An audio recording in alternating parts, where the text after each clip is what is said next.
Right, we are live. Welcome and thank you very much for bearing with. We've had a few Wi-Fi issues here on Tyrie. I'll explain a little bit more about that in a sec, but just to introduce us, my name is Luke.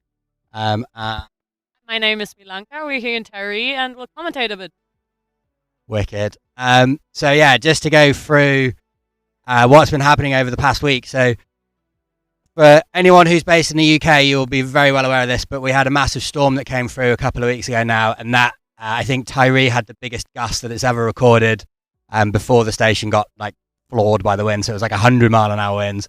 We've had no Wi-Fi, we've had no 4G, but the media team here have got Starlink up and running so that we can do this. So we should be good to go.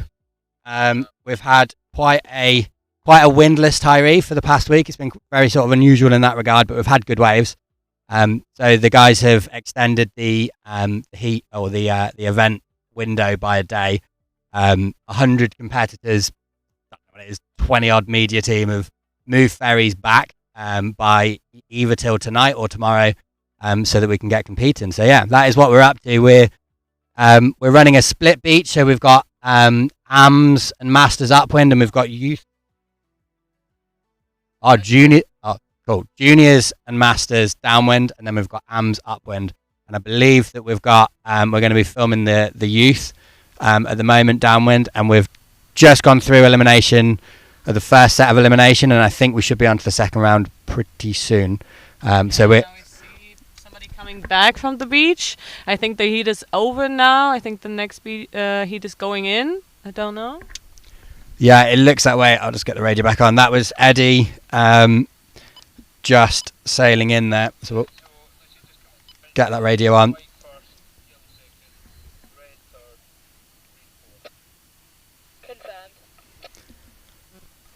So, white first, was it?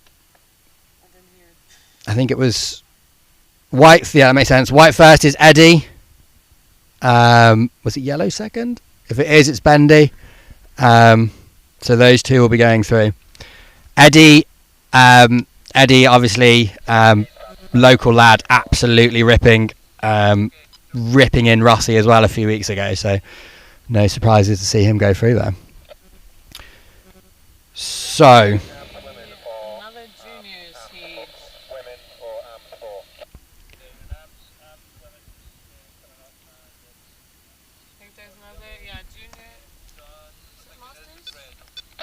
I think it might be just trying to work out what's going on. So it looks like we've got some Masters heading out. I think we've got Joe in red, and then someone on Goya as well. Just to add to the logistics of all of it, it is dead on shore. The sun is directly in everyone's eyes. Because it's so onshore, it's all like people are on the kind of further outside of the sail, so it's almost impossible to see who is who. So yeah, a little bit of a challenge. I'm sure we'll get warmed up and warmed into it. We are also checking comments on YouTube as well.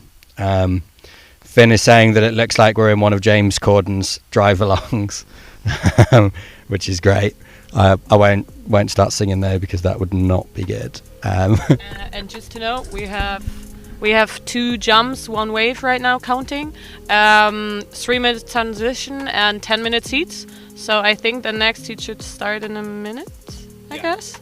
And 3 masters heading out right now. We can't see it on the camera, but we see it in front of us. Do you know who's in the heat? Yeah, I do. So we have Rob Castle, who you can see on the screen actually in the yellow lycra walking down. He is on Goya stuff. We have Joe McIver in red. You can see him walking out to the right, maybe, if you can see. We have Ollie Sargent in green, and we have a Mr. Blades in white as well. So we've got Rob, long-time tour competitor. We've got Joe, who normally does pretty well. I think he's won or definitely been on podium.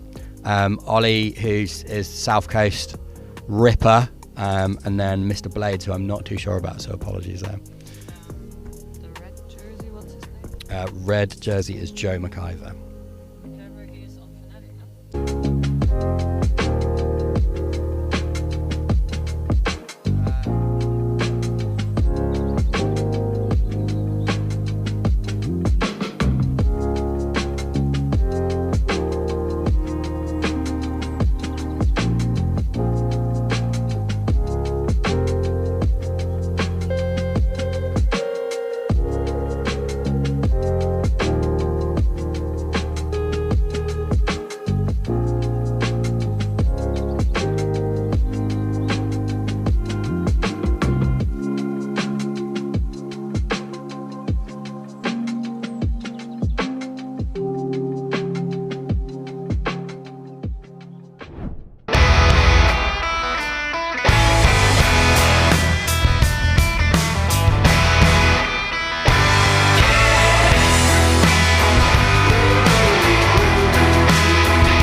The next one is junior seed.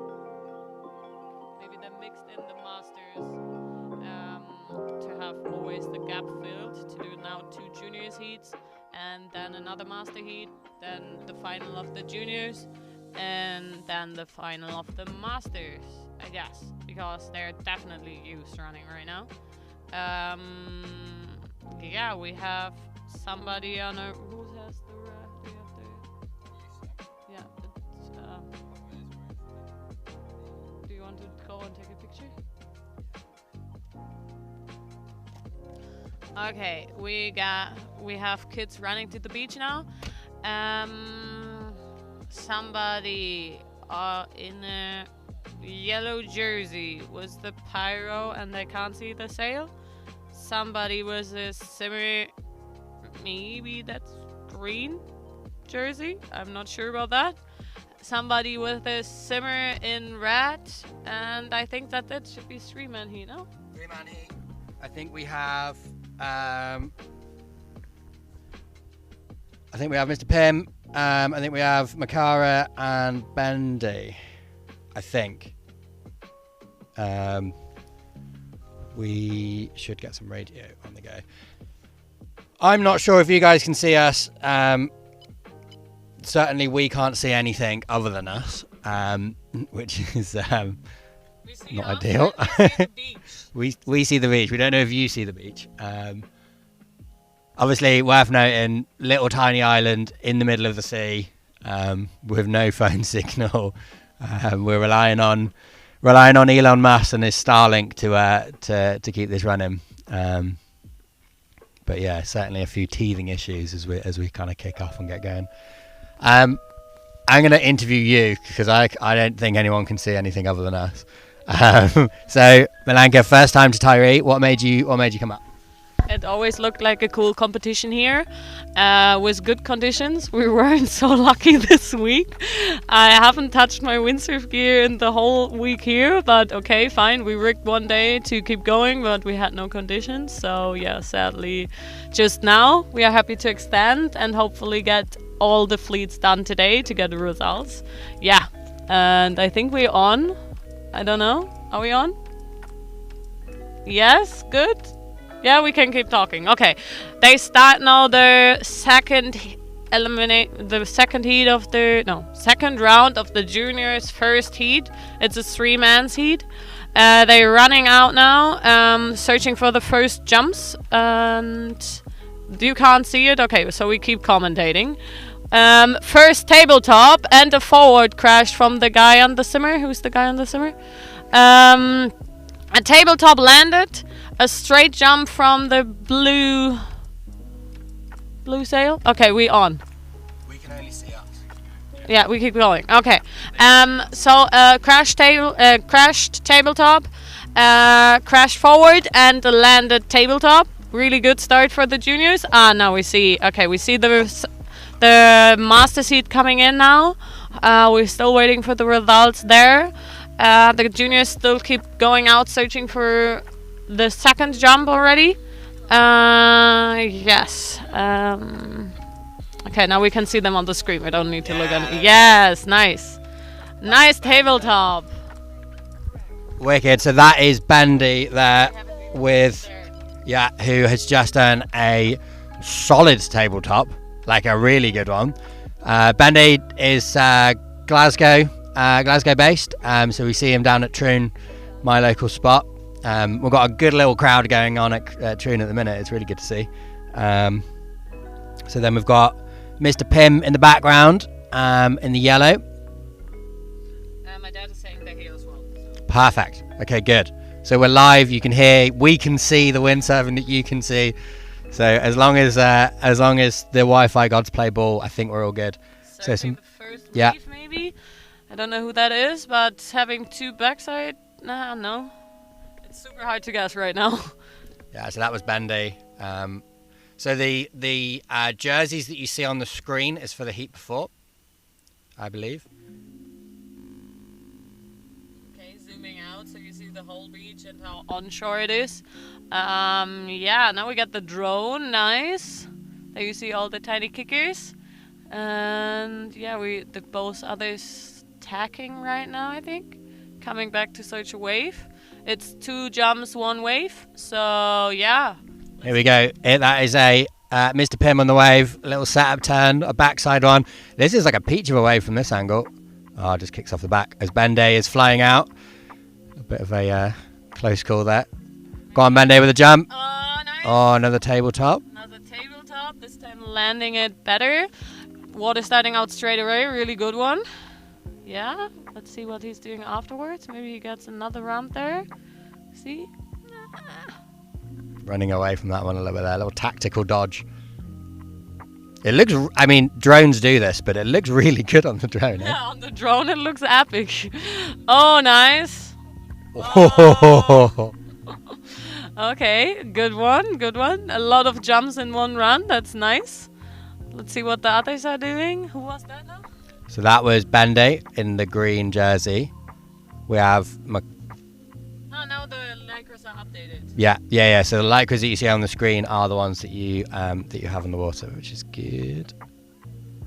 We are on that beach in the car next to the trailer. So we've got Mr. Pim coming out. Tiddles, I can't. That might be wrong. Apologies if that's wrong. Looking for a jump.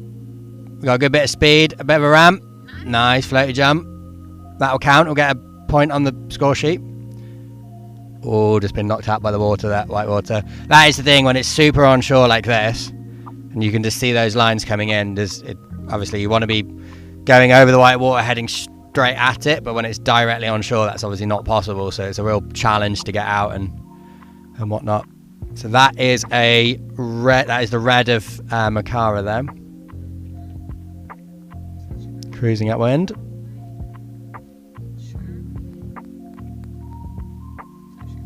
Someone's got a good shot there.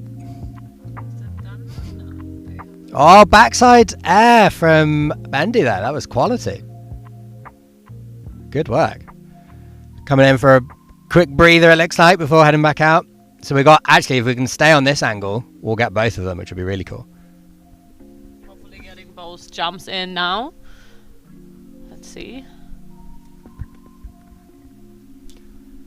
Okay, maybe wave? No.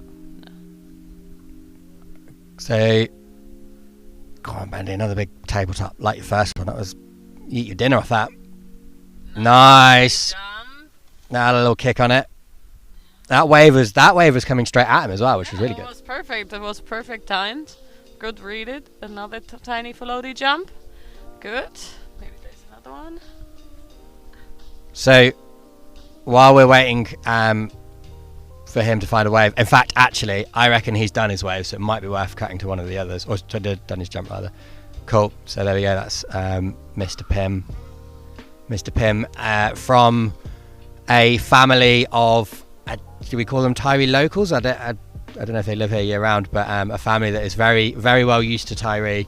I think the eldest one worked at World Diamond last year, but certainly they're here a lot. So yeah, very used to these conditions, I would imagine. which is nice. So, Ilanka, what are you rigged and ready for later? Yeah, I'm rigged and ready. 4.7 and 4.0 is ready. So yeah, let's hope the conditions improve a little bit. Waves get a bit bigger, and yeah, ready to sail. What about you? Nice. Yeah, I am rigged and ready 4.4 and 4.8. My boom is on my 4.8, so I'm hoping that I think it's probably 4.8, whether it's not that windy. Yeah. Still not so windy. The wave's getting a bit better with the tide pushing in. We had low tide at 11, so now it's just coming up and gives us hopefully the chance to get 2 waves, 2 jumps later. Right now it's counting 2 jumps, 2 jumps, 1 wave. We see right now, crash, a tiny jump attempt, and yes, let's see how they're going. How much minutes do I have left?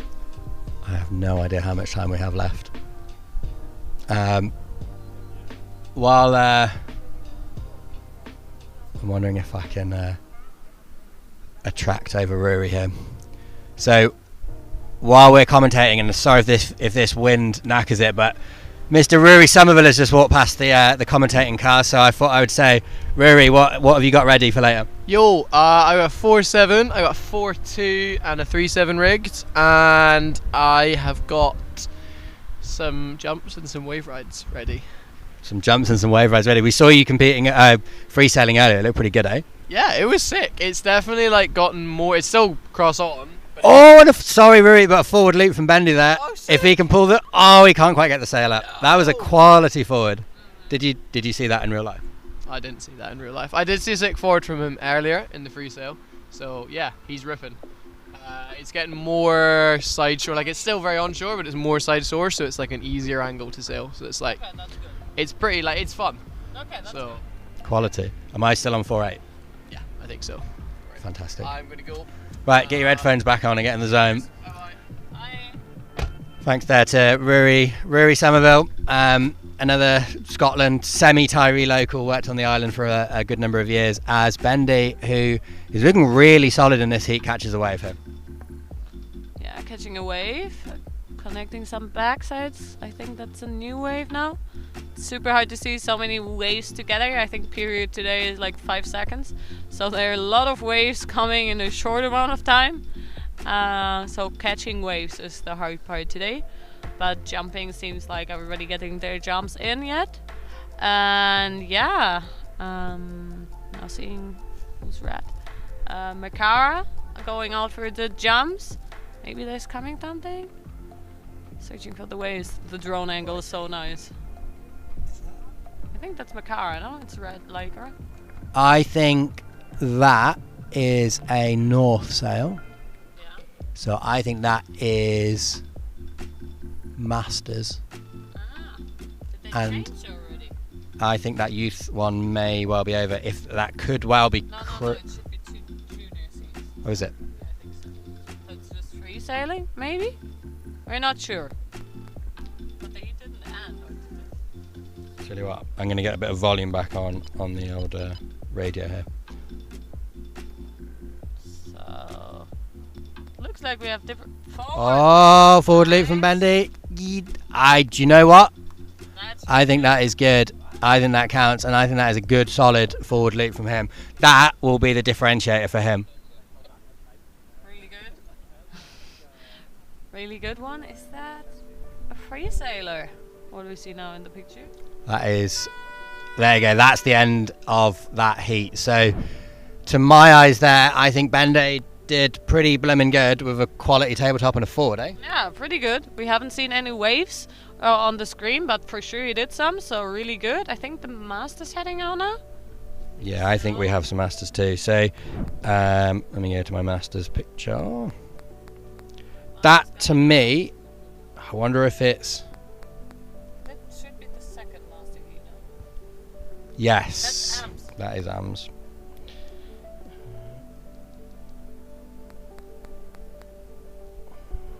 Second, right, here we go. So, we would expect to see Ben Harbour in white, going bottom up, who we can see on the very right. Yes, we can't see. He's coming in the screen now. We have, what's called him, Rory. We have Ronnie Somerville in the red. He has a JP sail, Yep. purple blue.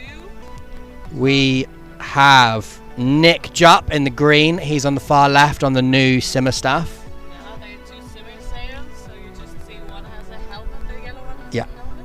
And the yellow one is Alfie Hutt, which I would have said that doesn't look like Alfie from here. But so we have Ben, who I want to say won Rossi a few weekends ago. We have Alfie, so the kind of the lesser seen half of windsurfing TV. We have Ronnie, who, Scottish windsurf legend, and then we have Nick Jupp, who is 50% of Boom windsurfing as well. So some big names in the world of windsurfing online going on this one. Was the results there? Was yellow coming second? Was that for us or for the amateurs?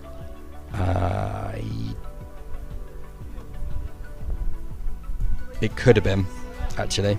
So if Bendy won and then yellow came second, so Mr. Pim second. Not sure. We didn't hear it too well. I think the master's heading out now. You see them on the drone getting ready. I think it's 1.5 minutes left before the heat starts. We have 3 minutes transition, and yeah, I think they're heading out now to finding their first jumps pretty soon. I think so. So just as this heat is getting underway, Lucas Meldrum has just walked past the car. So Lucas, we're live. So, oh my god, look at hey, you can even see yourself there. So just while the masters are going out, tell us what you rigged and what you're thinking.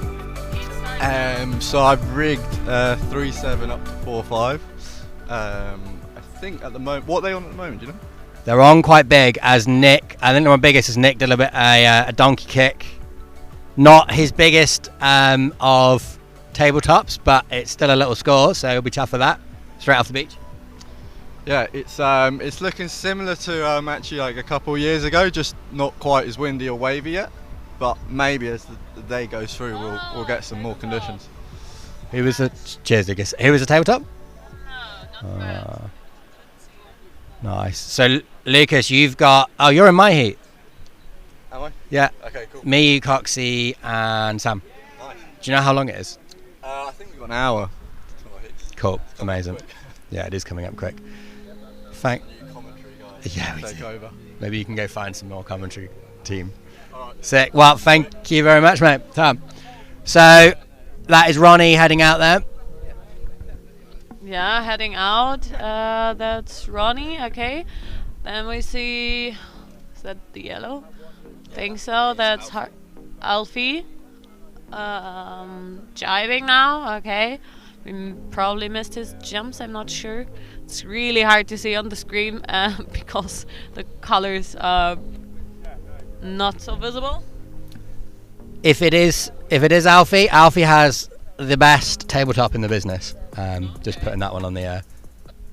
So that's yellow. That's Alfie as well. Is it? Is it Alfie? I'm not sure. We're Probably. going Nice front wave. side there. Yeah. So front side wave rides like that will get a lot more points than just backside. So that looked really good. Definitely. You need to have a look if you find somebody for your heat.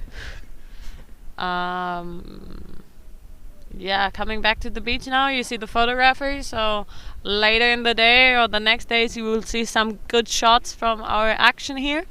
And yeah, now we see who's coming back. That I believe will be Ben, if that's a white rashi, Yeah. which I think it is. Yeah, so that's Ben.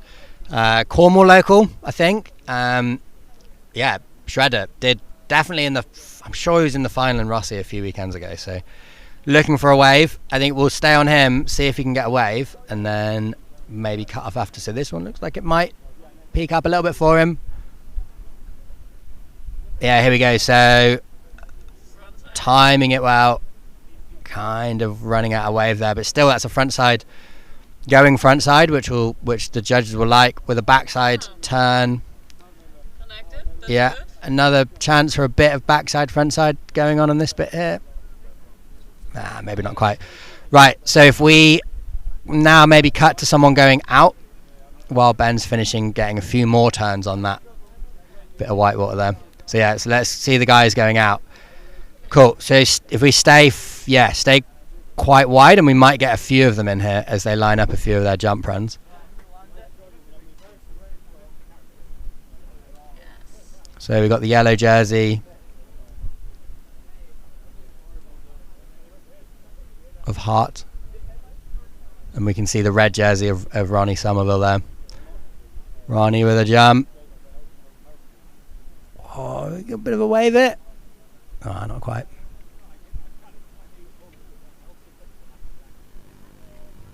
So that is Nick heading out, Nick Jupp. So Nick, from what we've seen, has had a tabletop, but he'll be looking for a forward. So if we stay on him as he does another table, so now he's got that in the bag, he'll be keen for a forward. Yeah. 2 different jumps are counting, so you can't do 2 straight jumps. You need to do a straight jump and a tabletop, or a straight jump or forward. To get the 2 score sheet filled. There is a wave. Oh, that was a whack, that was. Yeah, that was nice. And the jump, really nice. So that wave ride of Hart there, I think probably the best frontside whack that we've seen, probably today actually in competition, I think right? So. We haven't seen so many waves yet, but that's really nice. That was a good one. Gives some points. Yeah, but that was quality. The judges will like that. Sometimes, obviously it's a little bit different when it's so onshore like this, but one big good turn is sometimes better than 10 kind of middly ones. Like if it's one full whack like that, maybe he got some more turns, but Ronnie looks like he's got an absolute corker of a wave here. Yeah, hopefully lining up well. Nice. Going for the bottom turn. Good. Staying a bit too far away from the wave, but maybe he gets another one now. We still see him on the simmer, right? Oh, that's Nick on the simmer there. So Nick, top, bottom turning, carrying a bit of speed into the top turn there. That bigger board doing him wonders on that one. Definitely. Maybe getting another turn in. Is that still the same way? It's super hard to see if you've gone the different way. Oh, aerial. Nice. That was a good one. Going back upwind to get some space. Is the heat over already? No, they're heading out again. So sadly going down. And who are we looking for? So just replying to a few comments on the live on the YouTube live there. So where is from Christo? Where is crosser pole in Tyrie? So we are facing pretty much south. So the southeast wind is just coming on from the left. Tyrie is one of the little islands I think it's the most outer of the inner Hebrides, so it's pretty exposed to a lot. Great thing about the island here is that it's so flat, so if there is wind you can make the most of it on any beach. You don't really have to worry about cliffs and things like that, and obviously it picks up swell if there is any kicking about. Red-handed TV commented saying well done team, skeleton crew left. Yeah, absolutely. So I tell you what, actually I'll finish that after this wave as Mr. Hart does 2 backside turns on that one. Oh, it just drops off the back there. So yeah, sorry, as I was saying, so the skeleton crew that are left here doing the media, because of moving back a day, so everybody normally now would be pretty much just pulling into Oban, but everyone sort of tried to move back as best they can. They are running a skeleton team. There's 2 of them in the trailer pressing all the buttons that need pressing and sending the cameras around as well, which is mighty impressive. An impressive job for just 2 people, like running the whole live stream. Really, really big shout outs for them. Yeah, good work. I mean, we're 2 amateurs here, just amateurs in terms of commentating, just sat in a car. First time commentating, so if we're not doing a good job, be gentle on us. And now we have some problems. Now we have us. Yeah, now we have us, and we have some other problems. Don't know if they see them. I don't know. Oh no, we're back. We're good, okay, and we can see back. coming in on the wave. Okay.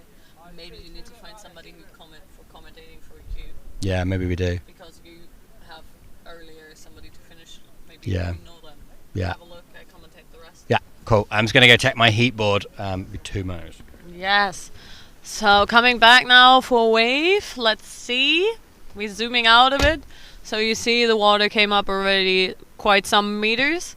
So if you have your gear at the beach, maybe be careful that the tide is not washing it away. Oh, going for a wave now. Bottom turning. Quite not getting the speed there. Yeah, heat should be over pretty soon. We see here juniors getting ready already in the lycras. So I guess we go afterwards to junior heat. Yeah, outside with the fanatic duotone sail, sorry. I don't know who that is. Inside should be White Harbor going out and searching for the next jump in the last minutes. I think there shouldn't be so much time left because the juniors walking to the gate. They need to run through gate to their gear because the judges need to see who's in which lycra. It's super hard to see with the sun straight in our face and with the wind so onshore. So yeah, we do that kind of a checkup to know who has what gear exactly. So yeah, seeing a wave now? Nah. Luke is coming back. Anybody of them willing to commentate? Maybe. Maybe. Because we both slowly need to get ready for our heats. My heat is... Okay, heat is over now. I'm not quite sure who won it yet, but we will turn on the radio to let you know. And the kids are running to the beach to get their gear. Most of them have it close to the shore, so they don't need to carry it so far.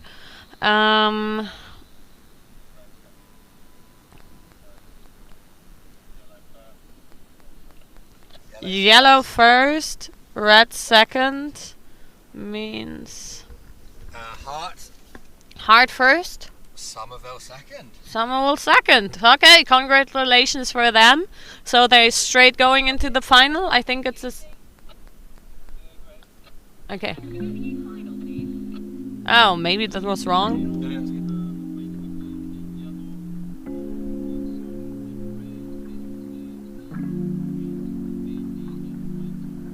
Okay, so green a third. Yeah. So we are going into the youth final, and they are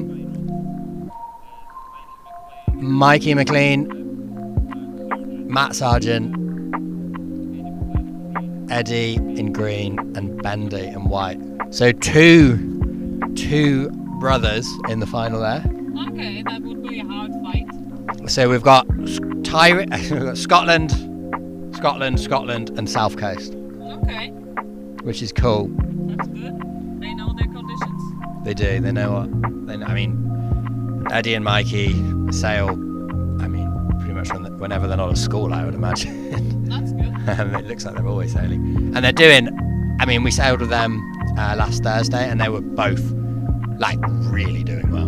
And in Rossi as well, both absolutely smashing it. I believe that the youths did a surfing contest earlier in the week as well, and I'm pretty sure.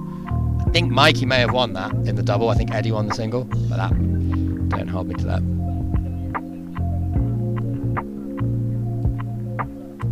Which sheet are you on? First? Second. Maybe you should I should probably go get ready.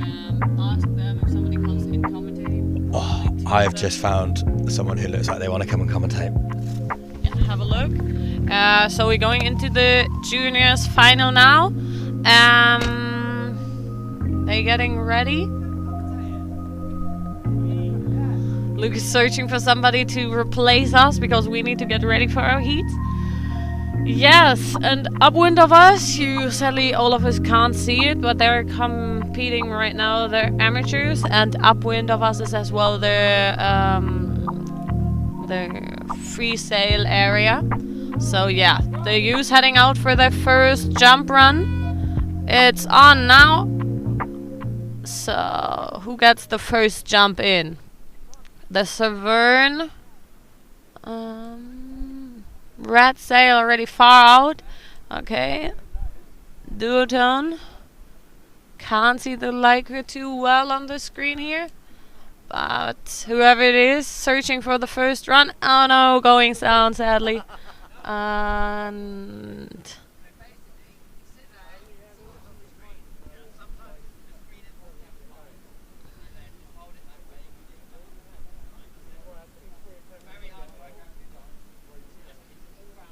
okay, searching for a jump. Greenish McLean. So I don't know if we got a jump before.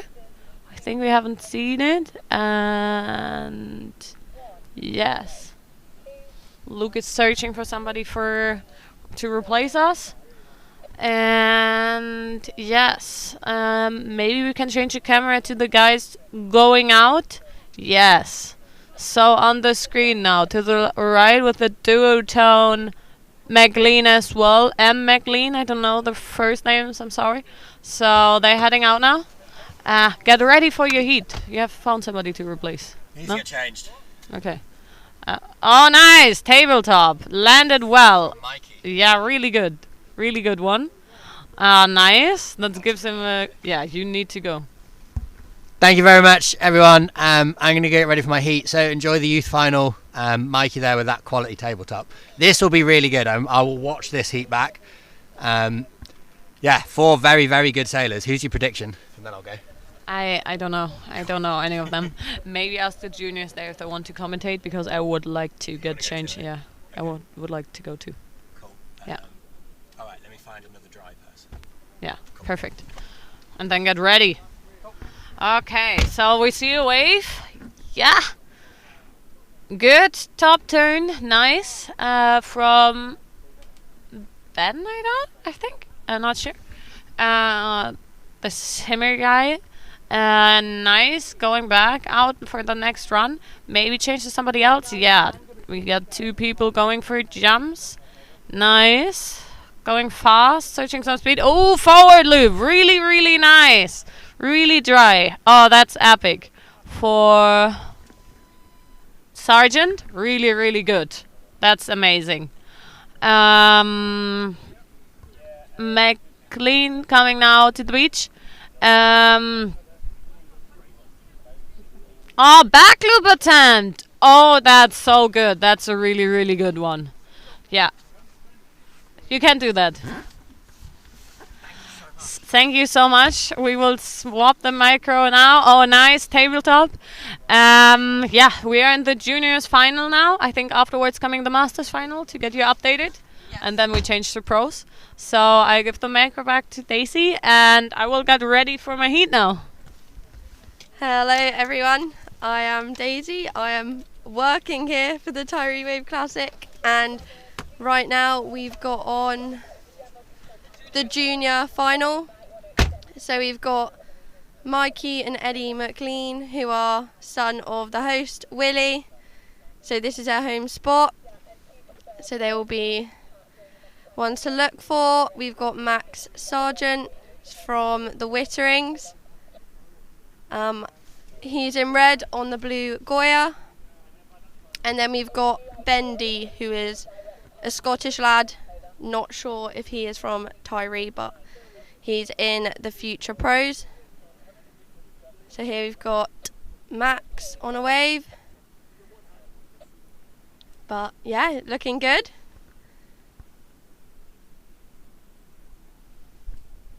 So is that Mikey or Eddie? I think we've got the masters on now as well, so they might be swapping over at some point shortly. There's Mikey going for a top turn, backside.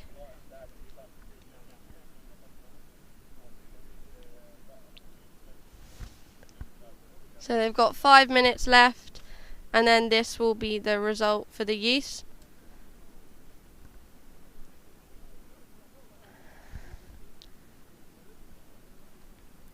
Got Mikey going out. He's going to get a jump. Whee, yep.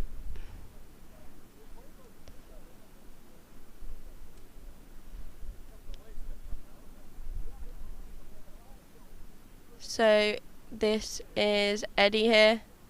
So he's been the last couple years champ. So let's see if he comes on top again.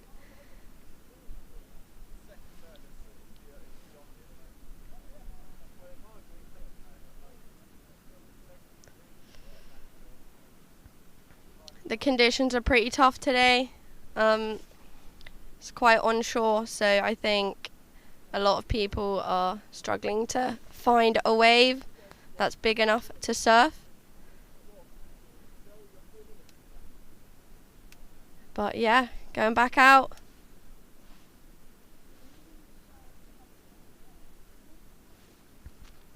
Today is the first sunny day we've had this week.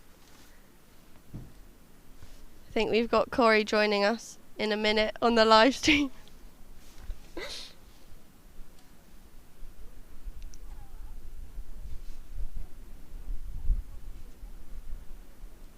I think this is Bendy, is his name. Got Mikey on a wave. It's doing good, good couple turns. Nice.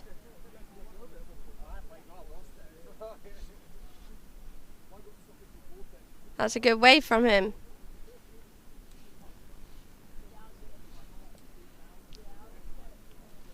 But yeah, only a couple of minutes to go now, so they're going to be trying to squeeze in the last few moves before the buzzer sounds.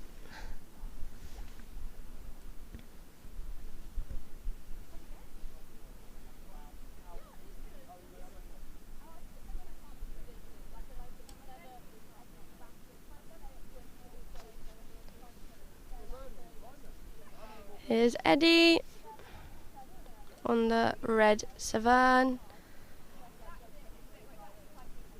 Is he going to get something?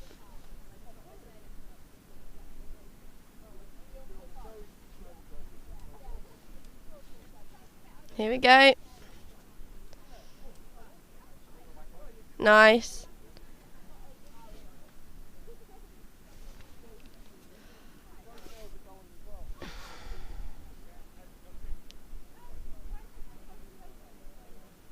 Nice little wave ride.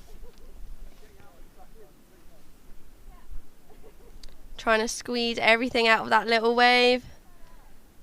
Trying to use the conditions as what they are.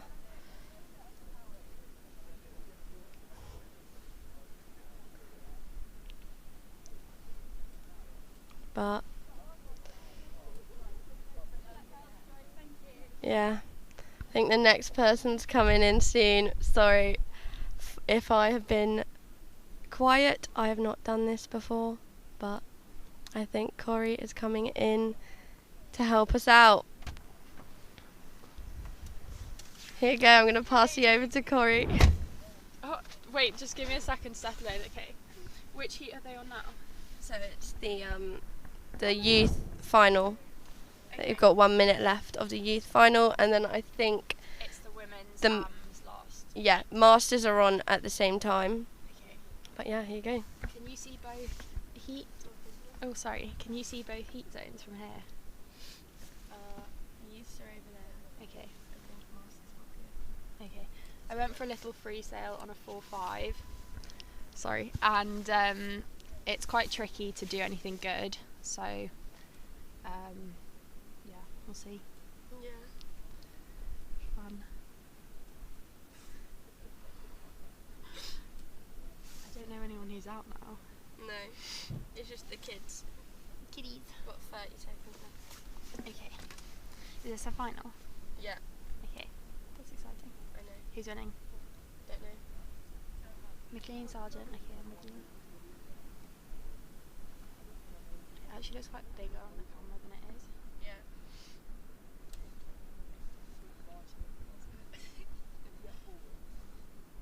So it's almost the end of the youth finals. There we go. the buzzer has been sound. It's the end of the use. I think that is the Masters final, about to head out now actually. But yeah, there's just a couple minutes between heats to allow them to come in, get out. But how are you feeling about competing today, Corey? I'm quite excited. I think everyone's like just really excited to get some conditions. I've only got one sail rigged, so I hope it stays 4-5 weather. But yeah, we'll see. Is it still two jumps, one wave? At the minute. At the minute. I think after these lot, they're gonna like change the competition area and yeah, sort of change things a bit for the pros.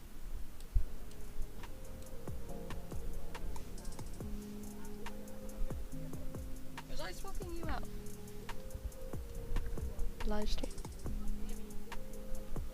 You're not leaving. Is that what you mean? As in, yeah. No, they were like, go keep Daisy company. I've been set up. We can't see them now. There's a van in the way, but Mimi for the women's arms, I think she's on simmer sail, and then Caitlin's on duotone. Yeah. All right. And then Did you come to swap me out? Yeah. oh, sort me out. Okay. No, so I was going to get some water and Okay. some bits and pieces, and you'll teach me how Okay. to do it.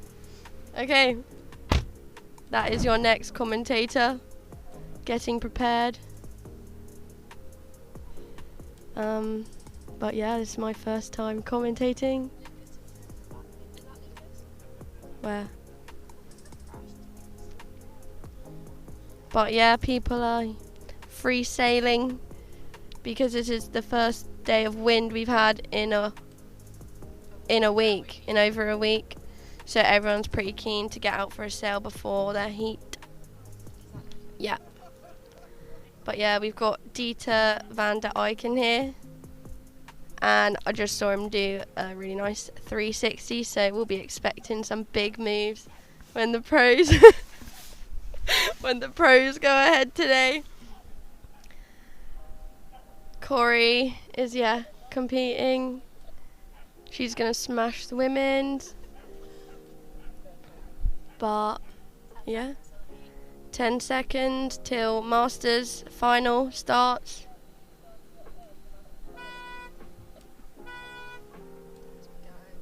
Go, it's going.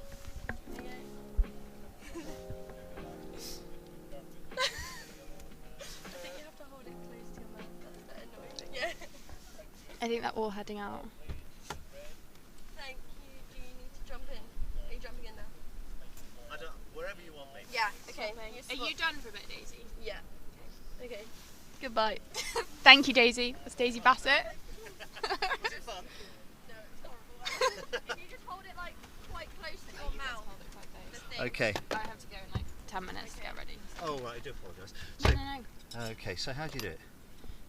So it's on now, and then I think you just hold it close to your mouth. So it's on permanently? Yes, it's on permanently. So that right-hand competition zone is the lower competition zone. That's the Yeah. Masters final. So we've got. Oh, it's Ben there. Ben. Yeah. Right, so it's Ben Harbour going out with the green Essie sail. Conditions are dropping a bit at the moment. It was full 5-1, 5-1, 5-3, but just looks as though it's dropping a tad at the moment. But there is a squall coming through. So you've also got the girls in the last women's AMs. That's on the left-hand side. That's Mimi Dunn and Caitlin Booth-Lloyd. Right, okay. That's not on the screen. So where do we get our lists from about what's going on? Do we get any feed?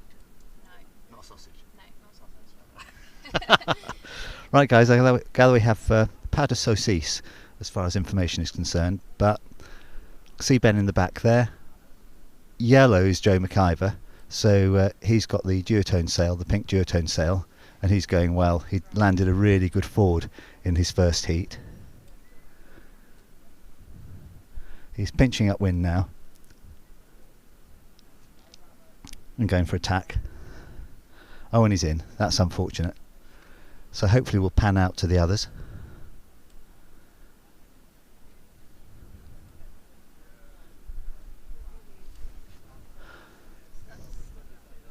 There's Ben Harbour again. Again looks as though he's trying to point upwind with his guy aboard.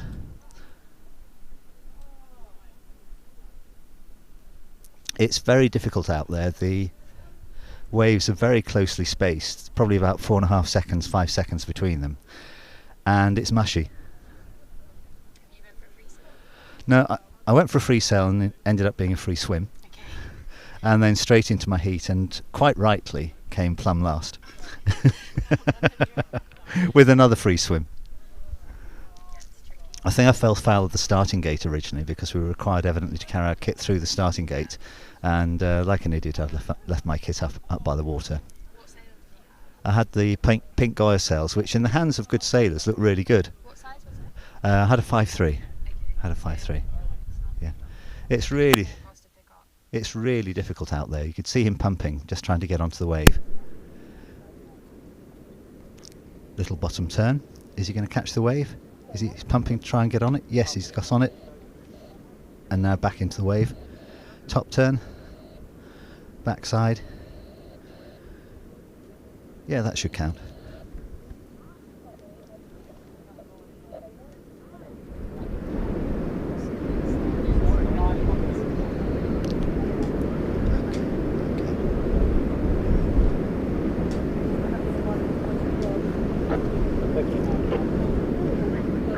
For all those who are hoping to get a commentary aloha,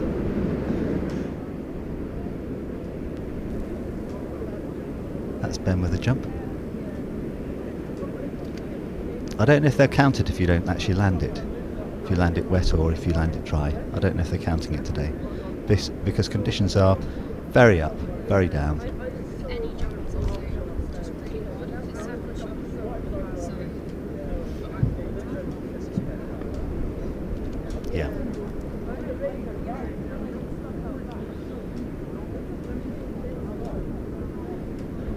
Camera seems to be concentrating on Ben because he seems to be moving around the best. But it's so easy at Crosser Pole just to end up way downwind.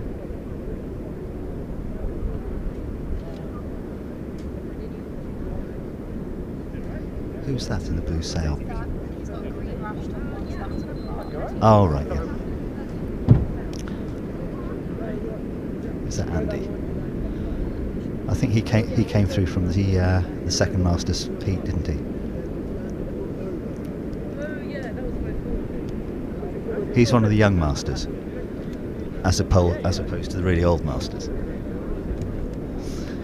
You can tell by those who walk out to the break and those who run, and those who have to be carried. There's Ben again. Oh, just off the screen, forward. Couldn't see whether it landed or not, but he must get points for that with the quality of the waves out there. I might go look out and Hey, you see crack on. if it's still 4-5 weather, because otherwise I might have to change up before my heat if it's dropping. So we haven't been introduced that, Rob. Yes, I'm Corey. Ooh, sorry, that was terrible handshake. Yeah, I think we're on in about like 40 minutes or so. I'm not really sure. So Right, that's great. yeah, I'll go see. You thought it was dropping? I thought, well, when the second heat was out there, it was dropping, but Joe's making some good turns there. Right, we'll sail. See you. Have fun, Corey. Right, well that's it, guys. Corey has left the room, and so you're stuck with me, I'm afraid. So we're still focusing on Joe Hart, who had a really good first heat.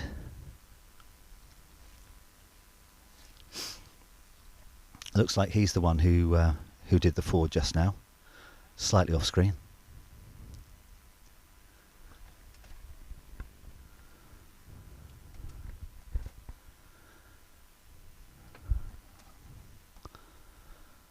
He's pinching upwind to try and get back to try and get out through the waves, but there can't be long left now on his heat. That was a nice turn off the lip.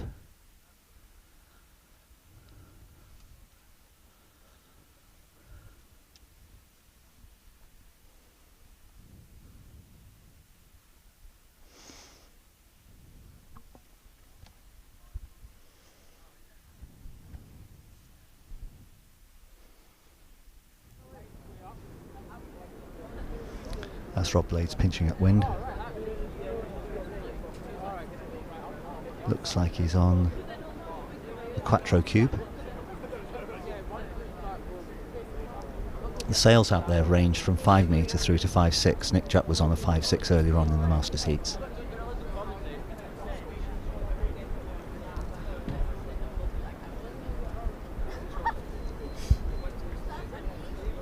I think Ben's on a 5.2.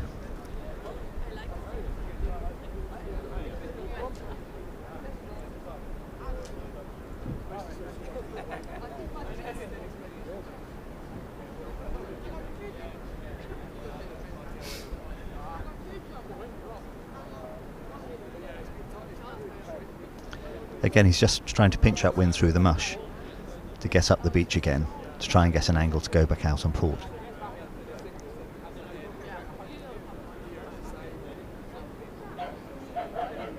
There's Joe just beach starting again. We're no longer scored on transitions in windsurfing. It used to be the case, back in the day, that you'd be scored on jibes and tacks and there'd be loads of tricks coming in. But what's great for those of us who are less young is that you can actually stop on the beach, turn the sail round, have a 20-second rest and then go back out again.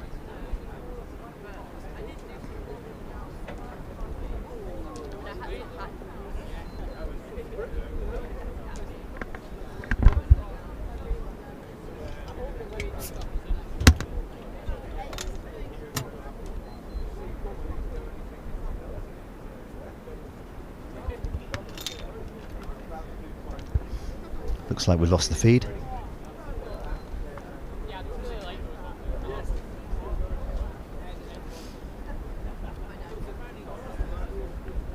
But in any case, that should be the end of the Masters heat, which in fact is the Masters final, so numbers 1 to 4 will be decided. Oops.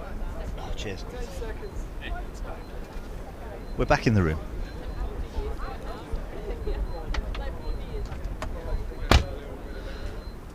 So just a bit of technical support there.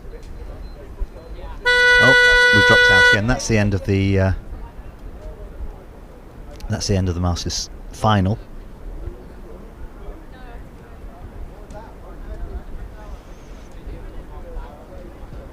Just waiting for the feed to come back through, and we should get the results any time now.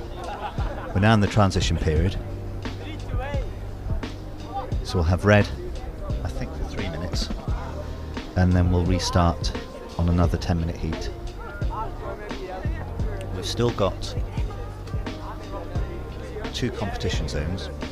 One upwind, which is where the ladies and the AMs are sailing, and one downwind, which is where the youths and the masters are sailing.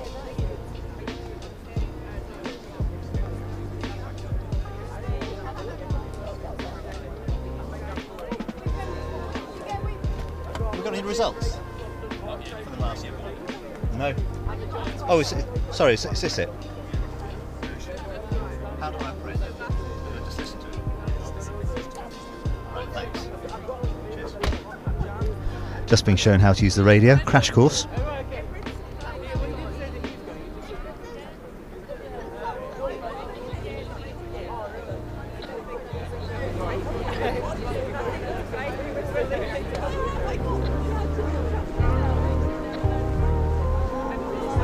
Sounds like there's a bit of a transition stroke postponement coming through. I don't know why that is.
results are in. We're not going to be told until the prize giving. In the meantime, William McAngus is hooking up his van, which is the headquarters, the mobile headquarters on the beach, and he's going to take them up the beach upwind, because for the second half of the competition, where we're dealing with the pros, both ladies and men, we're going to now go down to one sailing zone, and everything will be centred around that.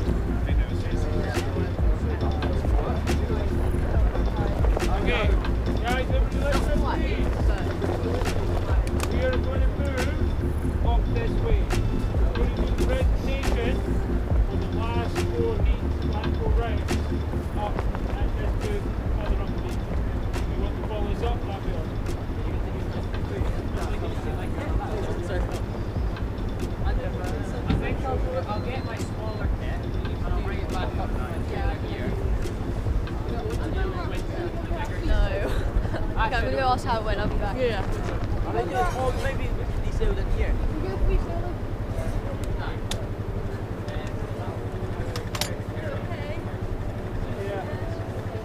I didn't do very well though.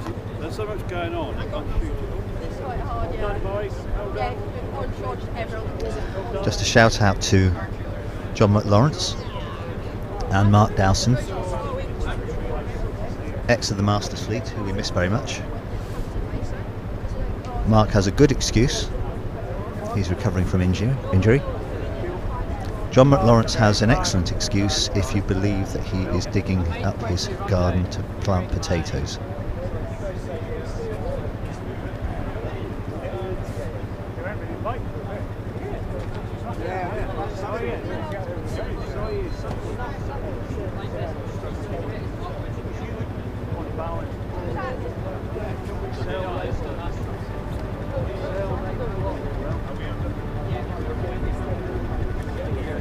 Another master, Ronnie Sunville, is skulking around the back of the car with sinister coloured cake. This is a tradition in the Masters.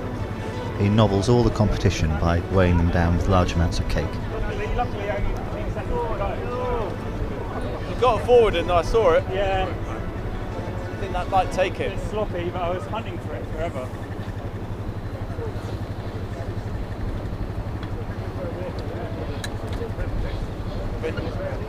Yeah, they're going to move on that.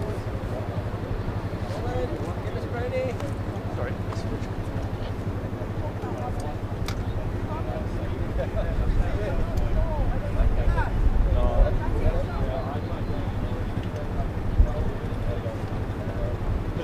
To be covered up, I would have to recognise it. And I'm not recognising it. Oh my right is too away. Get this Brady. Yo, it's that. I've had that before. Chance you make that.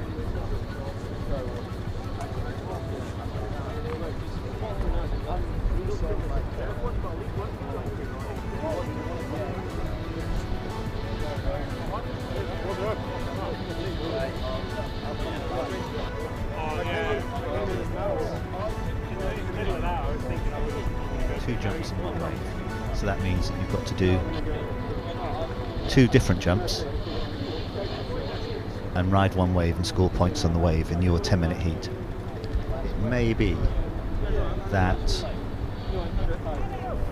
in the pros competition we're going to go to two jumps and two waves, and we'll see how long the heat is. Looks like there'll be a 3-minute transition between heats in any case.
We've got some messages coming through on the live chat.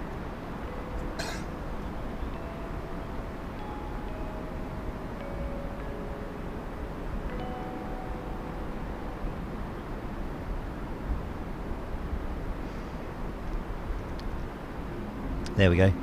Right. We're online now. Thanks to everyone for sending in the messages.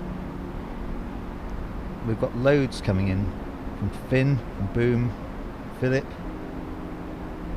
Dave Brune, Milanka. It's just nice.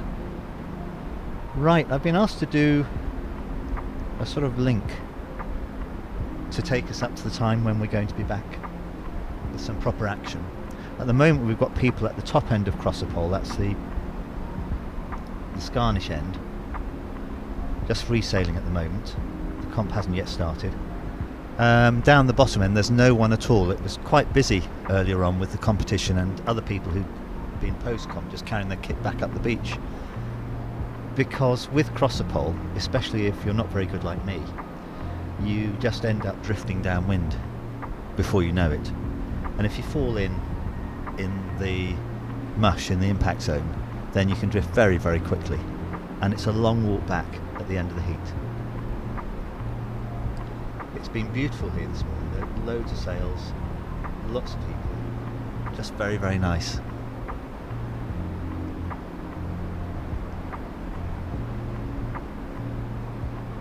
Shout out to Boom Windsurfing, helping with the sponsorship of the youth and junior fleets. Willie, who's organised it. All the judges who've been so good and patient with those of us who are very good.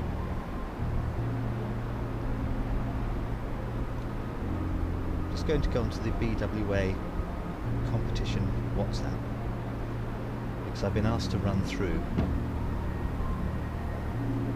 what's happened during the week. The forecast for last week was quite good and quite a few people turned up and had some excellent free sailing during the week. But by the weekend, unfortunately, when we all landed on Saturday, the wind basically left us. And I'm told this is very unusual for Tyrie. And certainly since I've been coming here, it's never happened.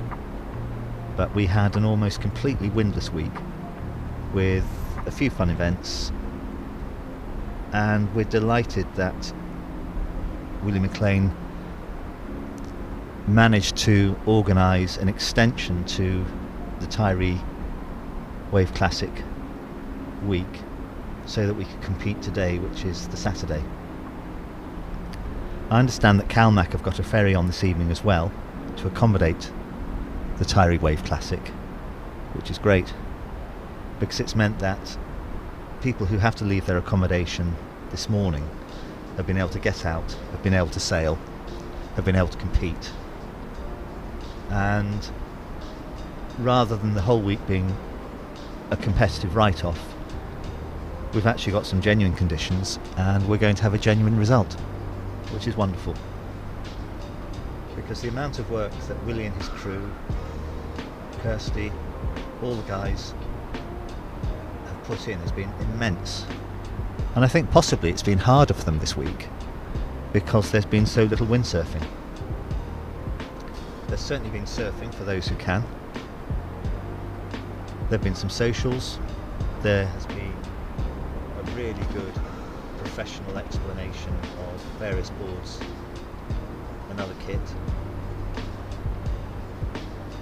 And the centre at Hinish, which is down on the bottom corner of Tyrie, has been absolutely lovely.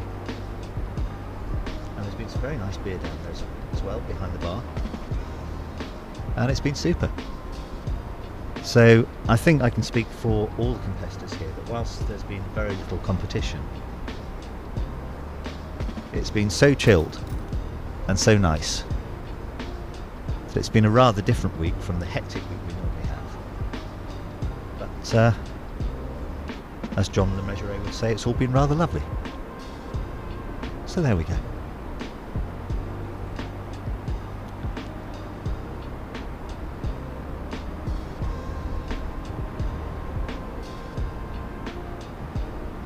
What you may or may not be aware of is that when Storm Amy came through a few weeks ago, the cable which connects Tyrie to the mainland and all the communications, that was damaged. And as a result of that, all the Wi-Fi stroke broadband went down. I know that technicians have been round from BT and they've been setting up Starlink, and that's been very helpful because it's enabled the competition to actually run with the live stream today. So that's set up from the beach.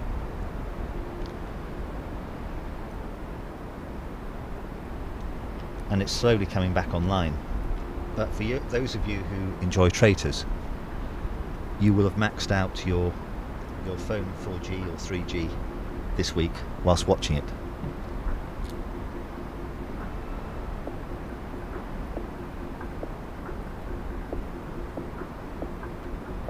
Looking at the BWA feed, there's a promotion there for the launch of Windsurfer magazine, which will be great. It says, a new print copy magazine, a new dawn of windsurfing, the launch of the Windsurfer magazine.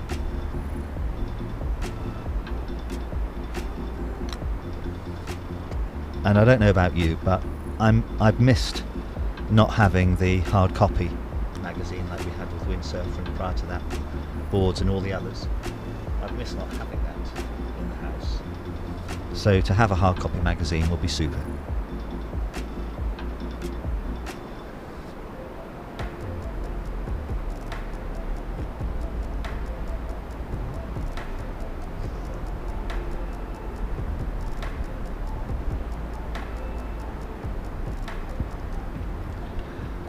We're still in the heat break at the moment. Had no indication when it might be starting. It's 20 to 1 now. A couple of free sailers still out there. The forecast for the wind is that it's set to fill in. Looking at the forecast we had this morning for Crossapole, it was southeasterly 20 to 22 knots, then gusting 25 knots. At 1 o'clock it's forecast to be a steady 23.5 knots, gusting to 29.5.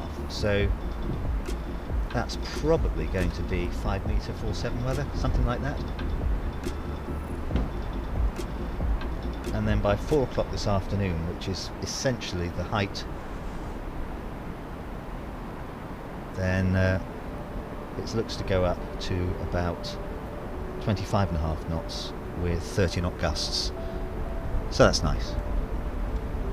There's really something with that, and it makes it much easier when you've got a bit of punch in the wind to break through the shore break, the mush on the inside, and get some waves on the outside. And of course, with most of the waves here being arguably wind blown rather than groundswell, that will increase the size of the waves.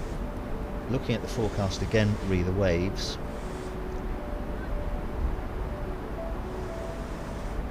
between 10 and 1 o'clock the forecast was between 1.3 and 1.5 metres waves, with a period in between them between 4.8 and 5.1 seconds. Now, I don't know if you can tell the difference of 0.3 of a second, but when you're swimming and you're trying to get the rig out of the water, then the longer the time you have before the sets, the better. So the period is going to increase during the afternoon by a little bit, and the waves by the end of the day are meant to be up from 1.3 up to 1.6 and even 1.8 metres. Looking up at the point, looking upwind from where we are, which we are in the centre of the beach, there are some definite waves coming around the point. You can see white horses all along the horizon.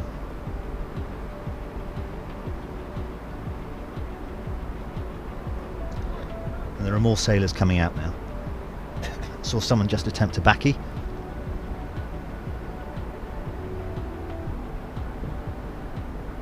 But I'm not sure what fleet this is yet. I'm just waiting for some info. Ben, who's our technician, is doing everything on his own. and he's doing a quite remarkable job. He's moving the camera up the beach now, extending the wires and setting everything through. So from where I'm sitting in the car, looking perhaps 50 yards up the beach, there's the camera, which is going to provide much of the feed that you're going to see later on this afternoon. Whilst the start of the competition is probably about 200-300 metres up from where I'm sitting in the middle of the beach, that's upwind. Once the competition does start, we are going to get the majority of the competitive action taking place down here, because naturally people run downwind, and with it being side on shore, the competitors will come towards us rather than moving away, which is really going to help, because then we're going to be able to actually see for ourselves what's going on, rather than having solely to rely upon the link from the camera.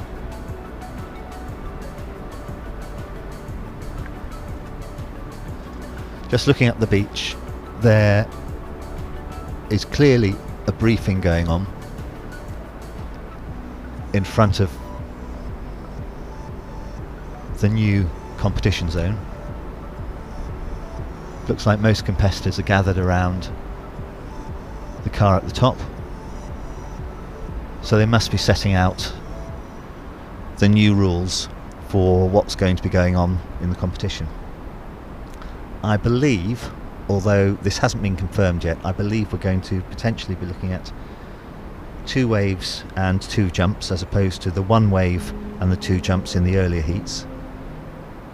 And it may be that in the pros they get a 12-minute heat rather than a 10-minute heat. All the pros are, I believe, going to be a single elimination, which means that you don't get a second chance. So if you're knocked out in an earlier heat, then you won't have a chance of coming back through and having another go at getting to the next stage. But the fact that we've got all of the fleets doing a competition in one day in arguably limited conditions, because the swell isn't big, is really is a testament to the hard work that's gone in and the organisation that's taken place. I know from Adrian, the chief judge, he was saying how long they'd spent last night in sorting out the heats and trying to make it fair for everyone, and I'm sure everyone's grateful for that.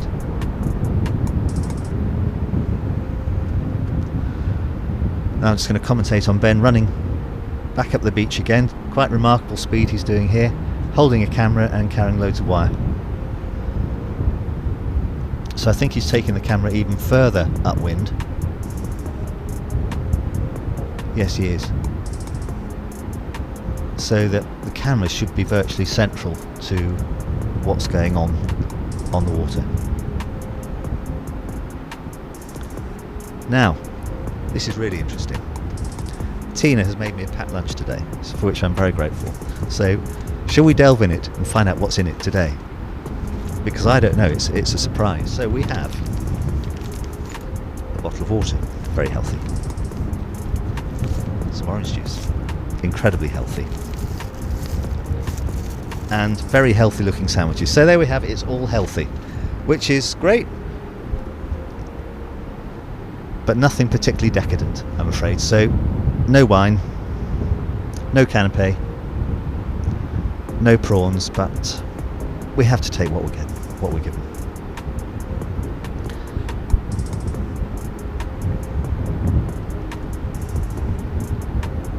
They're still having the meeting at the top of the beach, about 200 metres upwind of me. So hopefully we'll get some news over the radio soon about when we're going to restart and what's going on. But I don't think our restart will be any later than 1 o'clock. We've got probably 8 or 10 sailors out on the water now. Presumably they're free sailing, and I'm just about to be passed at Mark 2 by Ben running back from the cameras back to the cabin.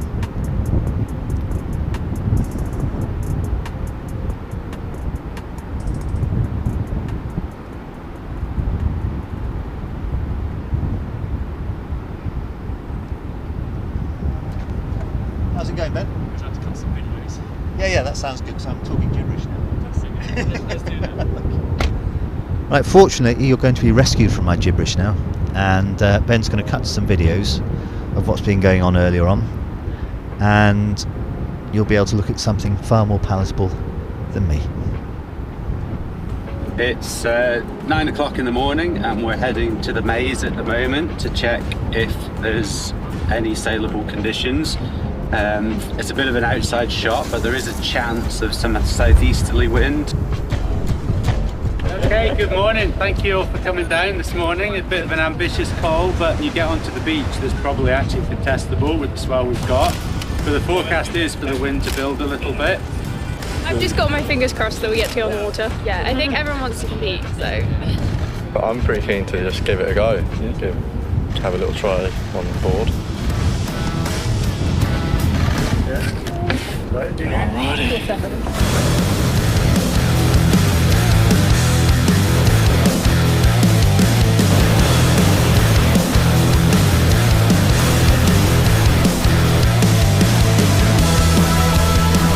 Close today, really close. I actually thought it might happen at one point. The wind just wasn't quite enough. We had a few riders go out and try it out, and it looked tempting, but we needed really another 5 knots of wind today. But yeah, I think it's done, right? It's pulled off. Well, it's a shame there wasn't enough to compete, but that's the joys of doing a weather-dependent sport. That was fun.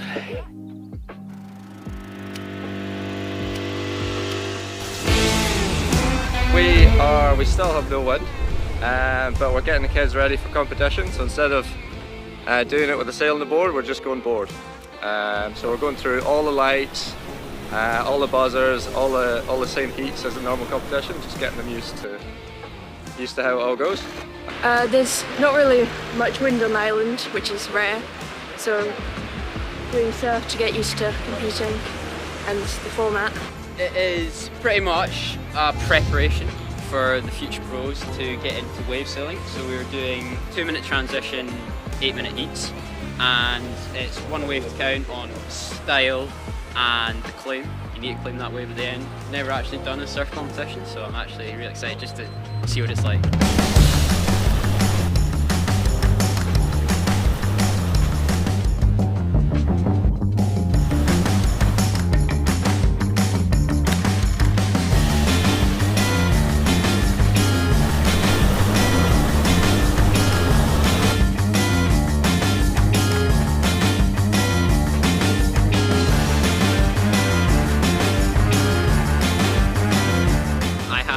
One good wave and I managed to get the board up and just kind of hit the last section, and that was pretty much it.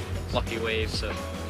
Oh, good. Some really nice waves. Yeah, it's pretty good. Nice clean waves. Yeah, it's quite nice actually. It was really fun surf actually. I think it was on the perfect board for those waves, so it's just loads of fun.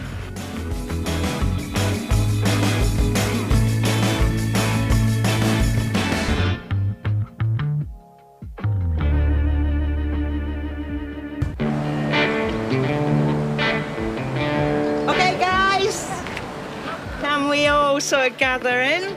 I'm Katrina, so I came here as a windsurfer in the 80s. Today we're going to do a beach clean at the other side of this hill, the West Tynish. There's quite a lot of ropes that's buried, creels that are buried within the stones. We are at the quarry at West Tynish and we're doing a beach clean. Some beaches you go to and it's just literally, you cannot see, it's like 50% rubbish, 50% beach. It's a lot of fishing gear, a lot of shotgun cartridges, a lot of plastic. I get how it all gets dumped, but I can also, it's not great either because you want your beaches to be clean, you don't want to be harming the environment. I think it all kind of relates in because I mean we all windsurf in the sea and you know if the sea comes in, takes all the rubbish out, then we're just sailing through rubbish. So trying to keep the beaches clean is in our interests. I think for us, you know, we're all down the beach a lot, going windsurfing, going surfing, and it's always, you know, just a bit sad when you walk past all the plastic on the beach, so it's nice to get a chance to come and clear up a little bit. it, guys. What we get when we all come together, working as a community, but not only community, we've got the visiting lot. So it's the community of windsurfers really today from the Tiree Wave Classic. There's almost nearly a ton there. So and that is all new plastics this year, because this coast was cleaned last year. So families, kids, mums, dads, all supporting the actual competitors, the pros, the young kids that are learning. They've all come down, given us a hand, and it's absolutely fantastic.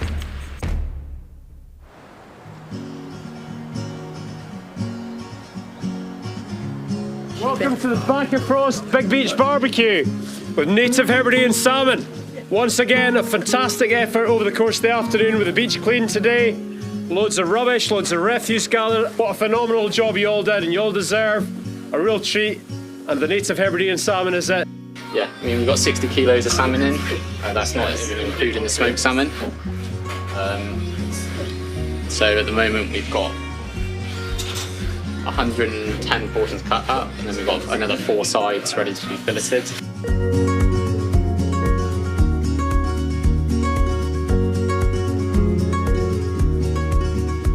It's a really nice evening. Everyone's here and it's a lovely sort of community, and we're all getting together to enjoy some nice food and drink. Yeah, it's great. Really good. Amazing salmon. Really good. Best I've had.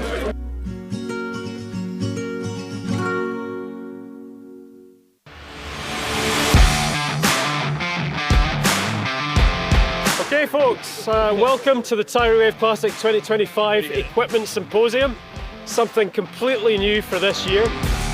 We're here because we've not got a lot of wind, we've got a whole lot of really cool toys, and people want to see them and they keep going, oh, can I have a look at that when you pull it out of your car? And we thought, well, we'll drag them all out and drag the people to them and say, look at it. We're going to look at them, we're going to tune them, and we're going to talk to everybody about what we do with the sails and how we rig them, and any tips and advice and things like that. With quite quiet conditions throughout the week, we put together a plan for some of the industry guys to come together this afternoon and talk to us about all the latest wave kit, to demonstrate the products, talk about what works in what conditions.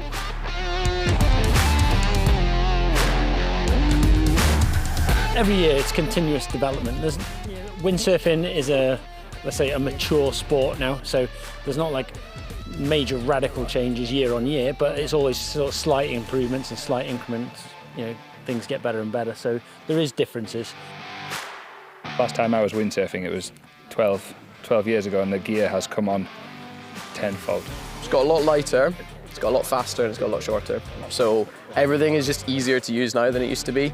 It's why there's so many kids at the event now, because they've got light, good kit that they can use that's easily available to them, whereas in the old days everything weighed a ton. There's got 24 kids at this event. It's great for them to understand all the different types of wave equipment on the market, so it should be a bit of fun. All the toys are out on the bike, and we'll see what the guys are offering.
Okay, welcome back to Tiree Wave Classic 2025. We have had our AMs, our youth and our masters. Now we are on to the pros. We first have Rory Somerville and Matt Cox in the first heat, and they are just getting ready. You can see Rory there in his green top.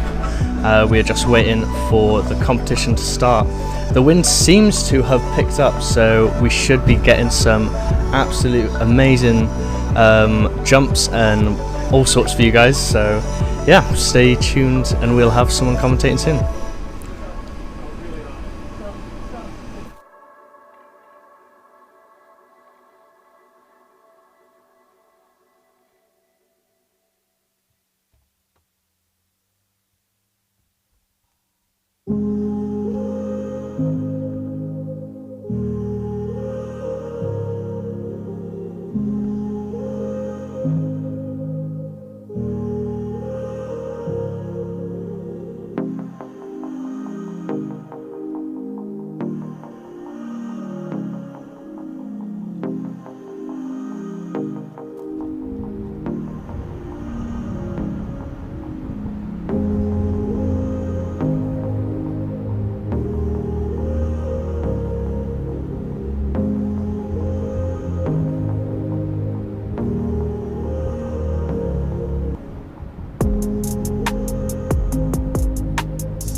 Okay, looks like we're live again. That's great. So I am told that we have the first of the pro heats.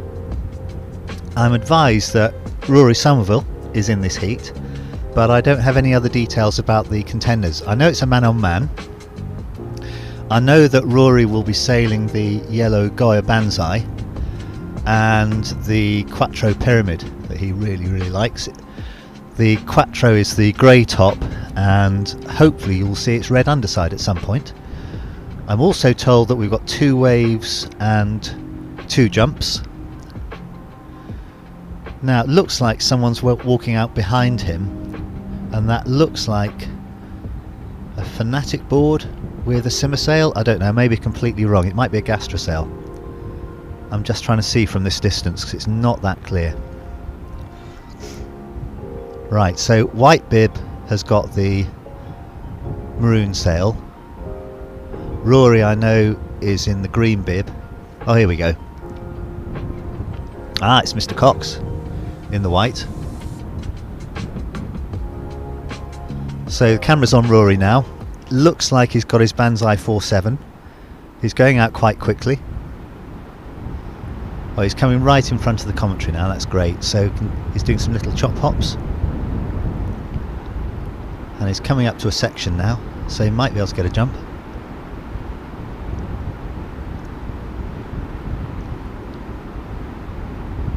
Just a little floater.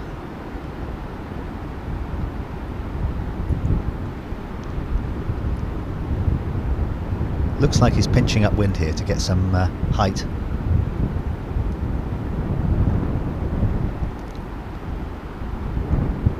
Jibe on the wave. Again, he's pinching up wind to get some height up. He's got off and running again.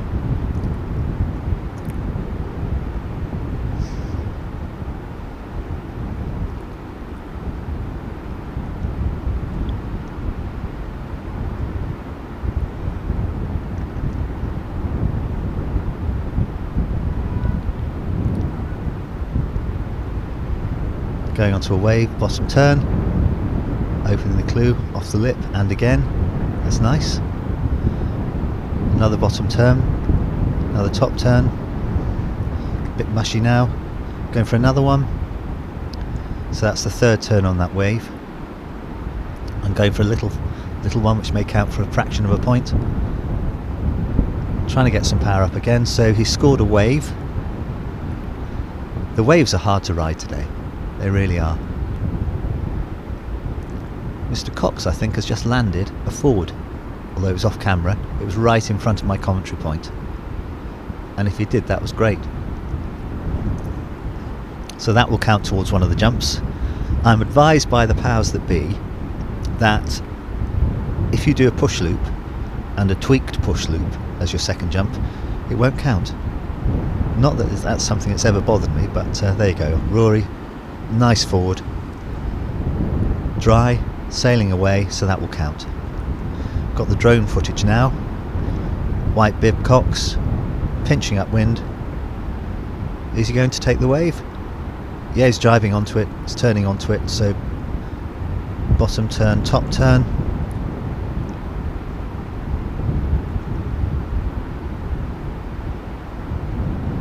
And then pinching up wind again. Is he going to take a bit more of the wave? Yes, putting a second turn in.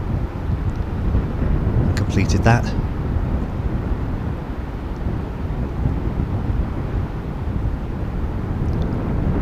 And he's jibing out. Rory's gone way down the beach. He's just turned and he's coming back up again. He looks well powered up. He doesn't look underpowered at all.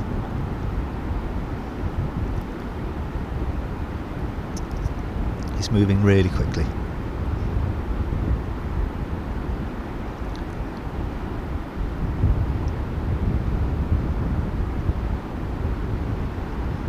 They've just crossed. Rory's on a wave now. That's one. It's so difficult on the inside. There's so little to work on. Two.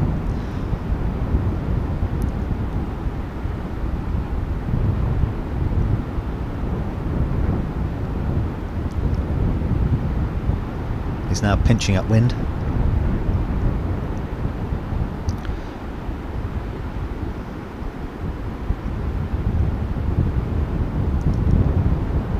That's the backside.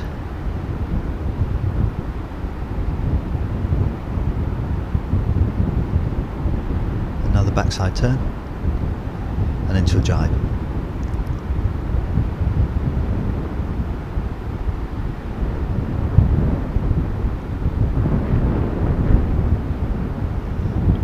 Rory's coming out now. Quite a bit of speed. Is he going to go for a jump? There he goes. Back loop, didn't land it. That's a pity because he was going really quickly there. White-bib Cox, beach started again.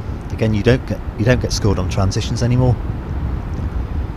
But it's hard to punch out through the little mush waves which are on the inside. It's a lot cleaner on the outside.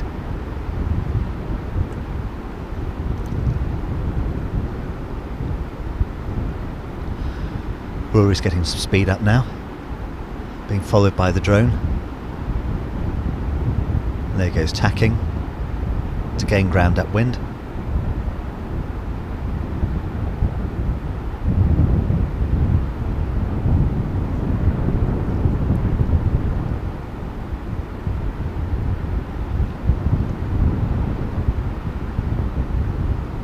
Just a little chop hop there from Cox. Rory's onto a wave, bottom turn, top turn, so that's one. And down he comes again.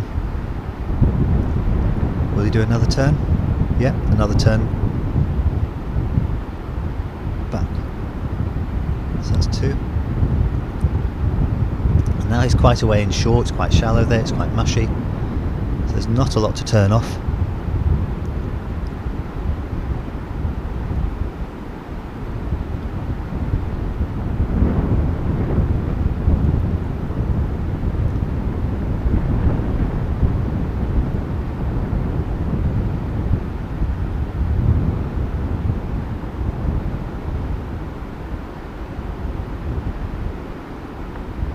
Rory's gone for a beach start. Again, you don't lose any ground downwind compared to jibing.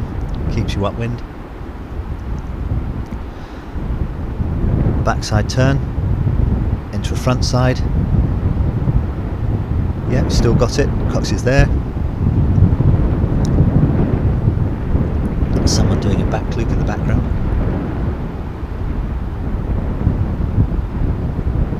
There goes Rory.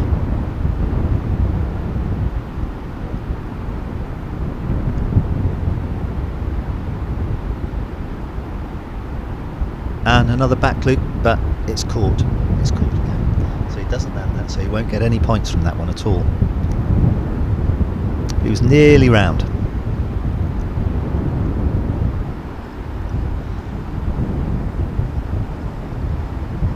For those of you who haven't had the pleasure of meeting Rory Somerville, he is like a Duracell bunny. I met his dad Ronnie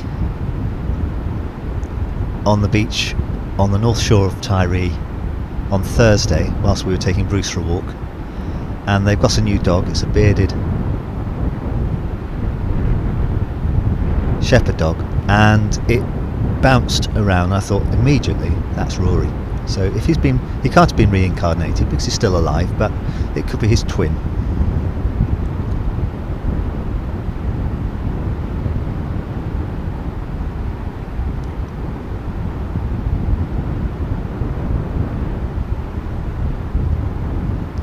Sun's just starting to come through now, and the wind does feel as though it's increasing. Everyone's moving quickly over the water now. Cox going for a forward, doesn't make it.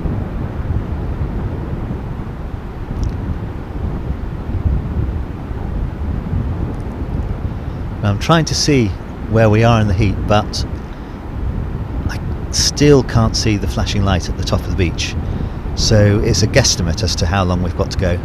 Probably another 3 or 4 minutes, because I'm told they're 12-minute heats now.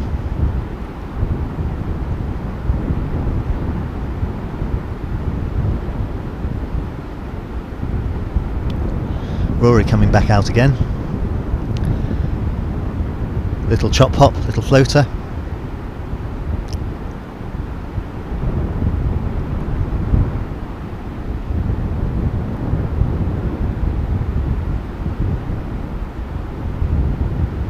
That's a nice little floater.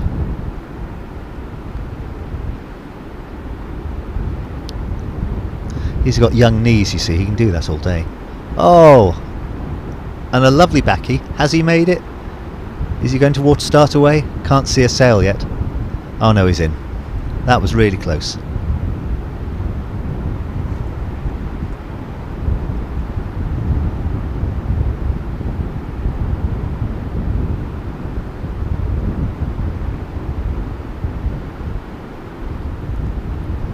Thanks for the update, Billy. 3 minutes to go, if the heat timer is correct. Oh yeah, it's down to 1 minute 40 now. I didn't realise I had one. There we go. Technology, isn't it wonderful? A forward attempt there. Again, didn't make it. The conditions are really hard to jump because you're jumping with the wave right next to you. The waves aren't big. They're not well formed. And you have to go upwind to get the ramp.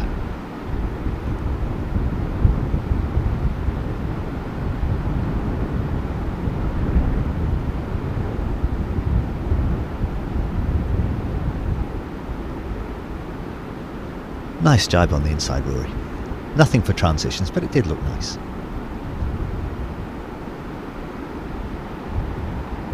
Down to the last minute.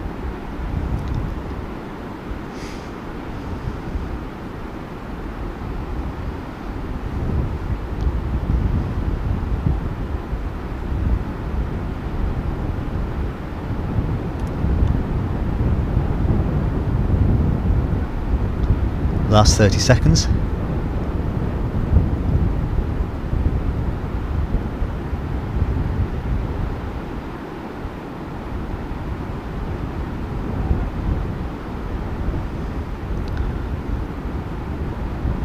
Last 15. Rory's gone in. He'll have to water start and get onto a wave to make anything count from now on. But I don't think he's going to get there.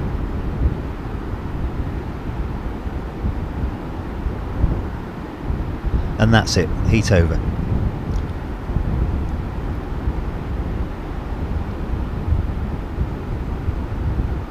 I'm hoping I'm going to get a message over the radio regarding the results. So we will see.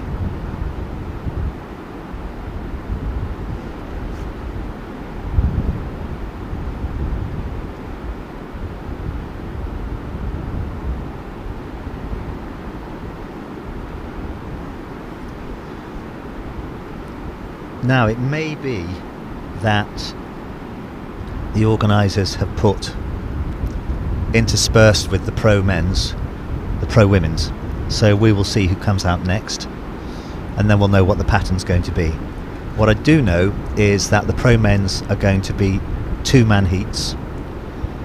The winner of the heat goes through to the next round, and the loser doesn't go any further.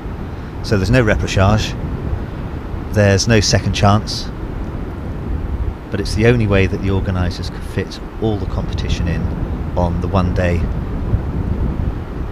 which we have.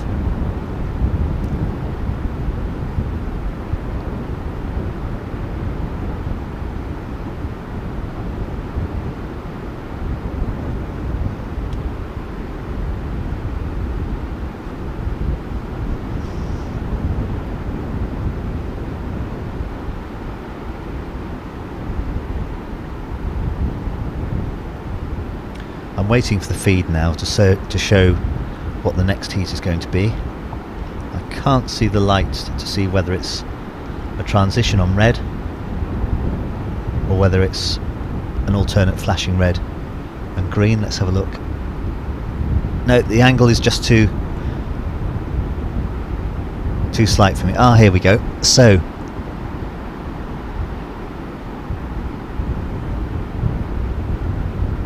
it's not the Masters men, as the heading indicates. It is in fact a four-man heat, it looks like. So they must have changed what they're doing, because we have, there we go, Pro Man. Thank you, gentlemen. We have Jamie Cox, we have Luke Smith, who was commentating earlier on this morning. We have Lucas Meldrum, who's been very successful in this competition. And with my 60-year-old eyesight, I can't actually read who the last person is. The writing's too small. Sorry, guys. This is what you're dealing with. This is what you're dealing with. And it's clearly a jogging competition. They don't look as though they're competing very hard. Oh no. Luke's getting ahead. Oh no, he's being overtaken again.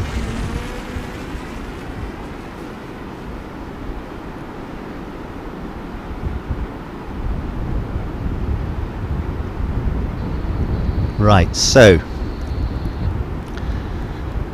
Jamie Cox, yellow bib, he will be on an Essie sail with Goya Cube boards, wonderful boards. It's Sam Neill. I've just had a young person come to the window with massively magnified type. Right, so where were we? Jamie Cox, yellow bib, Luke Smith, red bib, Lucas Meldrum, green, and Sam Neill, white. That's Coxie there, yellow bib, so he's on the orange Essie with the cube. Only the best people ride cubes, you know. There's Luke Smith, red bib with the Severn sail. I think it's an RRD board, looking at it from here. We have Lucas, I know he rides duotone. Where's Lucas? And then we have Sam, who's on the blue Goya with the yellow Goya board. There's Coxie out of the box, going very quickly. He's such a good sailor.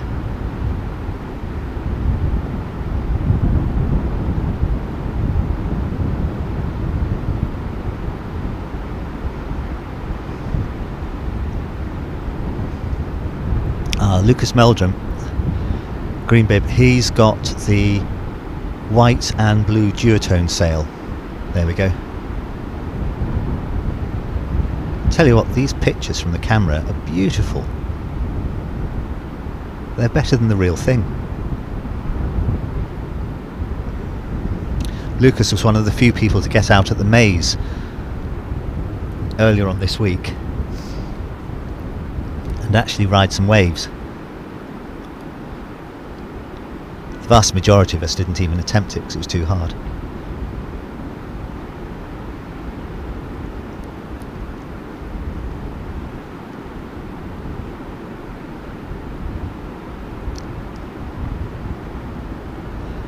I really don't envy the judges here because it's so difficult to keep your eye on everything.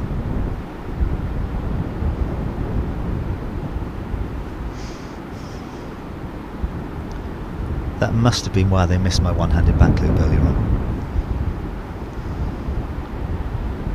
Oh, nice forward there from Luke with the red Severn.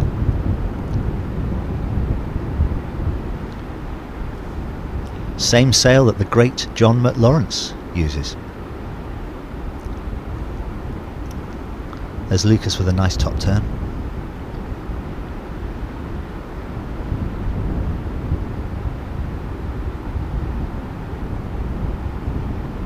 Sam Neill on the inside with the blue Goya.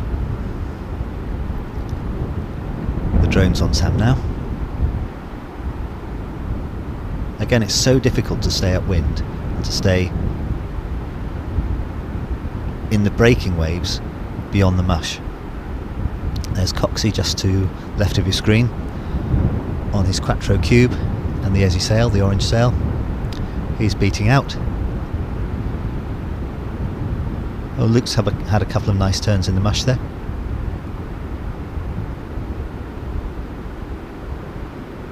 Coxie must be going for something big. Back Luke, but it didn't get all the way around. Has he made it? No, sails in. What a pity. It's so hard, so I'm told, to do back loops in these conditions because it's very, very onshore.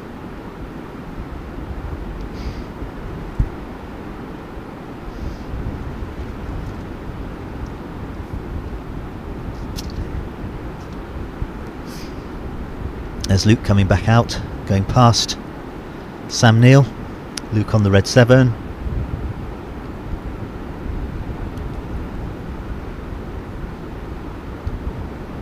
Hopefully he's going to get a nice ramp. And we're back to Coxey again, coming in. Luke's still powered up and still blasting down. Still going quickly, looking for a ramp. Back loop attempt. Oh, that's nice. Oh, it's just got... Oh, no. No, it's gone in. It's gone in. What a pity.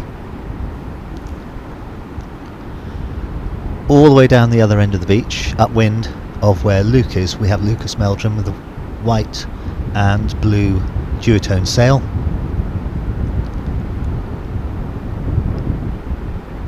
He's making his way out through the break, closely followed by Coxey. We've got Lucas on the screen now.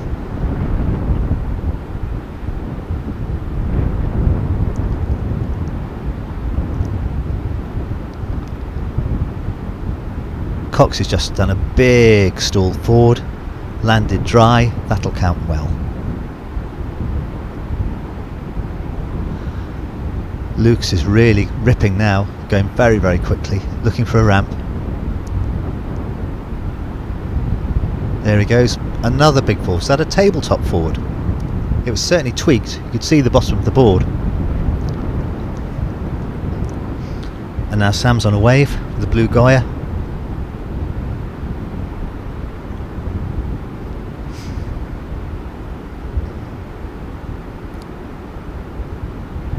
Cox has just landed a perfect backy. Again, a dry landing, so that will count very well.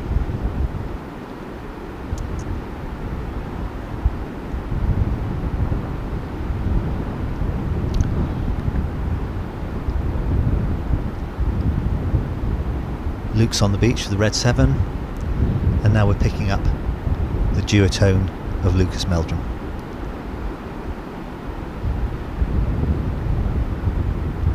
Beautiful colours on Tyrie. The sand is just simply white and the water is blue. You couldn't get a better place. It's just wonderful.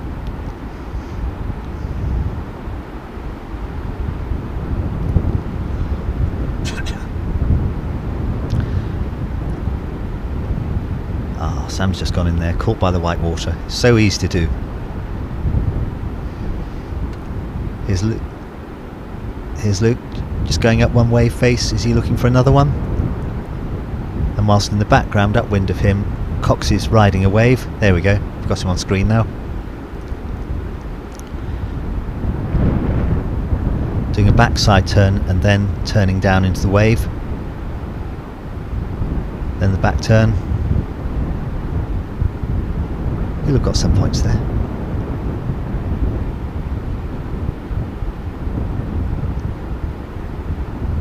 What I find so impressive about the pros is the speed they have around the break. Whilst us mere mortals are chugging around, they really have speed. And Lucas has just landed a back loop. He's wet. Oh, he's fallen in. I don't know whether that will count because he was in control, but it was a wet landing for 2 or 3 seconds and then the sail went in. I don't think the judges will score that. I think their standards are too high today because of the level of sailors that we have on the beach. We really do have the best of the British sailors here today. It's so impressive. There's Coxey looking for another wave. He's already got 2 scoring waves. Another backy. Oh no, he doesn't go that. Doesn't rotate enough to get round. What a pity. And of course that takes time out of your heat, because we are down now to 1 1/4 minutes left. So does Coxey need need another scoring wave. I know he's had some waves, but surely he wants a bit more.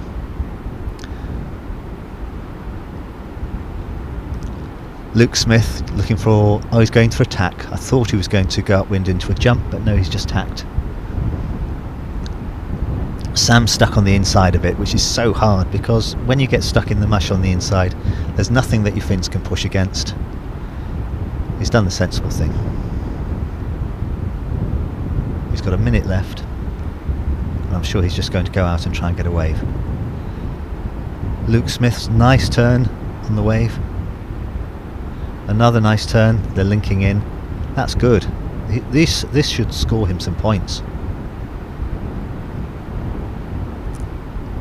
Coxey blasting out, presumably he's going to get another jump. He's going very quickly. Back loop. Oh, nails that. Absolutely dry. In fact, the board was even moving forwards as he landed. So clean.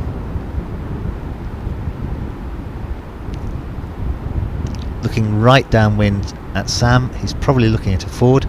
Oh no, he's going for a back loop and he hasn't made it. What a pity. And Lucas Meldrum has got a wave. He's riding Clue first now.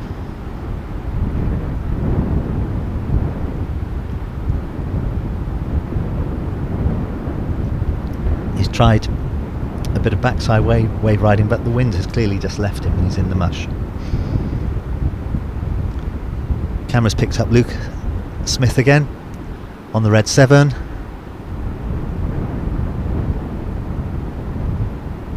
And that's it. We're out. I don't know who's won. Coxey must have gone through. Jamie Cox. Because of those really high, clean jumps. He had a big stalled forward, and he had a couple of really good back loops. I presume it's 2 to go through from a 4-man heat. And I imagine they're running the 4-man heat simply to save time, because the ferry leaves at 7 and the organisers have promised that we will be finished, everything will be done and dusted at the latest at 5 o'clock on the beach today.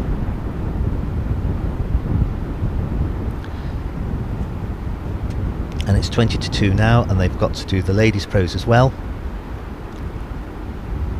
So that must be the reason. That must be the reason.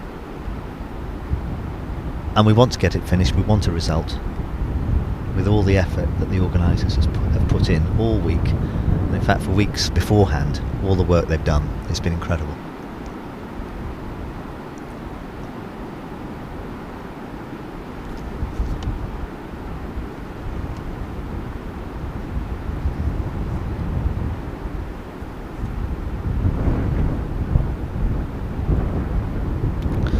I'm just going to ask Ben if he can update me on what the running order is, and whether we're going to have 4-man heats throughout the pros, and whether that's going to apply to the pro ladies as well. So I'm sure he'll tell me in a moment and set me straight. Looks as though the wind's dropped a little bit, looking at the conditions.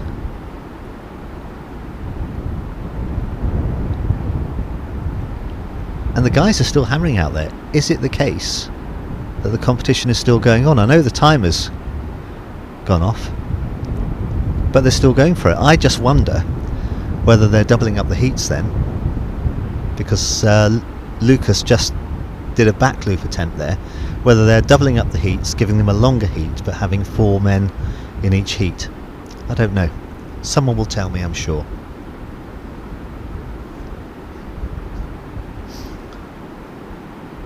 Or whether they're just having fun, because it looks lovely now.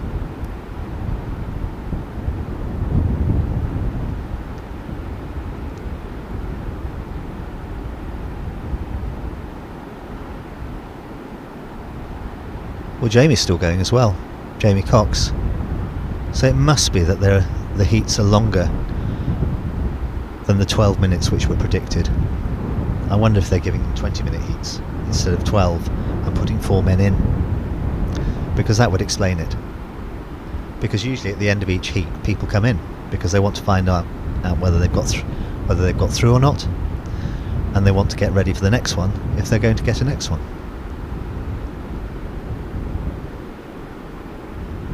Looking up the beach, there are 6 sails, and that's possibly the pro ladies fleet. So perhaps they're running them together. I don't know.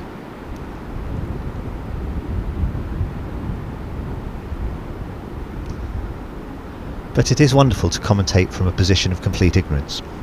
I think I'm qualified to do that.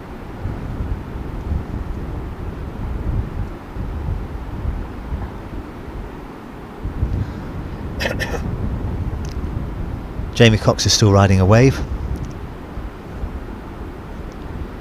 Lucas Meldrum has gone upwind, come to the beach, turned, and he's going back out again. So they must still be competing.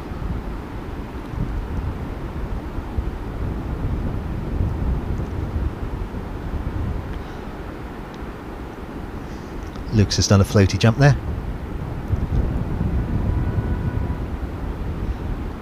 And I've just heard a siren from up the beach, so that may be the end of the heat. I can't see the light.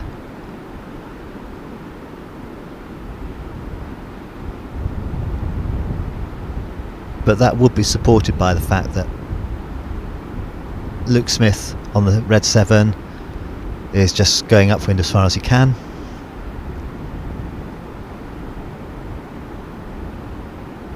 Sam Neill is walking his kit up, and that Lucas Meldrum is just sailing back upwind.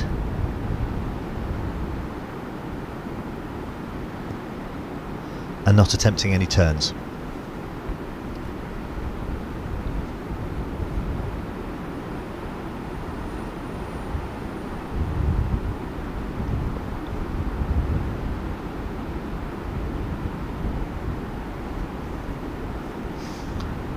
We've got a close-up of the van now, and I think it's showing a red light.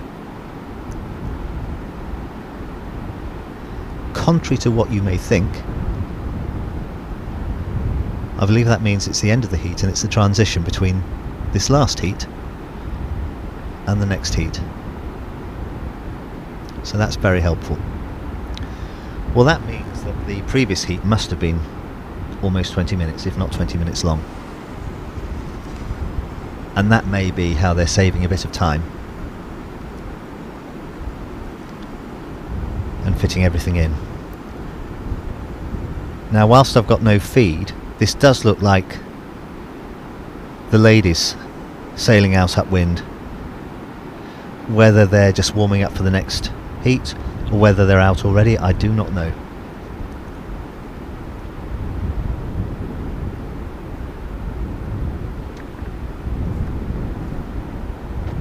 What's going on, Ben? What? When you say feed, do you mean from the camera? Are you seeing enough here? I'm seeing enough here, but I don't know how long that last heat was. We have no idea either. I think what they've done is they've put 4 out and they put it up to 20 minutes. Yeah. And by doing that for every part of the pros, they're going to save about 30 minutes. But they've got no information coming down here. Perhaps they're out of range. I think we're just out of range. What I've heard is that it's man on man, but it's 4 men in the water for the next heat. That's what I've heard. So what does that mean? No idea. Oh right, so it's 2 man on man. Ah right, so there are 2 there. Right, so it would have been Coxey against Luke, and then Lucas against Sam.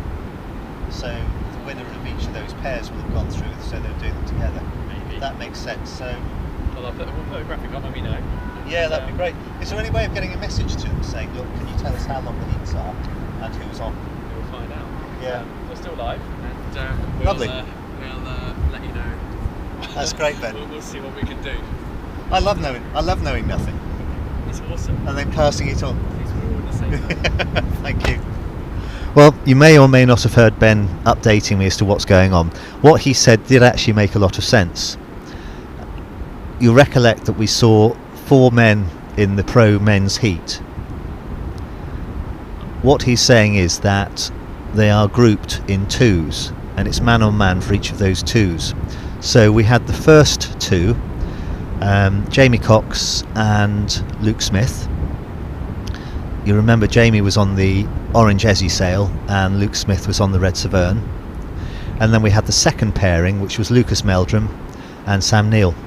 Lucas Meldrum was on the white and blue duotone and Sam Neill was on the blue Gaia. If it's a man-on-man, then I think, from what I saw, I think Coxey and Lucas will have got through. But we will see. That's only my guess, and my goodness, I am the last person to have an informed guess. Right, we now have another heat of pro men. It's just come up. And we have Ben Page, yellow bib, Mikey Archer, the local, red bib, Nick Welsh in green, and Dave Horrocks from Ross Niger in white.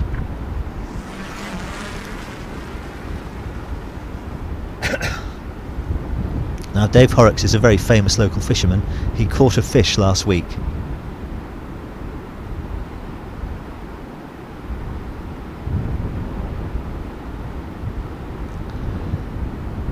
We haven't yet got a time that's been put up, but we do have Ben Page on the water. Looks like he's riding the Gaia sail. He is a Gaia sailor.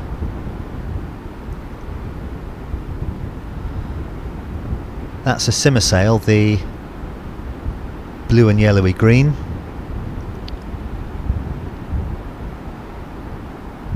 Can't tell who that is sailing it yet. I know Dave sells simmer. Oh, and it's a simmer board as well.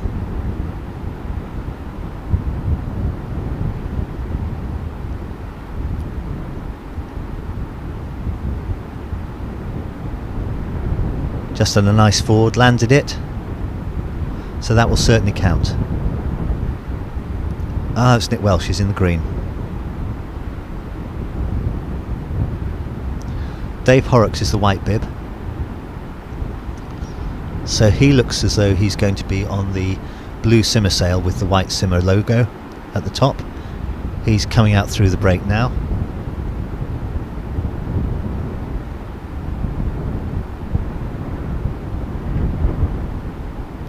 Camera is still on, I think.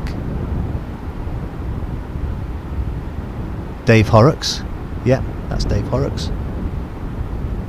He's landed another forward.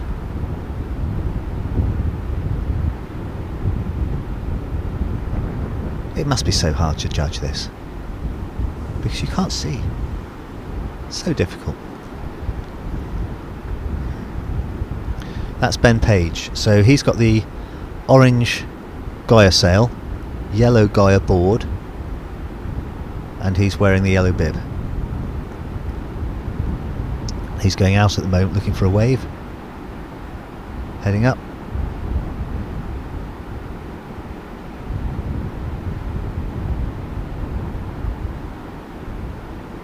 Lovely forward in the background there.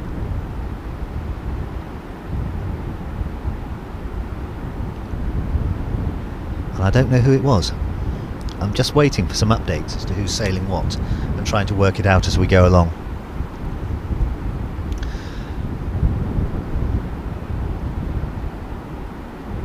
Right, the camera's now on Ben Page, red and orange Gaia and yellow Gaia board.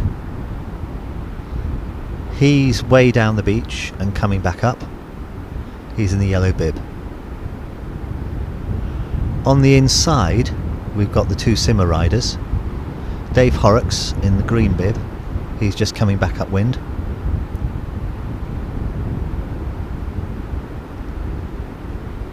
And I'm trying to see where Mikey Archer is.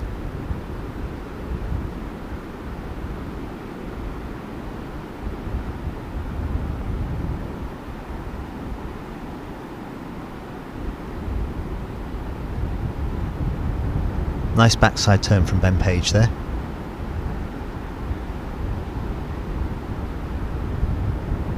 And that must be Mikey Archer, the white sail, the red bib. Yes, it is. Done a couple of turns and he's gone in now. There's Ben doing another turn.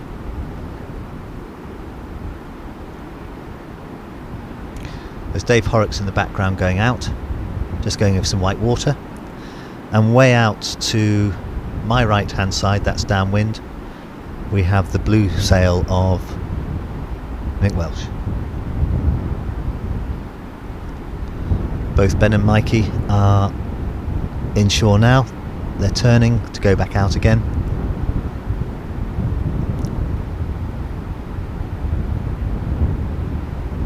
It seems to have flattened off just now. I wonder if the wind's picked up. It does look windy outside now, out the back, although Ben seems to be having a bit of a problem getting out through the white water. Oh, he's speeded up now.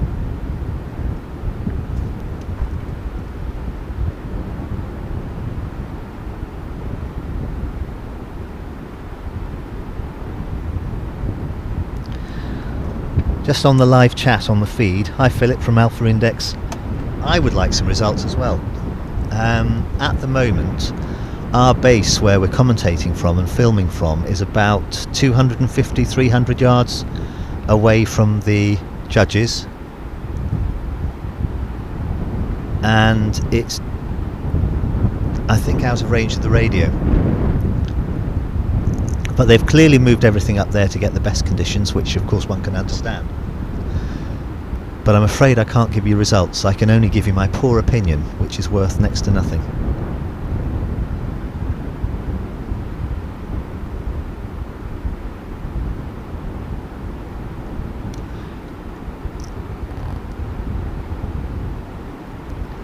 It's really challenging for the technical guys here to sort things out.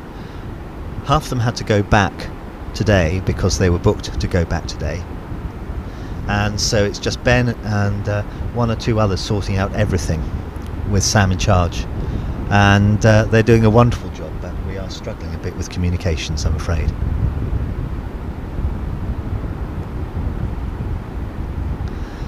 Now, I hope you can still hear me. I've got no input on my screen, but I do have the advantage of being able to actually see everything in front of me, so I don't really need to know what's on the screen. But I can tell you that Ben is back on a wave, bottom turn, top turn, nice wave, another bottom turn, another top turn,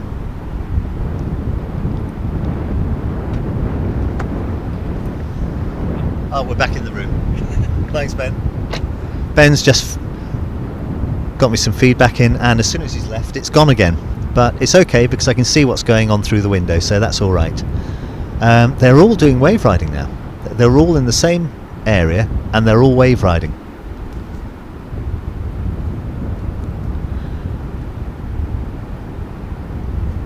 Well, it turns out that Philip from Alpha Index is Lucas's dad, so that's nice. So he's in the live chat. If it's any comfort, Philip, I think Lucas got through, but I don't know because I haven't got any of the formal results. I think it was Lucas and Coxey from the last heat. I've got no score feed at the moment. My goodness, the camera's coming onto me now. That's appalling. Just seen a back loop, not landed, and I think that was Dave Horrocks out the back there. Ben Page has just sailed past him. I'm sure he'll have said something complimentary. And then going out through the waves, we've got Nick Welsh. And right on the inside at the moment, way upwind, so he's going to be able to have a really good run at some waves. We've got Mikey Archer.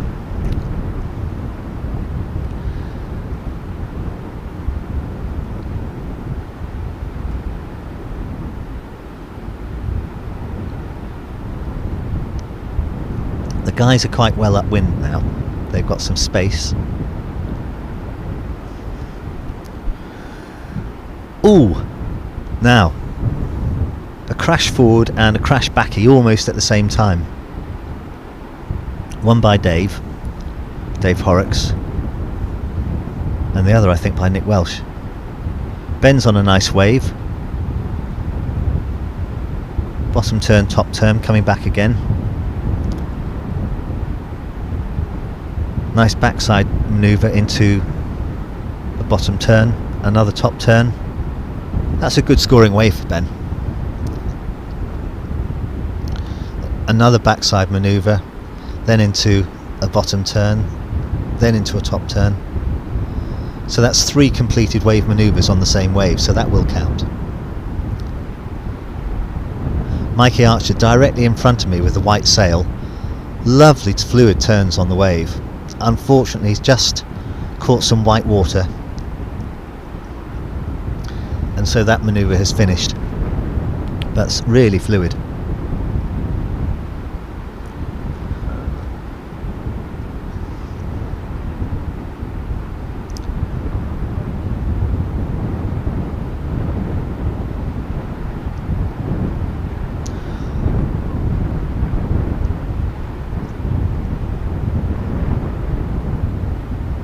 Back loop by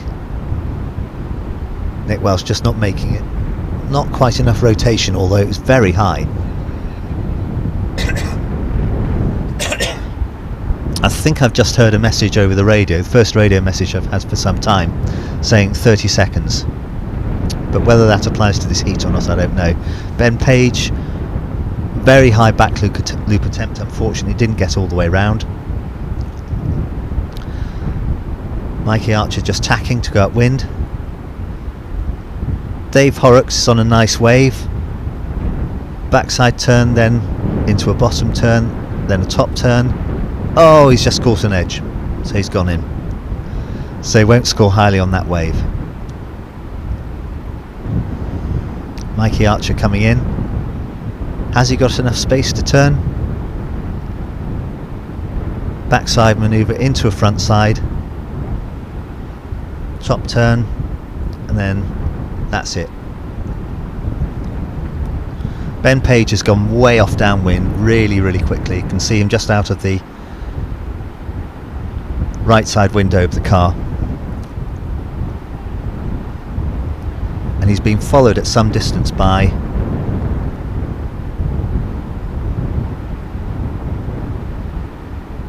I think that was Nick Welsh, who's just attempted a backie but hasn't been able to land it, unfortunately. Now, I wonder if the heat's over, because we've got Mikey Archer walking his board in the mush directly in front of the car.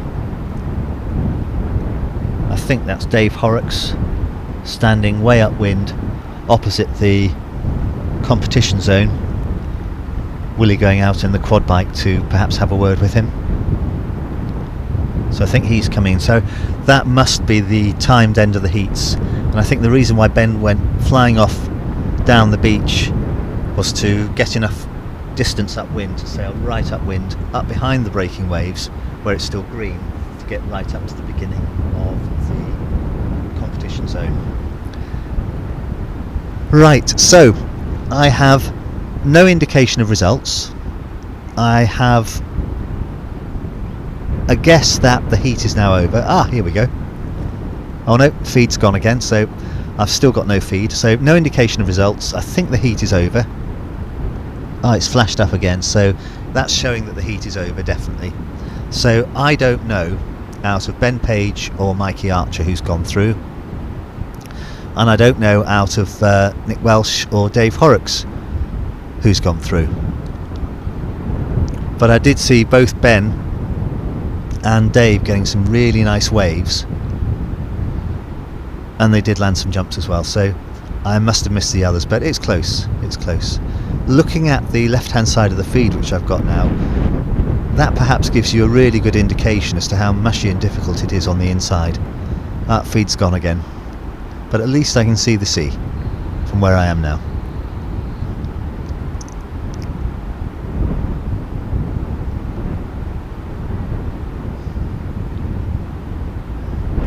Now, the last 2 competitions have been men's pro.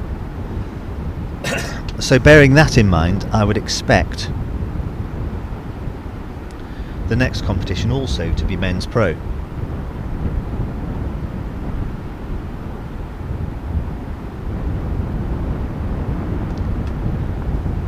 I've just had a message from Billy.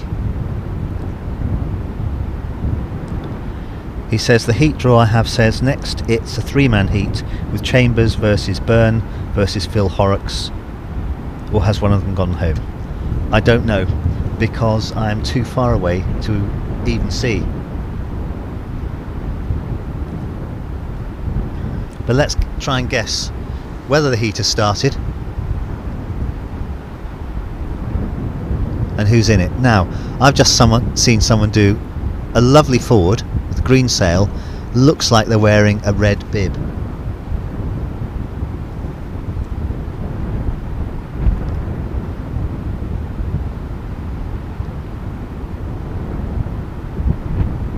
But are they free sailing, or are they part of the competition?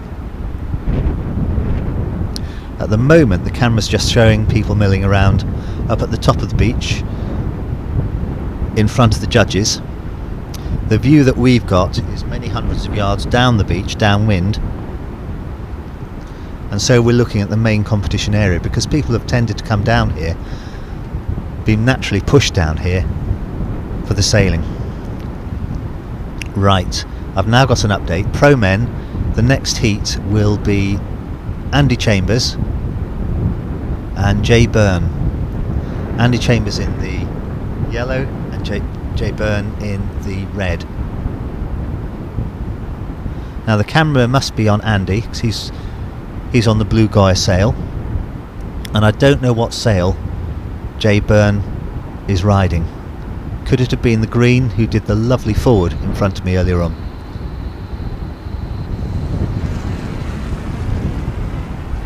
The camera's on Andy. If you can put the camera onto Jay at one point just to allow me to pick up his sail. I just wonder if it's the green sail with the black base to the sail who's just gone in the mush. Well, the camera's on Andy Chambers.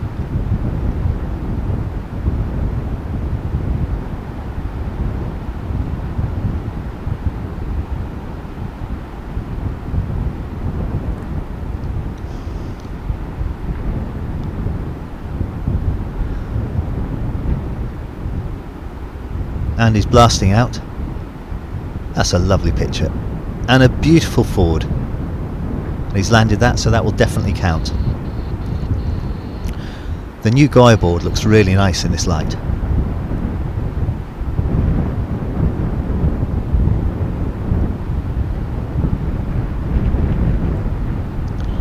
If anyone can give me a heads up of the colour of the sail of Jay Byrne, I'm sure it's this green sail which is coming from my left. He's in the contest zone. Everyone's been really good to keep out of the contest zone, and any free sailing has been done well away, which is very considerate and very appropriate.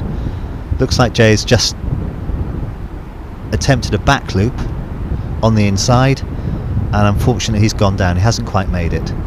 Andy's further out. Lovely slash, backside slash on the face. Blue sail Gaia, and he's now just above Jay Byrne. So Andy's bottom turn, top turn, still in the same wave, so this will all count. He's carrying it on in, and is he trying to gain ground upwind? He must have left that wave now, so a couple of nice moves on the wave, especially the slashing turn. He really threw some spray there. And now we've got both Andy Chambers and Jay Byrne going out together. Jay with the green sail, Andy with the blue sail.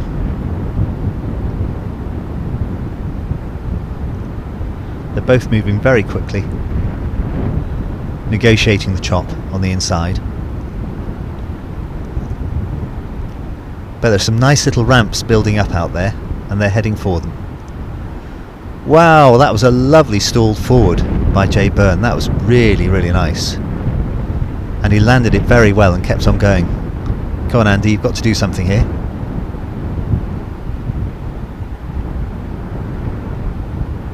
Oh, back loop, and he's nailed it. Excellent.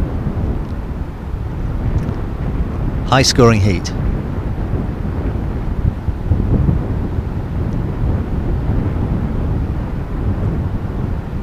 Andy's carried on going. Oh no, he's now tacking to come back upwind. Jay Byrne is already going back upwind, but clearly trying to make some headway to get some space, to ride some waves and then get back out. I've just seen the time that's come up and it's showing about 13 minutes left of the heat.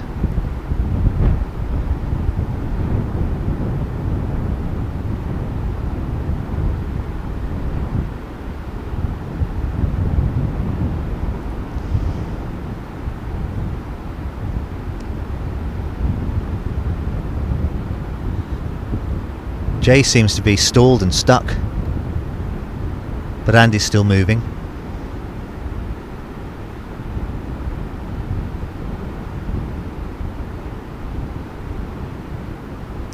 They're both now up.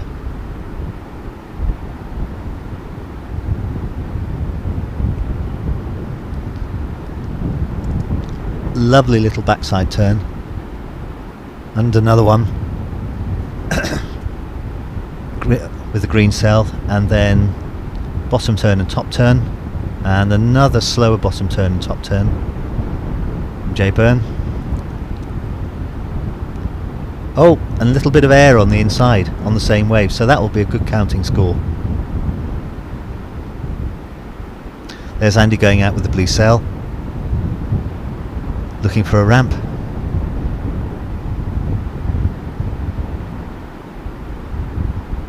Oh no, he's just jibing off the top. Perhaps this is going to be a big wave for him. Perhaps he's found a swell out there and can ride it all the way in. 9.5 minutes left in the heat. Yes, Andy's riding the swell in. He's riding the wave. Oh, lovely black loop. Sorry, not black loop, back loop. That was a really nice backie. But Andy's still on the same wave. He's still milking it.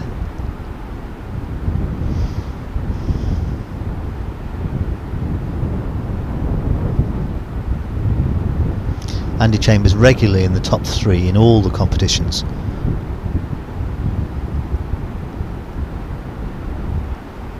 Was formerly known for very interesting and challenging haircuts, but now has transferred his affections to other parts of his face. Sporting a debonair moustache at the moment.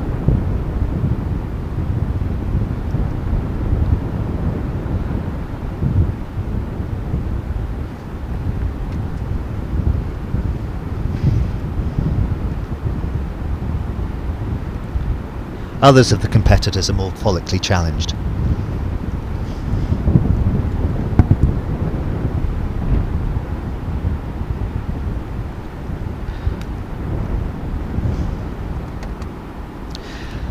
Just for Philip Meldron, it is 2 jumps, 2 waves, I am told, and I hope that's right.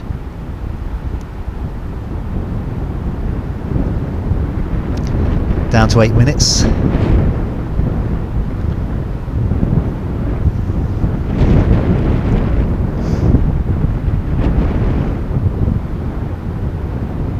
This has been a close heat.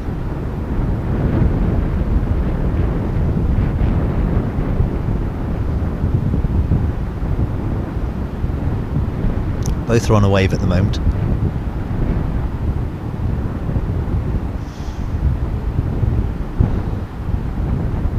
Another backside slash from Andy. Laying the sail down again, a backside manoeuvre, then into front side. Bottom turn, top turn.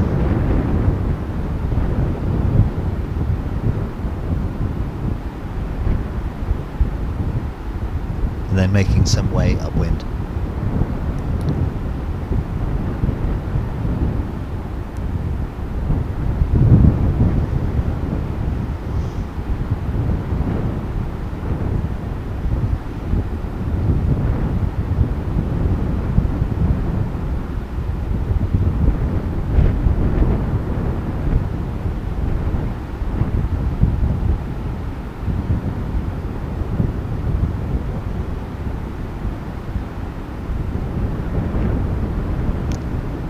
Lovely backie from Andy Chambers.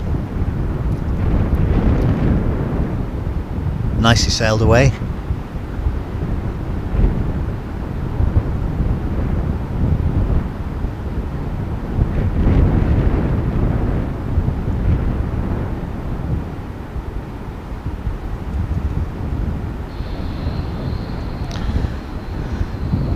Shout out to John McLawrence. Yep, it's looking nice and windy now, John. Bet you weren't making mud pies. Wish you weren't making mud pies in your garden at the moment.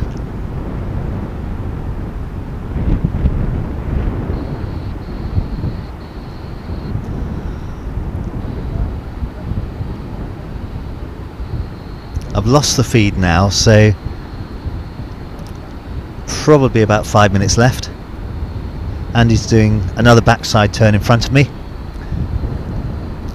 and then into a front side, top turn, slide out, and he's just gone off the back of the wave.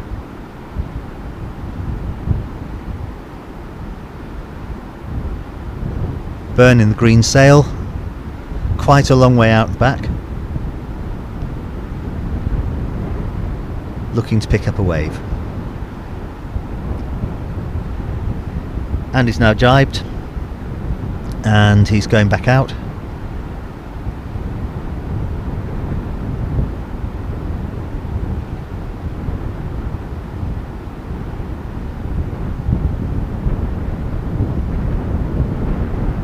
Is he going to jibe or is he going to jump? They're both heading out now on the same tack.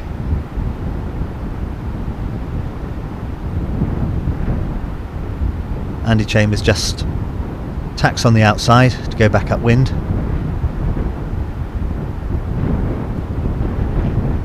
And Byrne on the green sail follows his move and is now ahead of him about 75 yards.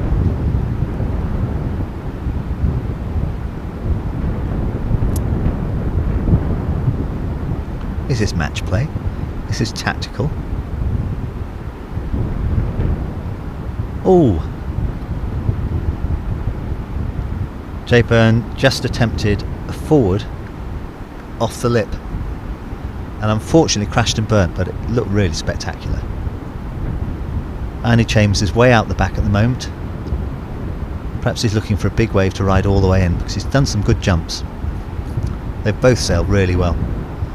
Oh, he's attempted a forward off the lip as well, and he's gone in, so they're both in the water at the moment, both swimming.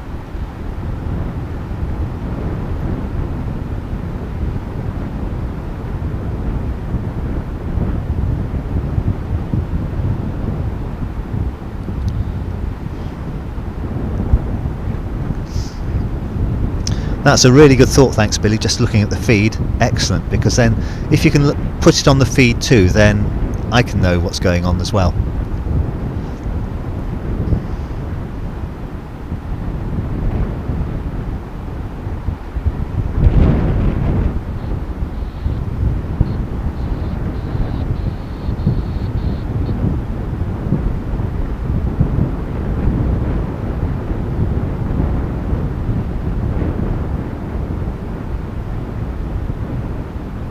Right, that's the heat over. They've both come in.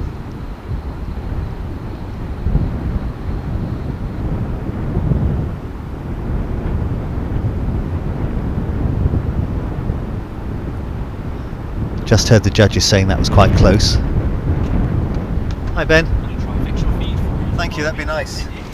I just got a message, just overheard from the judges saying, that was Duncan saying that it was quite close, but we didn't get any further than that. I know. I do hope my gym ring isn't too bad. Still alive, so we'll see what's going on.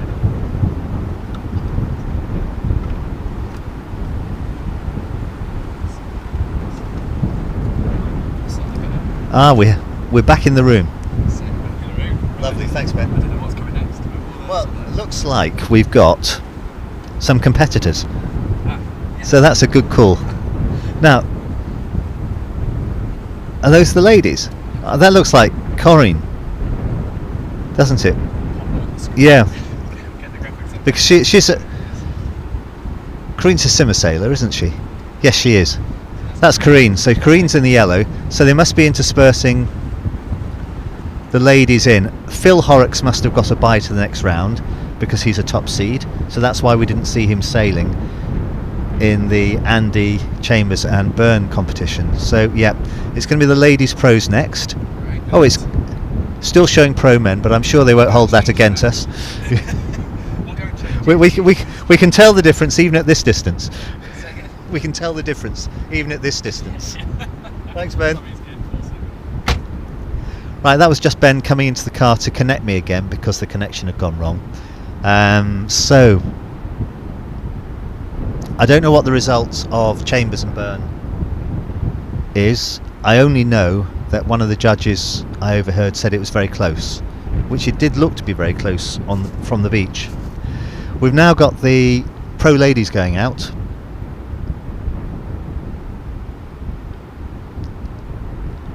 And I know that Kareen sails simmer, and she's on a white simmer sail with a bit of green flash underneath it, and I think she's got the yellow vest on.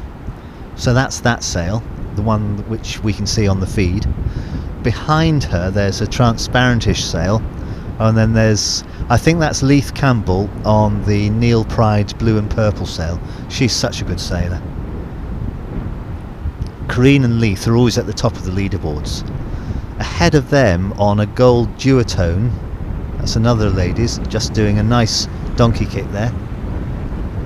And then behind them, I'm not sure which sail that is, but it's a sort of transparenty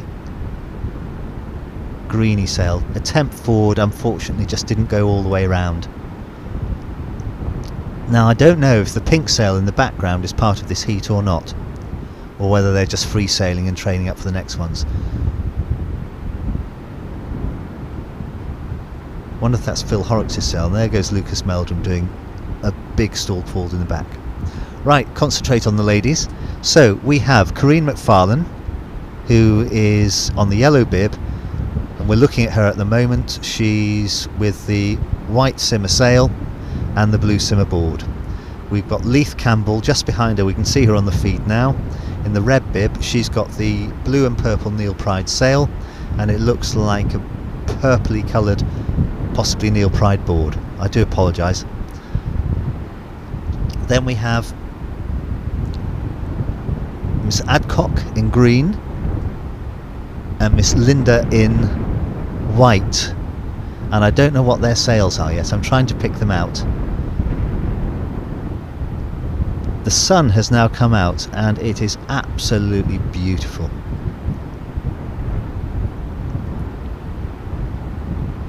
And it looks as though a squall, certainly more wind has come through because everyone's just been knocked off into the water. Everyone's in.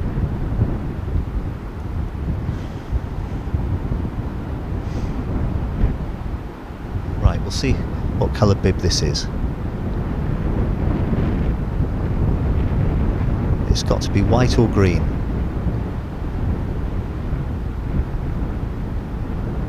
It's white. So that is Miss Linda, white bib, on a wave, riding it nicely, going upwind now, still doing some backside manoeuvres, bottom turn, top turn, very nice. And we've got Kareen going out on her white simmer sail on the feed now. She's quite a way out. She's been followed by the drone, which has given us some brilliant pictures today.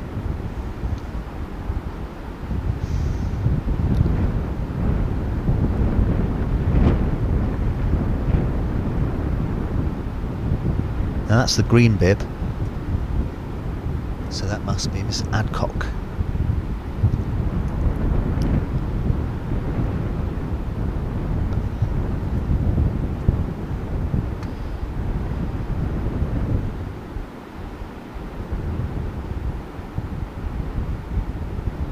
Izzy Adcock. Thanks, Mia, that's really helpful.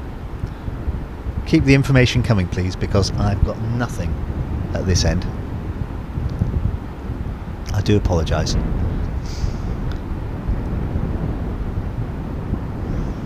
It does look as though the wind has picked up a little bit. There's quite a bit more white water. And the noise from the car sounds as though it's windier, so it's definitely getting windier. But it was forecast to increase reasonably significantly throughout the afternoon, so this must be kicking in now, which is great, because we're going to get the best conditions for the best sailors.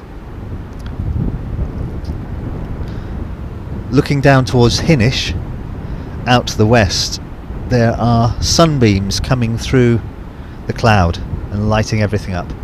It's wonderful. Such a special place.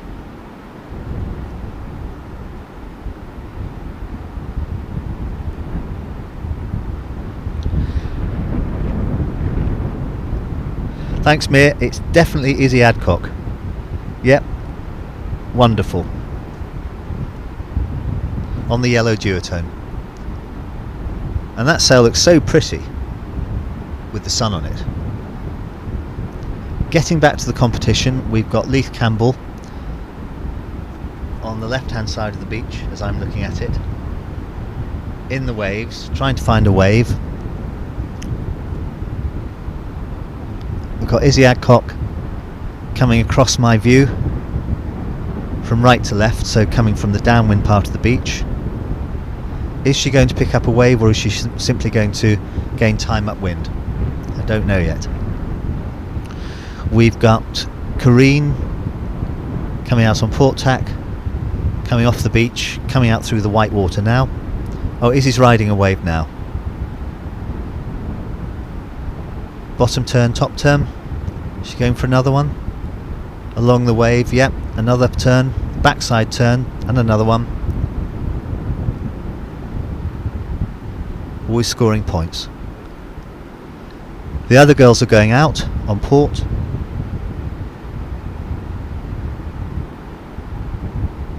Corinne has tacked onto starboard, and she's well out to sea. She's got some space now. Got Izzy on the inside, showing up on our camera. Again, trying to point as high as she can to get upwind as far as she can. And the sails in the background on our view are free sailing stroke training for the next heat, I would imagine.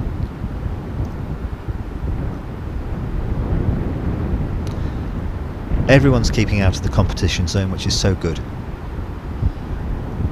A little jump there. Ms. Lind. In the back we've got Corinne. Bottom turn, top turn, and another one, another bottom turn, clue open, another top turn. Got Miss Lynn trying to do a forward, unfortunately it didn't rotate all the way around, and she's now having to deal with a load of mushy water coming her way. Kareen's now finished with that wave and she's pointing upwind, trying to get as far upwind as she can. Leith Campbell on the outside, looks as though she's picking up a wave. Nice bottom turn, top turn. Oh, she's just fallen off the back of the wave. That's unfortunate because that looked really good.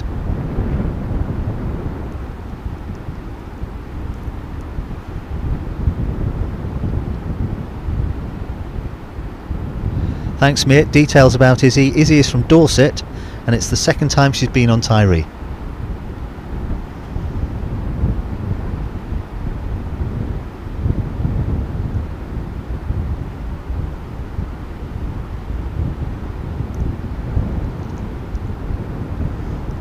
Ms. Lynn just getting caught on the inside there. It's so difficult in the mush.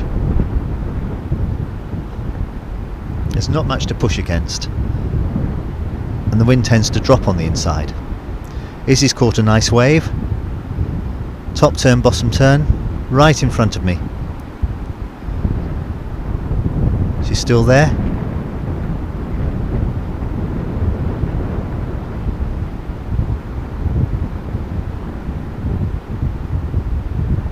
Is she going to go for another turn, or is she just going to try and pinch upwind?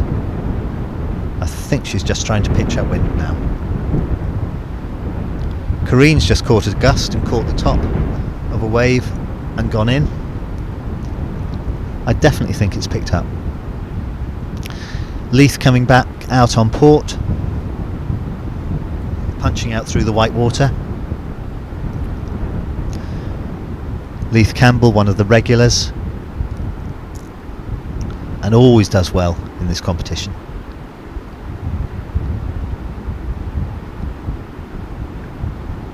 Kareen and Leith seem to be heading towards each other. Leith on the way out, Kareen on the way in, and Izzy on the way out as well, again on the gold duotone. Followed by Miss Lind on the green sail.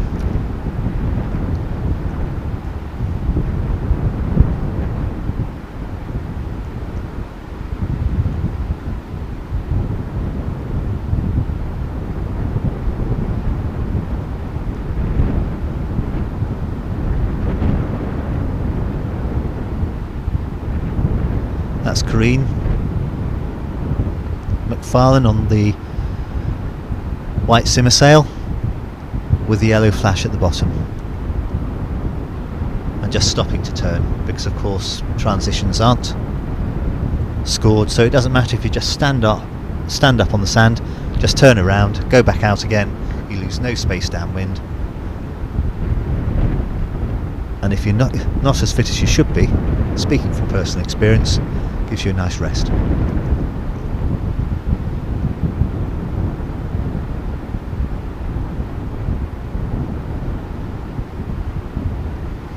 Really clear picture of Kareen's simmer sail there.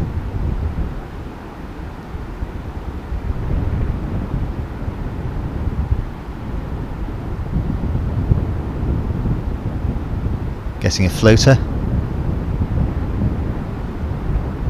Picking up quite some speed. Is she going for a jump? Another floaty jump. She's looking for that ramp. Crossing with Izzy. Izzy on the gold sail. Coming back upwind now. We've got the drone footage now. Who's that? Ah, that's Izzy's duotone. She's going to a wave.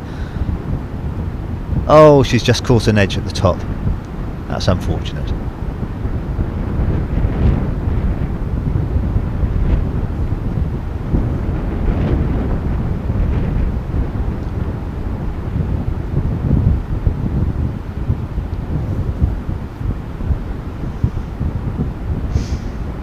Izzy's up and out, water starting again. Kareen's on a wave, and it's just gone mushy and caught her out. It is very difficult out there. It doesn't look it from the beach. It looks as though it should be so easy to sail, but it's the mush and it's the lack of traction on your fins. You can't push against them. You're constantly trying to go upwind, and you just get bogged down and stuck. And then your rail catches and you get wind in the sail and you go forwards. There's Izzy on a nice wave out to the right, bottom turn, top turn.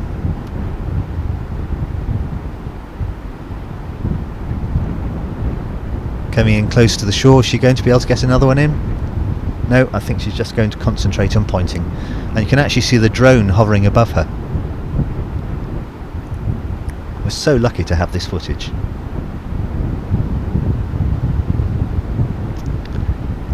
Leith Campbell out the back, and all the others inshore. Leith's just tacked, so she's coming back in on starboard. Is she going to catch a wave?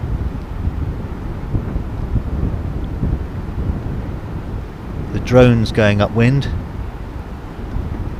to pick out Corrie McFarlane on the white simmer.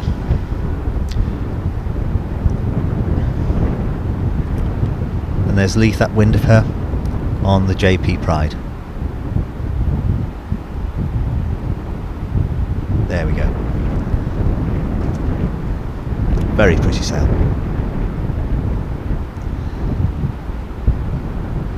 I've got no timings on this heat, so unfortunately I don't know how long it's meant to last. But what I can see looking upwind is I can see a group of masters carrying their boards out to the water's edge.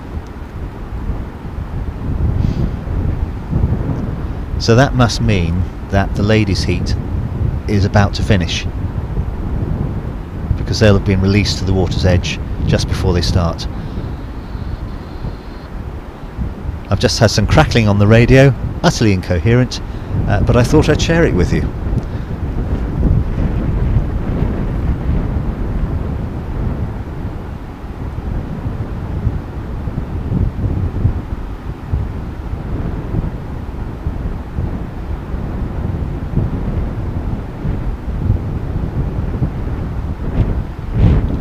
Thanks for the help, Billy, with the update. Really, really helpful.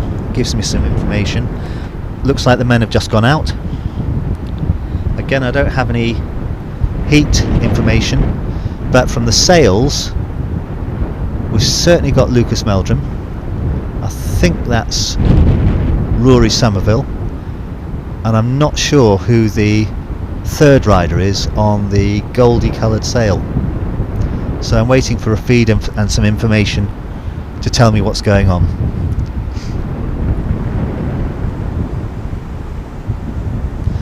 But anyway, this is the best way to find out the results, see who's actually still going.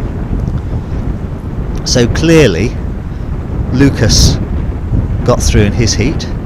There we go.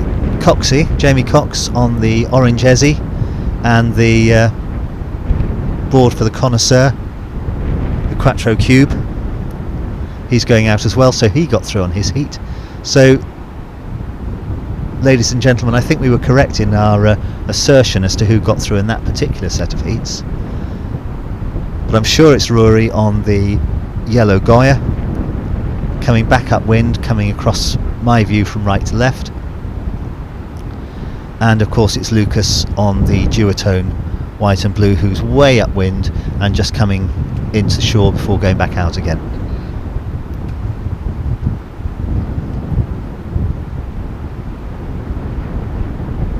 No one has actually attempted a jump yet, as far as I can see, unless I completely missed it. I think they're going for positioning to get upwind significantly before they start their runs.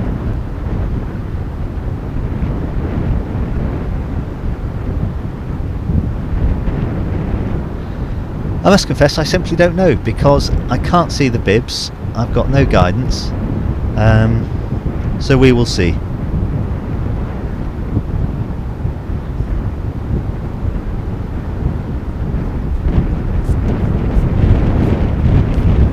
Well, it's definitely Lucas Meldrum, who's done very well here in the past. Looks like a Severn board, possibly, out there with him. Looks like the Goldie colour. That was Jay Burns, wasn't it? So has Andy Chambers been knocked out? Wow.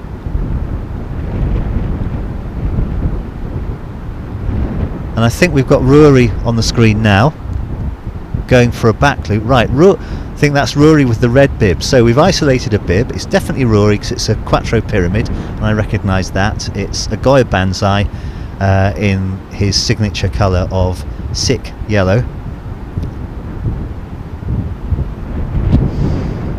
Definitely Lucas on the duotone. Definitely Jamie Cox on the orange Ezzy. And so it must be Mr. Byrne on the Severn, I think, although I can't see. Yes, it is a Severn. It's got a lovely grey goldy colour. Really, really pretty sail.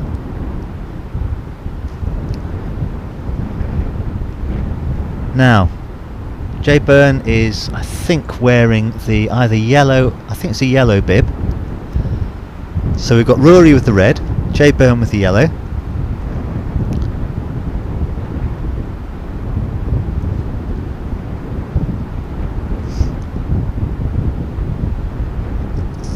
No one has done a big jump yet, and these are all big dogs, apart from Rory, who has a big dog.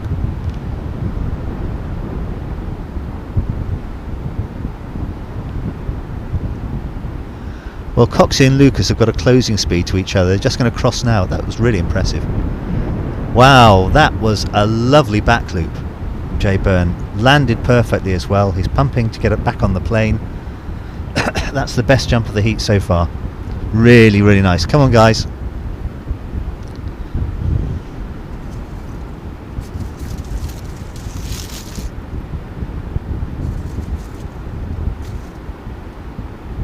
Ah, thanks, Billy. So that's Dieter. I'm afraid I've got no entrance list at all, so I'm just going off what people can tell me. So if you could keep sending me the information, that's absolutely lovely. Could you give me Dieter's surname as well, please? Is that Dieter de Icon? Well, he's definitely on a 7, so if that is Dieter, that all makes sense. But that was a lovely back loop he did. Right at the top of the beach, we've got Lucas riding a wave way upwind, still within the judging area, and now jibing out and coming back out again. Camera's now on the Ezzy sail of Jamie Cox. Come on, Jamie. He can put in some monster jumps. Lovely stalled forward, right on cue. Thank you very much indeed, sir. Right, Dieter van Eycken, he's coming in on starboard, coming back up the beach. Lucas did a lovely forward, just missed that out of the corner of my eye. Rory's gone for a backie, but it hasn't gone all the way round, and he's crashed and burnt in a soggy sort of way. But he'll be back up. Come on, Rory.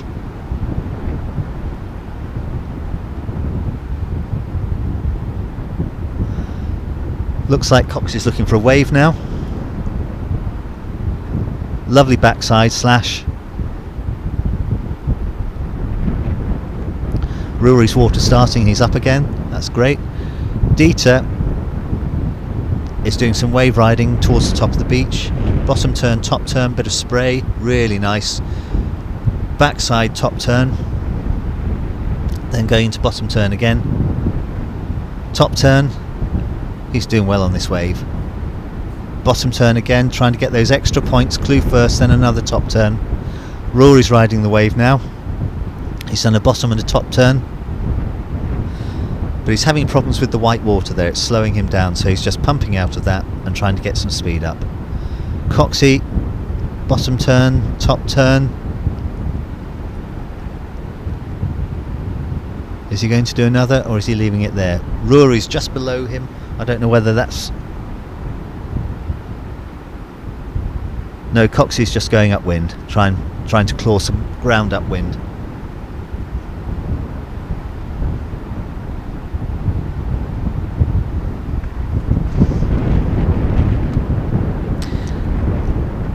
Dieter van der Eycken sailing really well. I think he's ahead at the moment, out of everyone. Sun shining off his sail, beautiful reflections in the water, and he's probably about 75 metres downwind of Lucas Meldrum, previous winner of Tyrie. Lucas is tacking out. Is Dieter going to go for a jump, or is he just going to tack out and get some space upwind? Rory's coming along at speed, so's Coxie. Coxie for a back loop, landed it. Excellent. Lovely, lovely pictures. Look at that white water. It doesn't look much, but when you're swimming in it and trying to catch your kit, there's a lot to it. Dieter's going for a lay down on the wave, backside, bottom turn, top turn. Wave's broken now, he's making the most of it. Again, he's scoring points. Lucas with a lovely clue first manoeuvre. Oh, he's been backwinded and back into the water. Rory's way out the back, he's just jibed on a wave. Cox is quite far out on the back as well, so they've both got real space upwind to do something. Lovely picture of Coxie. And he's wearing a green bib. I wanted to know who was wearing the green bib. Again, carving on that Quattro cube. Beautiful boards.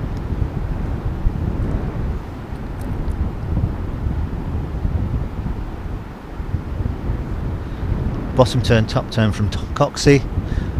Dieter's on the inside. Lucas is hunting a wave way downwind into the sun.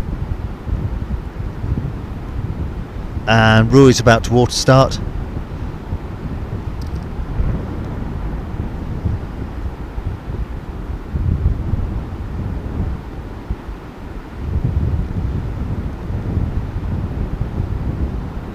Beautiful camera work. Sun coming through a Rory Somerville sail.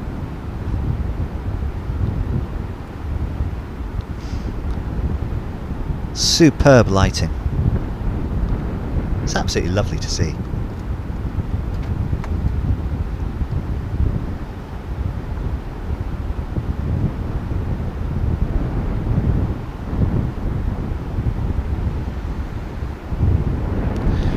Rory's pinching upwind. We got the timer. How far? We've only got 2 minutes 50 left. So come on, Rory. Get a jump in.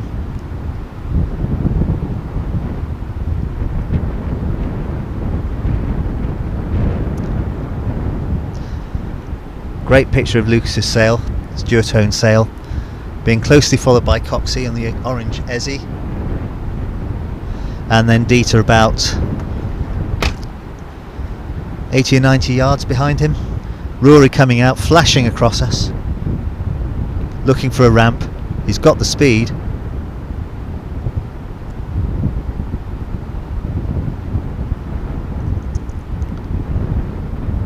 Lucas with some nice turns.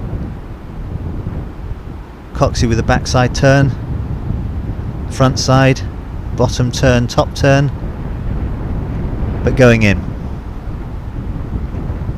Dieter's on the wave now. Lovely clue first, top turn, bottom turn, going along the wave clue first, then a top turn. Lots of spray, keeping the rig upright, but has gone off the back of the wave.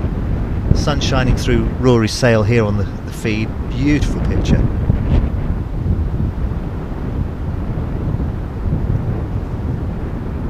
Down to the last minute and a half.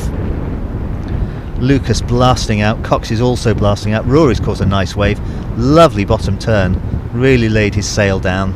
Top turn, another bottom turn. Another top turn.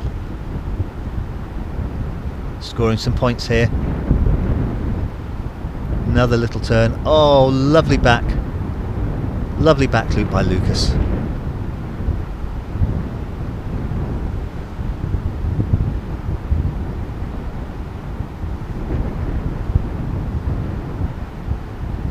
Rory's pinching upwind, going upwind to the top left hand corner of the beach. The other three guys are going down towards my right, towards Crossapole village itself, in the Hinnish direction. Coxie's quite well upwind, he's in the waves. Nice backside, lay down of the sail. Front side now, bottom turn, top turn. Another bottom turn, another top turn. All racking up the points. Still going, still in the same wave, still carving. Still scoring. Is he going to do another turn? Yes, he is. And now he's jibing out. Rory going for a backie again, unfortunately just caught it in the difficult conditions, so didn't make that back loop attempt. Looked great on camera though, sun shining through. And there we go, that's it. Well, I don't know what the results are, and at the moment I'm only finding the results when I see who goes out into the next heat, but I think Dieter's got through that one. I really do. And that big stall forward from Lucas, has that been enough to beat Coxie? Don't know. We will see. We will see. Dieter's still riding the wave, does he? Rory's riding the wave. Is it more than 12 minutes again?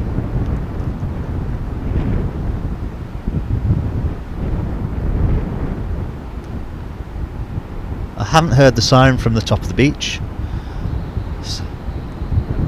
Now there's some crackling on the radio, and that may mean that that's the end of the last heat.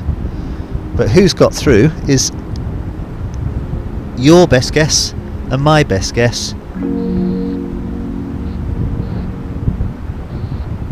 Billy's just told me there's a tacker from Lucas and I missed that, so my apologies, Lucas.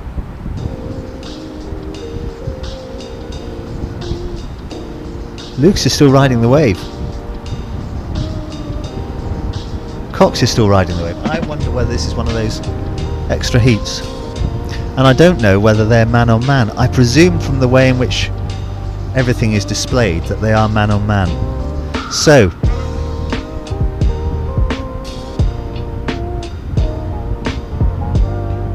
we will see. We will see. Right. The next heat. Well, that looks like Bubble, Andy Chambers in the green vest. Phil Horrocks with the pink sail. So what colour vest has he? He's got white vest. And then who's that with the red vest? Nick Welsh.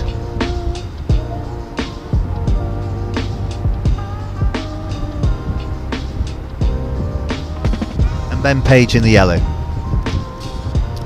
So Phil Horrocks, who has won this on a number of occasions and has been the British champion on a number of occasions, got a bye through to this round, so this is the first contested round that he's had, and it looks like he's, if we're doing man on man again, it looks like he's directly up against Andy Chambers, who got through the last round, who therefore must have beaten Julius Byrne.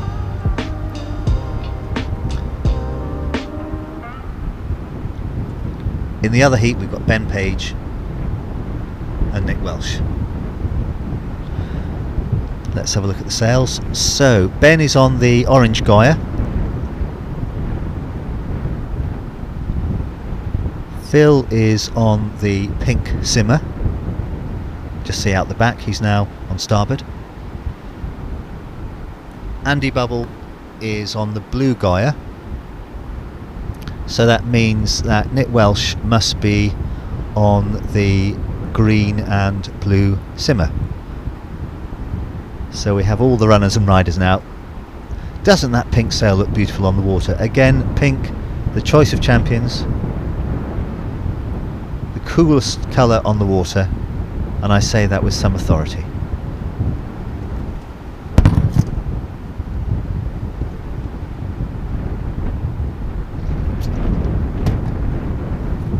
Yep, so message from Billy. Thanks, Billy. Yep, so Julius Byrne and Dave Horrocks have got knocked out.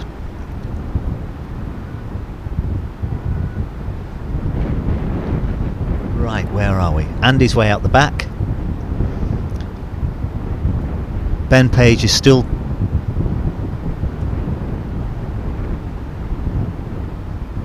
upwind. We've got Nick Welsh doing some nice carves on the wave.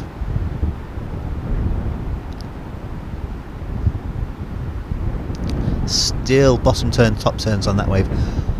He must have a lot of power in that sail because he almost comes to a halt and then he manufactures a slash turn and keeps on going on the wave. Very impressive. Looks like Phil Horrocks blasting out of the back. He's way upwind. He's done another tack, so going even further upwind, and Ben Page on the orange Goya, slightly downwind of him, but upwind. Now, that was Ben's forward loop, wasn't it? I just missed that looking out of the window, but he hasn't landed it. Or was that Bubble? I just saw a flash of yellow.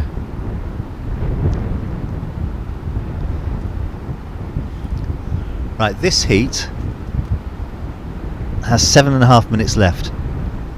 That was Ben Page who attempted the forward. He's out the back and coming in on starboard. That's Bubble in the blue sail, Andy Bubble Chambers.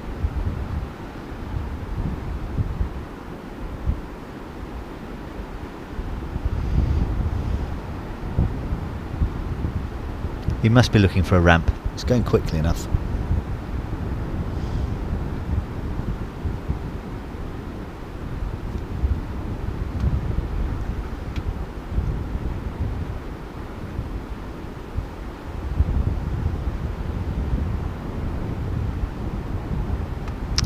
Bubble tacking, going back onto starboard. Ben's got a wave up at the top, nice top turn, going for another bottom turn, linking the turns in, still going, still turning, racking up the points. Ben's got a lovely fluid style.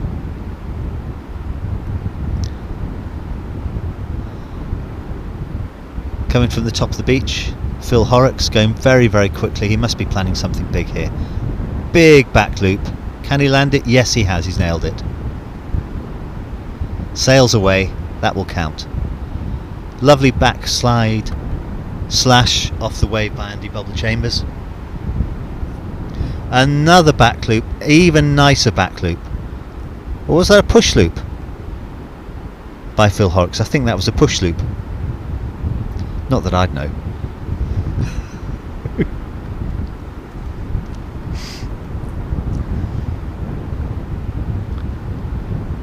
Ben Page lining up for a jump. Orange Goya sail. Looking for a ramp. The waves are funny here when it's cross on shore because ramps appear out of nowhere. It's a bit confused. Nice forward, landed it very, very well. Sails away. Andy Bubble coming from my left very quickly. Again looking for a ramp, blue sail. Lost my feed, guys, so we're back. This is Phil riding a wave. Andy's about to hit the wave. Is he going to do a jump? There's Nick Welsh behind him as well. Oh, Nick's going for a nice forward, landed very well. Phil's still riding that same wave upwind, so he'll have got a few points from that. Andy's tacked out, he's coming back upwind again. Ben Page on the Orange Goya has found a wave. Oh dear, it just crumbled. But hopefully it won't grumble and the mountains won't tumble, and I quote.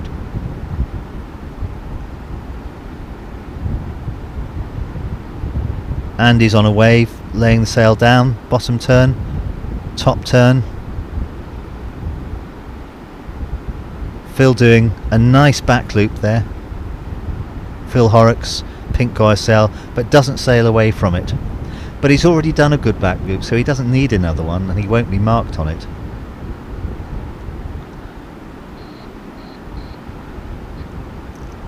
I think Andy's just done a tacker towards the end of his wave ride. Andy Bubble Chambers, British freestyle champion for many years. Ben Page coming out, port tack, through the mush. Oh, nice tabletop there from Ben. Very nice. Good old school move. Approve of that. All he needs now is a duck jibe and I'll be happy. Ben's got back up to speed again. Is he going to go for another jump? Oh, lovely forward from Ben. Yep, landed it, sails away, that will count. Phil Horrocks now on a wave. Pink sail up the beach. Andy's going for a jump perhaps. Andy Bubble with the blue sail. Phil still riding the same wave, while at the other end of the beach we've got Andy Bubble with Nick Welsh just below him. Andy's tacking out and going back upwind, back onto starboard. Yet Nick's tacking out as well, and Ben's tacked as well. So everyone's coming back up the beach. Phil Horrocks is right in front of the judges, right on the water's edge, and he's now on port tack jumping. He's going to be coming out through the mush and picking up speed to find a ramp. Andy Bubble coming back upwind. Is he just pointing, or is he looking for a wave to ride? He's going very quickly. I think he's just pointing. We've only now got 2 minutes left of this competition, this particular heat. Phil's going out very quickly, looking for a ramp. Phil Horrocks on the pink simmer sail. Oh, tabletop forward, but he's landed it. Did he land it clean, or did he have to water start away? I don't know. The judges will be able to see better than I can.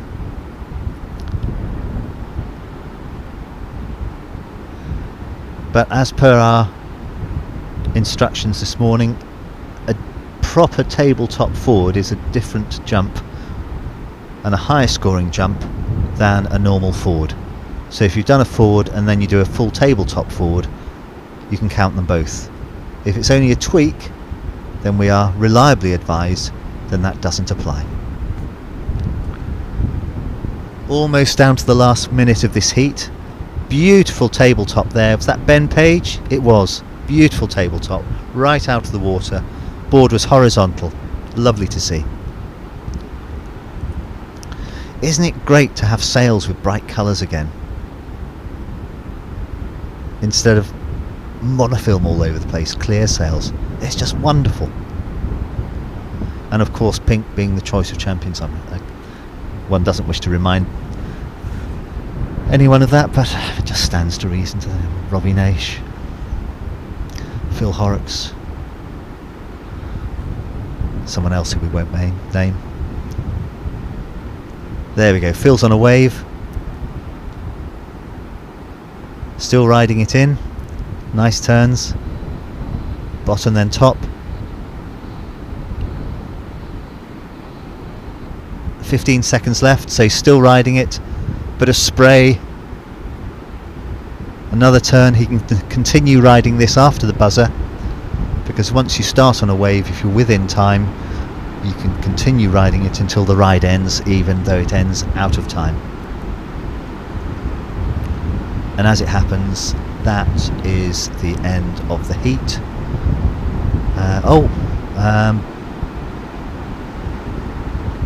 Bubble may... oh no, Bubble's going out. I thought he was on a wave, but he's going out.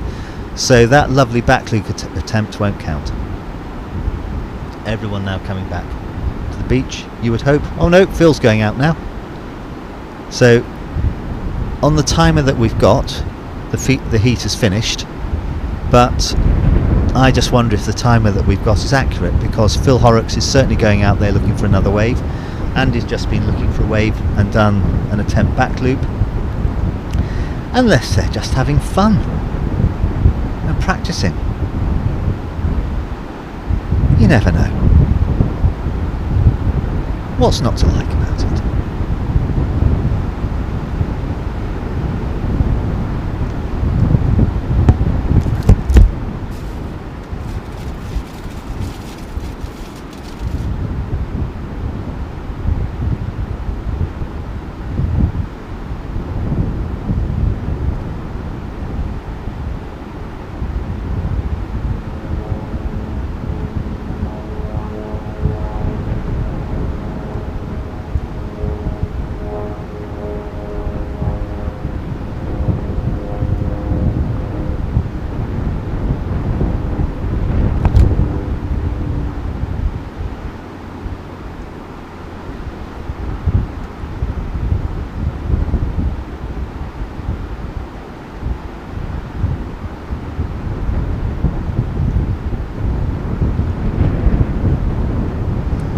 Thanks, Billy. Yep, you may be right about the 15-minute heat, because they're certainly not showing any sign of slowing down immediately.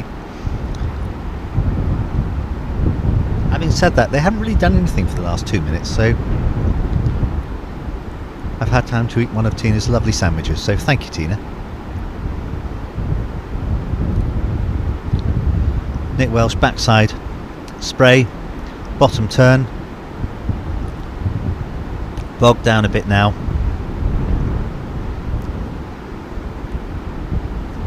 But there you go, he just gets up and running so quickly. Really impressive. Ben Page sailing with Andy Chambers, both on Goya gear.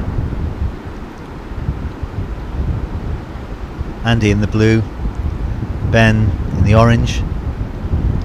But Phil Horrocks on a wave, riding it really well as usual. Lovely smooth shapes. My view of him isn't very clear here, but the drone footage is just wonderful. So he's linking backside and frontside turns all the time and riding it all the way in. See, he's ridden over the rip there,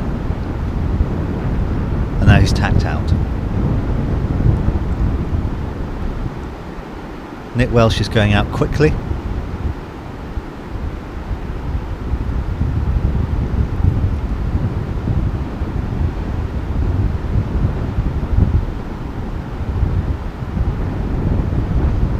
all the guys are going back out to sea. So it must be the case that the heat is still on, that they've been given more time to do their stuff, and for us to get a really representative score.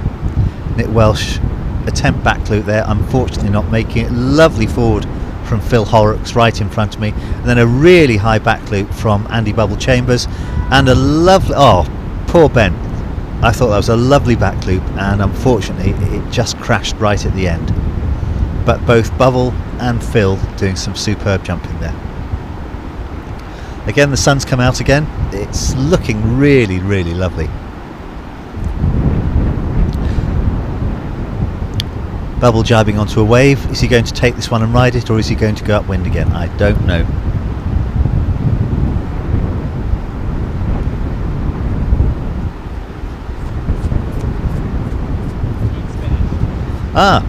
Update from Ben, the heat has finished. So you never know. Life is full of surprises.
Right, as you can see, there appears to be a bit of a heat break at the moment. Billy has suggested to me that the women should go out again next to give the men winners here a breather before their third round. And that seems to be a reflection of the movement, or lack thereof, on the beach. I can certainly see some of the girls' sails out on the water, but whether the heat has actually started for... lovely. Ben's just updated me. It's Women's Heat 2, but we don't know who they are yet. But perhaps we can play Spot the Sail, because I can see Kareen's sail, I can see Leith's sail, I can see Izzy's sail,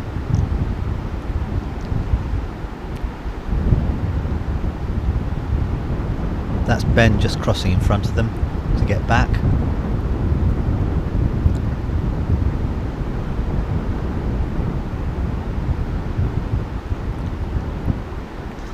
I'm sure we'll have some information on the screen soon, but it looks like they've started. Oh, that was a forward. Is that a sail away? A wet sail away? From Kareen? Kareen is on the white simmer sail. Leith is on the purple and blue pride sail, just jumping there. Nice floaty jump. And Izzy is on the gold duotone sail, and I think she's behind that wave. Yeah, there she is. She's just popped up now, just water started. Oh, nice drone footage now.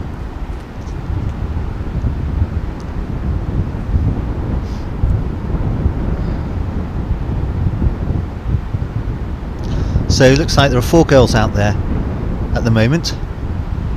Everyone else way upwind is free sailing and staying well out of the way, which is nice and considerate, but only right. That's Izzy with a lovely bottom linked into a top turn. 2 more turns on the same wave, very nice, and then clue first. And Kareen taking a wave, both of them are now inshore.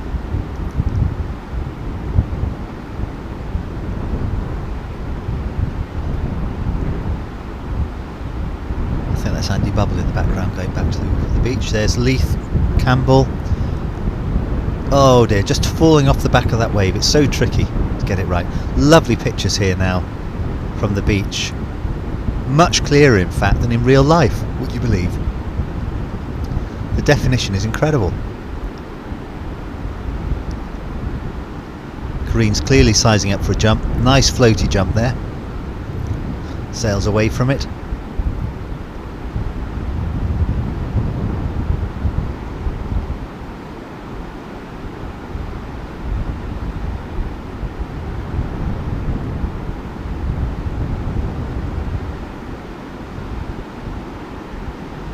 And the tide suddenly is coming in. Ladies and gentlemen, we may get our feet wet in a few minutes. I don't know.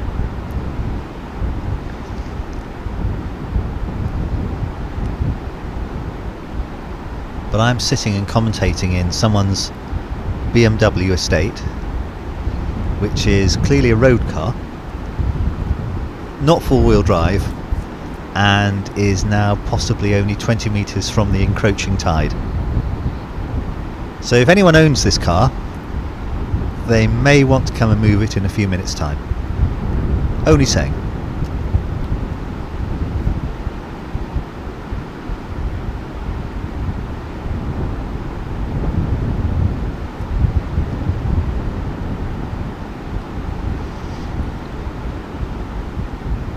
Right, I've just had an update from Billy, and it is the same 4 ladies who competed in the first heat, and it'll be an aggregate score of the heats they have.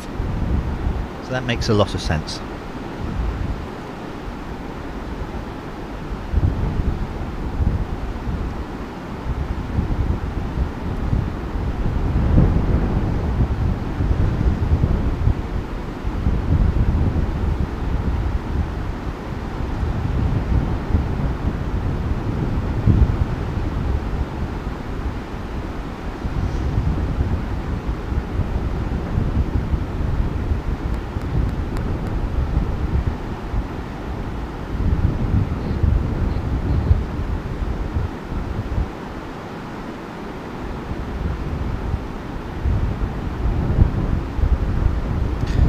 Leith Campbell on a wave, top turn, bottom turn. Wind looks as though it's dropped again, I don't know why. Perhaps there's going to be a squall coming through because it's getting darker on the horizon beyond us. Leith sailing right into the inside. Izzy's there as well, she's coming out on the gold duotone. Nice floaty jump there from Kareen.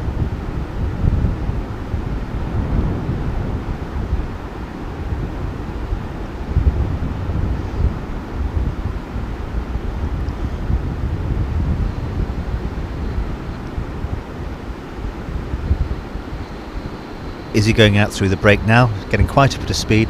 Perhaps she's looking for a ramp.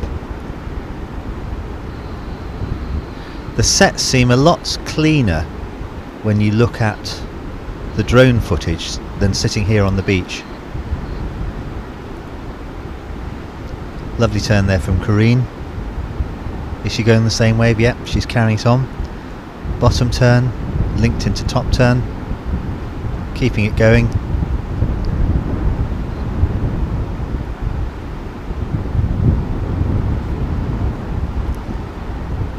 And now she's beating up wind.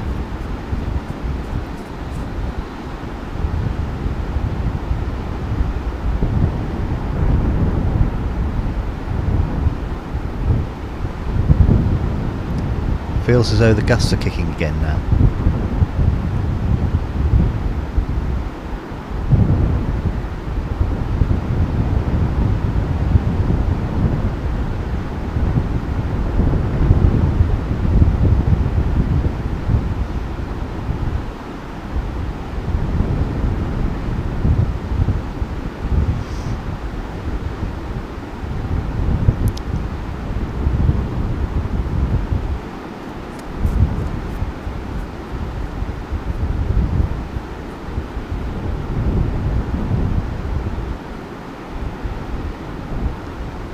I don't know why, but everyone seems moving quite slowly. I wonder if it's just got very, very windy. Suddenly. Oh, here we go. Green's really accelerating now. Everyone's picking up speed now.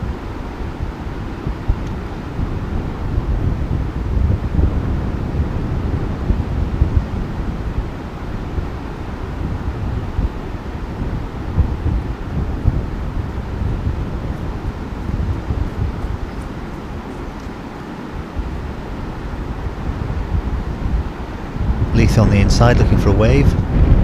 She's found one. Bottom turn. Top turn. Scoring some points. Karine and Izzy almost immediately adjacent to each other on the outside. Izzy pumping to pick up speed.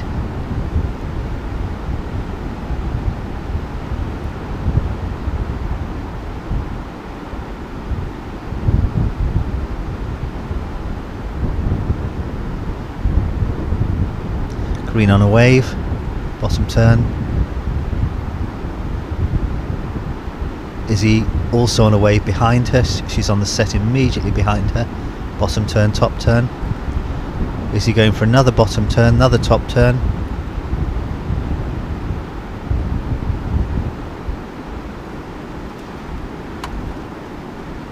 Hi Mikey.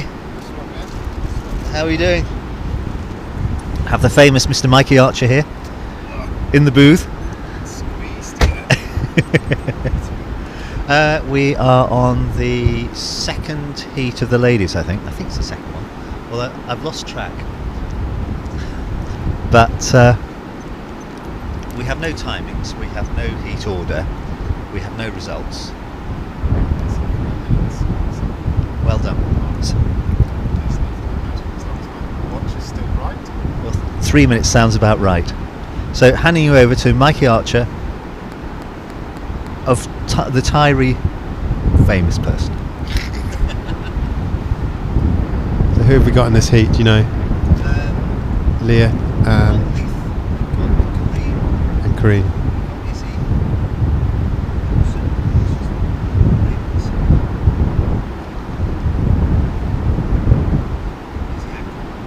And Izzy Apricot. It looks pretty hard for jumping at the moment. Looks like the wind's got a bit lighter. As the tide pushes in, we'll be seeing it make it harder to ride. But anyone who's getting any backside turns, that's the really long turns where you wrap around and come back on yourself, will be a distinguishing score. Looks like they're all trying to get in position at the moment. Again, the wind's picked up a little bit, so it's not too bad out there, but it's been very gusty as the day's been going on. Sometimes you're super overpowered and struggling, sometimes it's really light winds. Can we zoom out and see what's going on with the girls? There we have, who's that on the simmer there?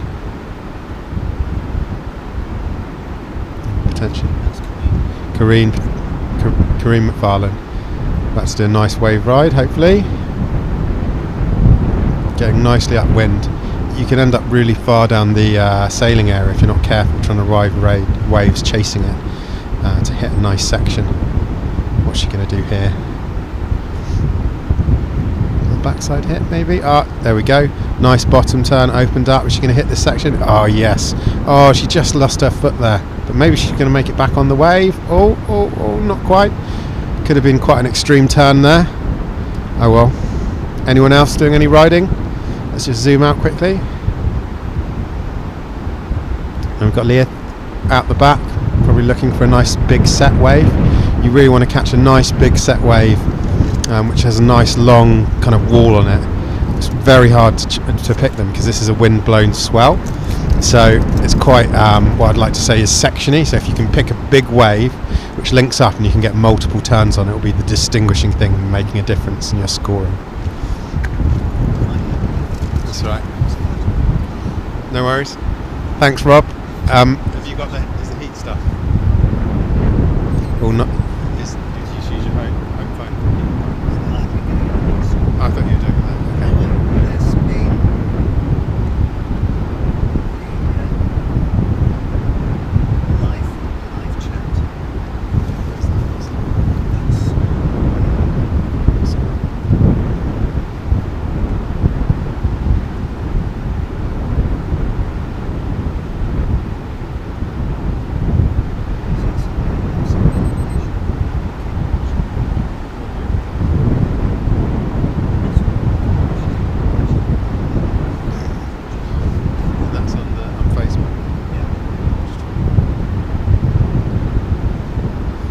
Excuse us folks, we're just having a few technical difficulties here.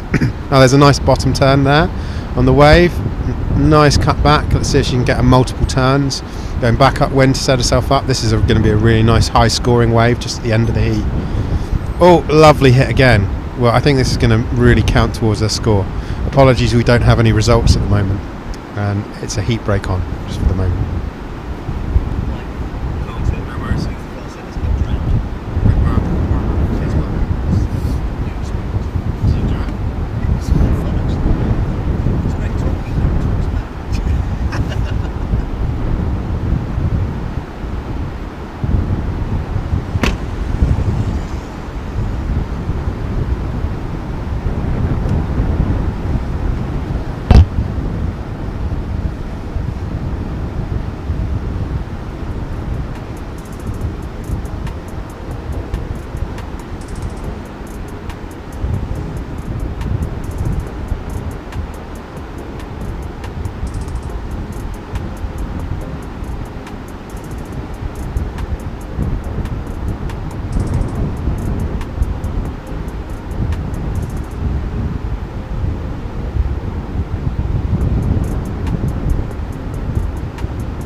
So the next heat that's on at the moment is the pro semi-final.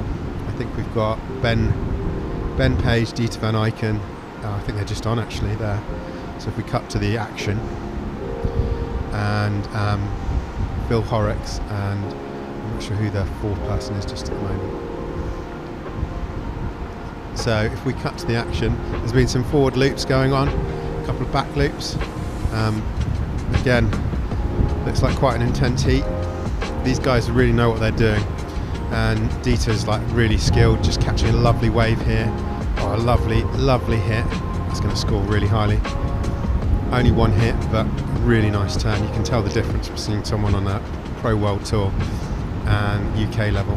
Having said that, people like Phil Horrocks are a really high standard, being an ex-pro windsurfer himself, still can hold his own in his mid-40s. Pretty impressive, really. Dieter just did a really nice couple of turns, is really linking up to the inside, doing a fantastic job. There's a few guys out back at the moment, and we're going to hopefully cut to the drones in a second. So we've got Dieter van Eycken, Ben Page, Lucas Meldrum and Phil Horrocks in this heat. It's man on man. Apologies, I don't know quite who's against who. There's a really lovely backflip by Phil there, showing his skill. Really nicely landed, nice clean landing, good height, exactly what you need.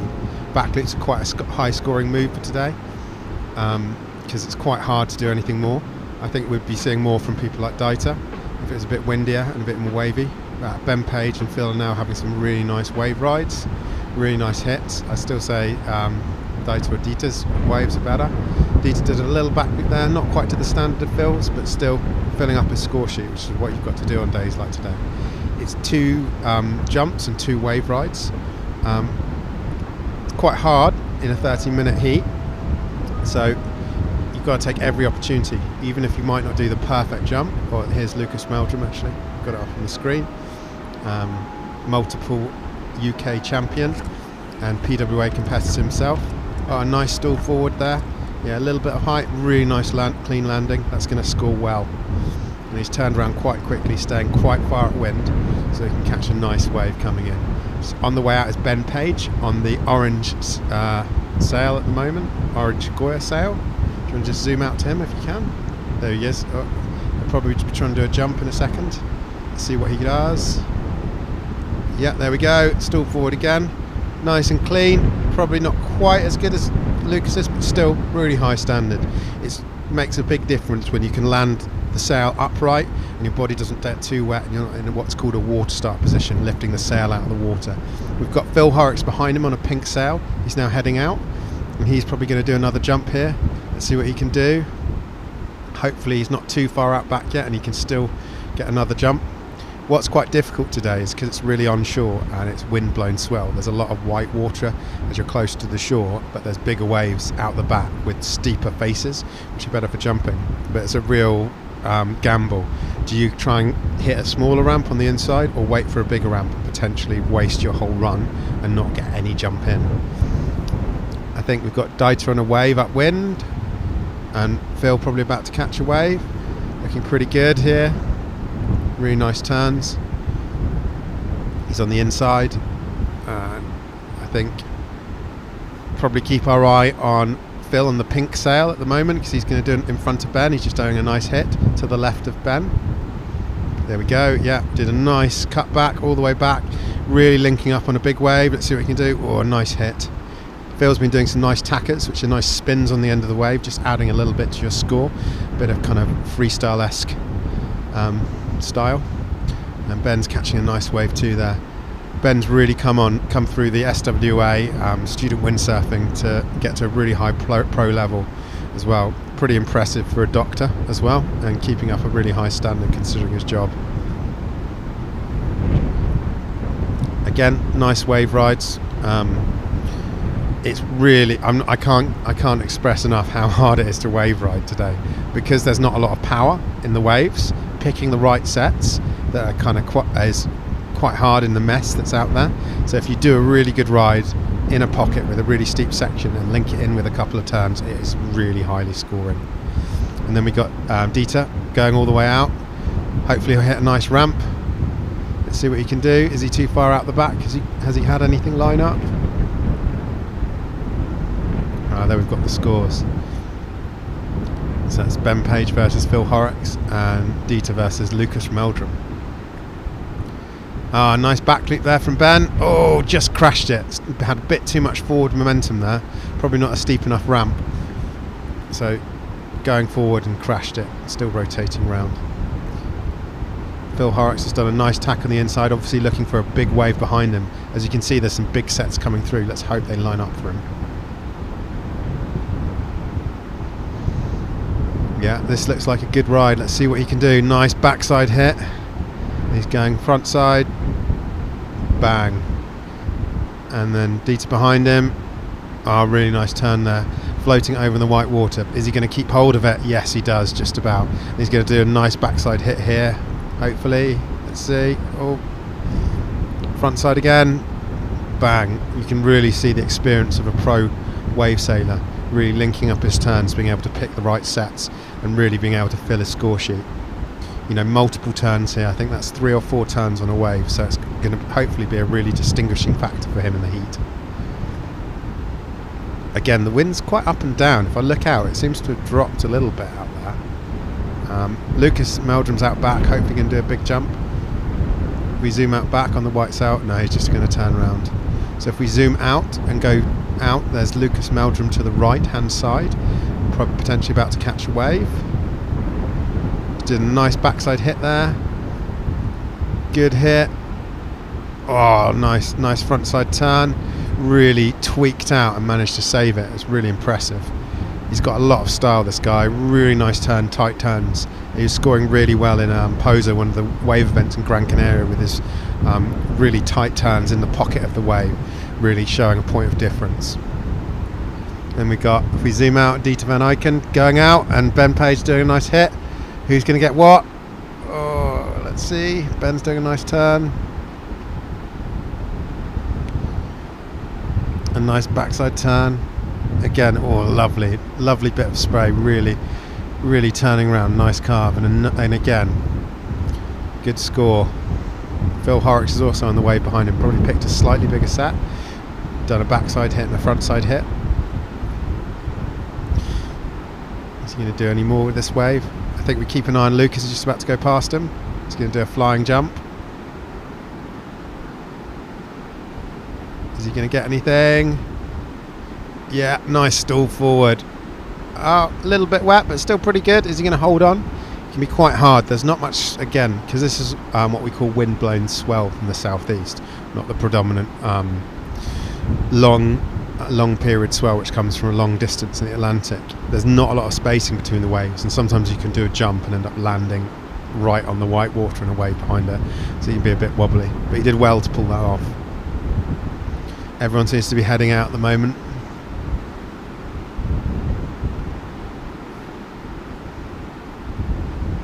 Not much action. Little respite.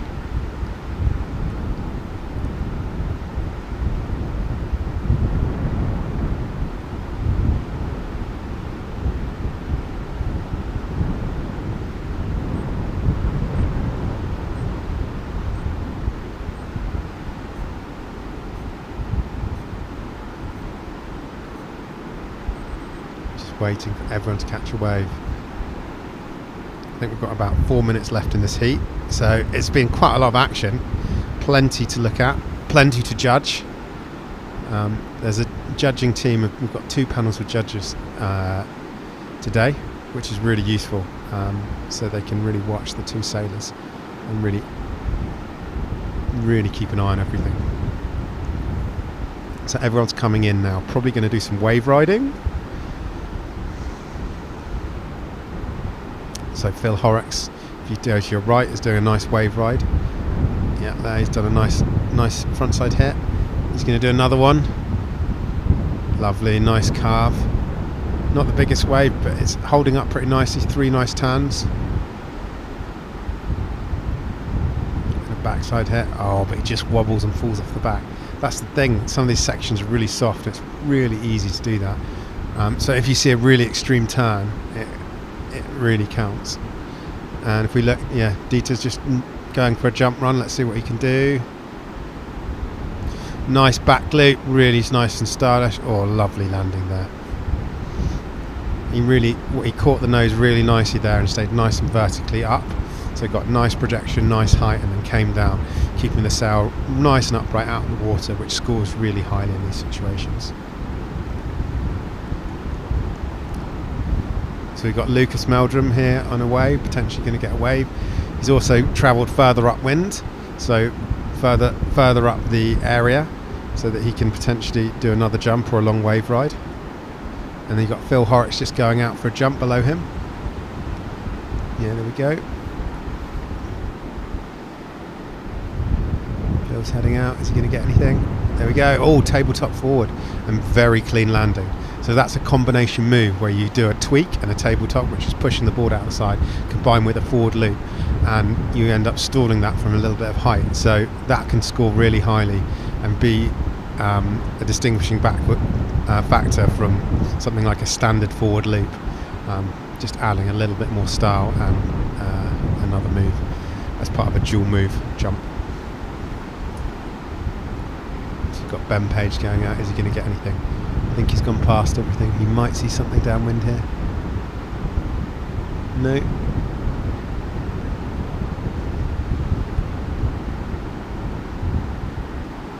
And then everyone seems to be doing some jump runs if we look at further out, because Phil's just sailing in.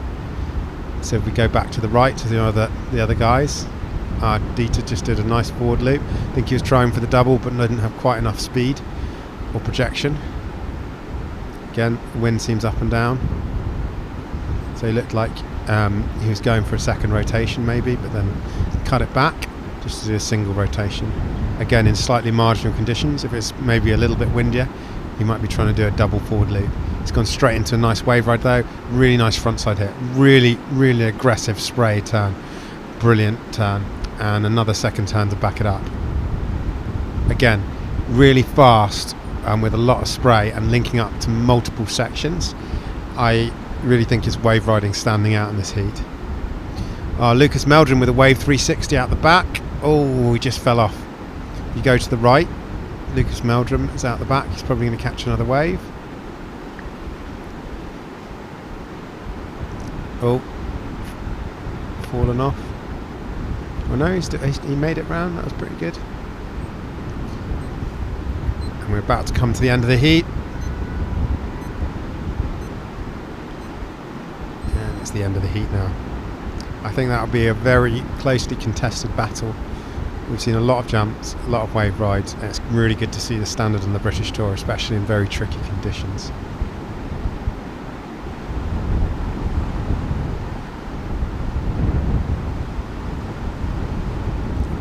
Oh, and lovely back loop. Yeah, nicely landed.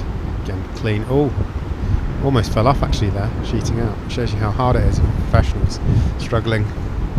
I'm just going to find out what's going on in the next heat now, because we've got a little heat break, and just get back to you in a second.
So the next heat, which I think is on now, is the ladies' final, and I think we're just about to start. Unfortunately, my watch has turned off, so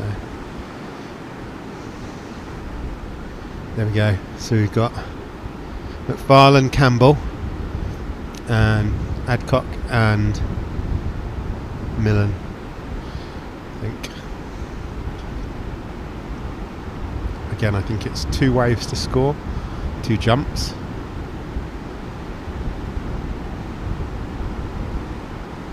I think we're on now.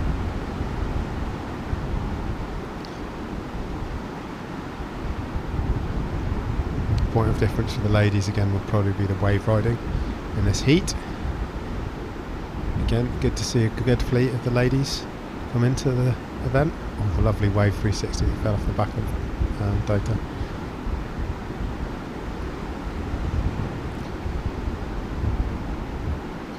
So, green here. We've got Adcock.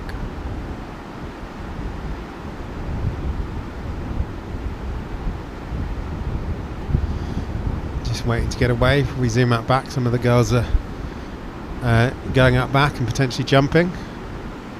So we zoom out and zoom in. There we go. Let's see, hopefully they'll get a jump.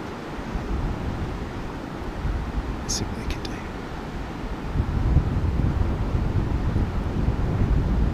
Campbell is heading out. Is she going to get a jump? She doesn't look that powered up actually at the moment.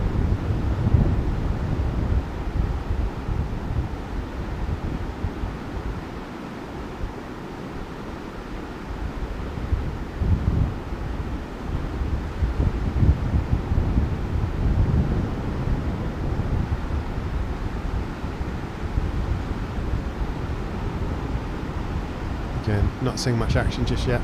Hopefully things will warm up in a second. Got a nice view of the sand there. Tyrie's pristine white sandy beaches. One of the other reasons a lot of people come here. Beautiful weather in the summer. Not wind and rain, but not very windy. So we're still waiting for any rides from the ladies. I think we've got Campbell just on a wave. First wave. Oh, she goes for a backside turn but just falls off unfortunately.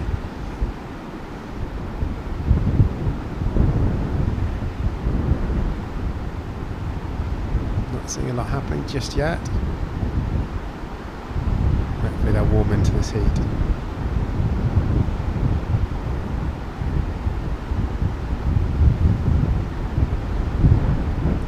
So we've got Campbell heading out again. They're going to do a nice jump on this run. Let's see, oh, a little jump. Very small tweak, but it still counts. Again, you've got to fill up those score sheets. Really important.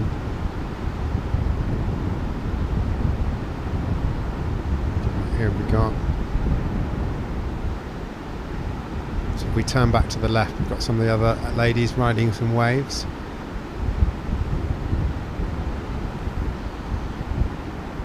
Doing some backside hits there. If we keep going left, backside hits, two backside hits, really linking up some turns. It's going to be really adding to their scores.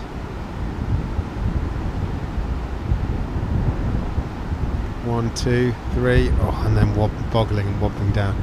It's really hard to do sometimes if you make a mistake. You just bog down and don't get any turns in.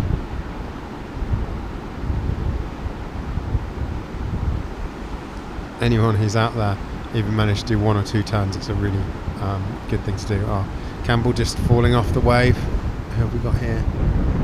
I think we've got Adcock just going out. Again, trying to pump to get over that white water. She doesn't look like she's got a lot of power at the moment. Really just trying to get some speed and hit a gust and bear right away so you can just hit one of those outside ramps. There we go, little floaty jump. That'll count. Fill up her score sheet. And right out back. Have we got anything else happening at the moment? We go to the left. We've got the silver duotone sail. We go to the left. They're potentially going to do a jump. So move the camera to the left, please. Keep going, keep going, keep going. There we go. Hopefully we'll see a jump.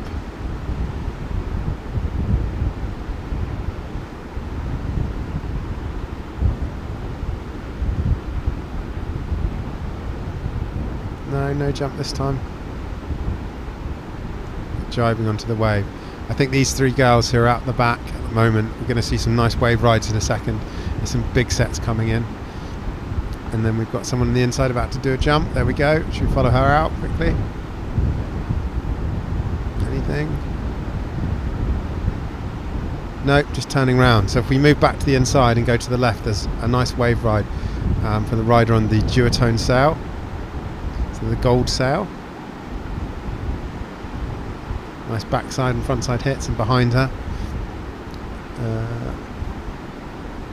we've got someone else riding behind her. Yeah, I think she's finished her ride now. And if we keep going to the right, there'll be another rider. There we go, potentially riding on this wave. I think that's Lind in white. Very apologies if I'm getting this wrong. It's very hard to see their rash vests. She's doing a nice little backside hit.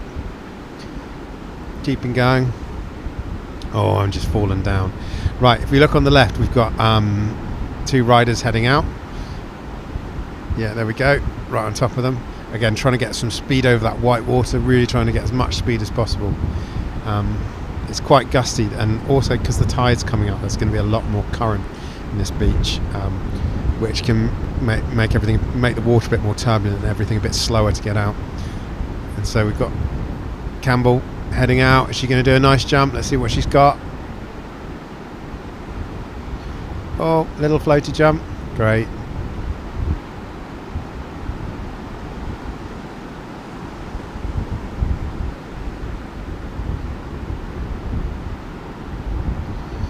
So again, a bit quiet at the moment.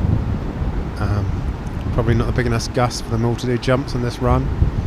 I'm not seeing a lot of jumping from the guys who are out free sailing, which makes me think it's getting a bit harder out there. All the girls are turning back round now. Again, it's really important to get good positioning.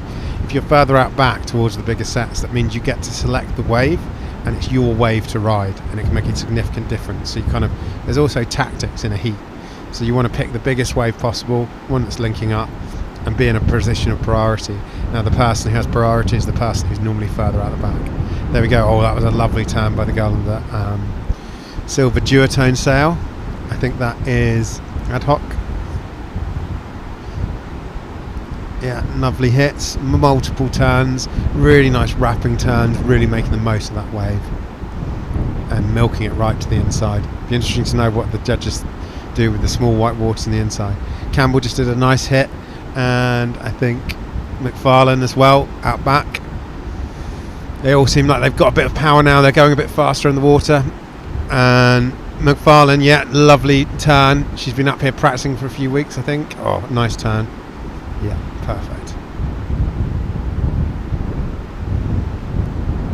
Again, it's trying to do any sort of mood in these conditions which distinguishes from the rest, everyone else. So if you can do a little air or a little tweak on your turns or a little tweak on your jumps, that little bit extra can make all the difference, because it's always quite hard. It can be quite hard to distinguish otherwise, especially in conditions that are quite hard like this.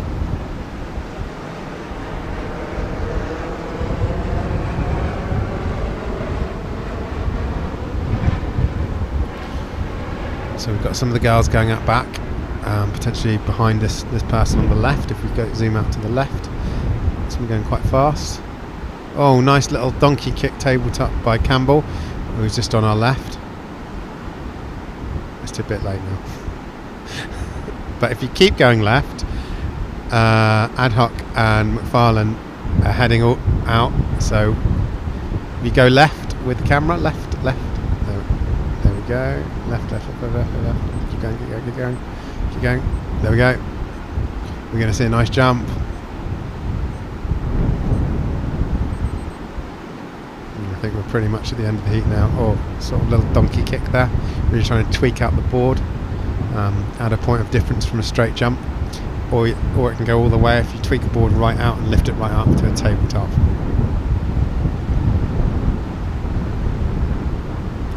I think that's the end of the heat now, pretty much.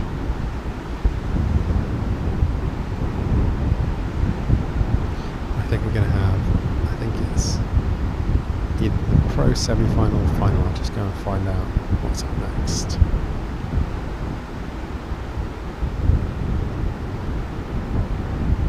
I think this heat is over now.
So next heat that's up is the men's losers final. So it's Lucas Meldrum in yellow and Ben Page in red, I think.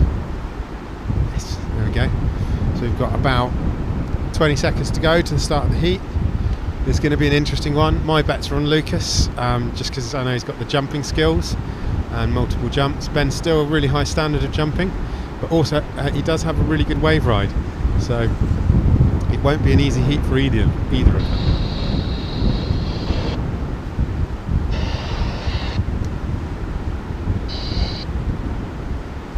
So we're about to start the heat. Here we go. So I think both of them are to the left on the shore towards the trailer.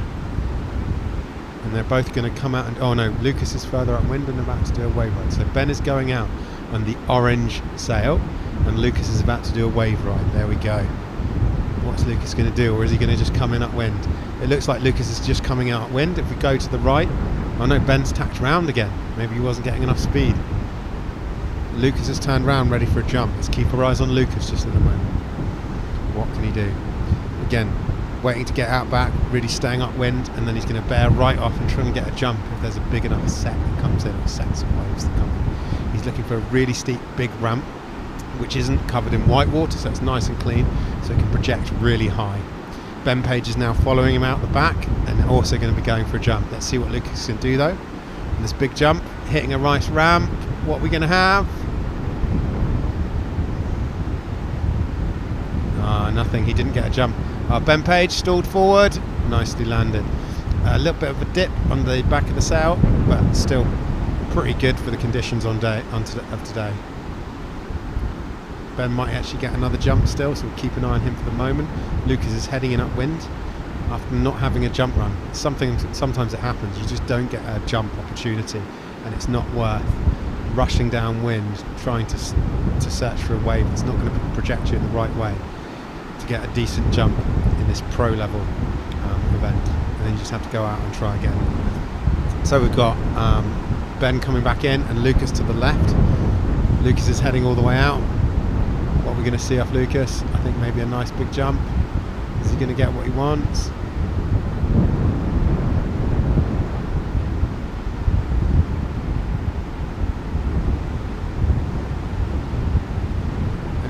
Anything? Oh, Ben's doing a nice turn. Nice back time home. Got a bit caught up there. Anything from Lucas? Again, Lucas hasn't done a jump, but keep our eyes on Ben for the moment. Did 2 nice turns. Again, nothing spectacular, but filling up his score sheet, which is really important on days like today. Sometimes it's not the person who does the most impressive move, it's the person who's done the most complete scoring. I'll just remind everyone, it's 2 wave rides to count and 2 different jumps to count. So this means you can't do exactly the same jump, so you can't do a forward loop and another forward loop, or a back loop and another back loop. They have to be 2 separate jumps at this level. We're looking for super clean, big jumps for today's, and really nice wave rides with really hard hits and multiple turns on the wave. Lucas, Ben's just going for another jump. Is he going to get anything? No, he just does a floaty jump. And Lucas is to the left and he's doing a nice wave ride here. Bottom turning into a section, hitting a big section. Is he going to do a tacker?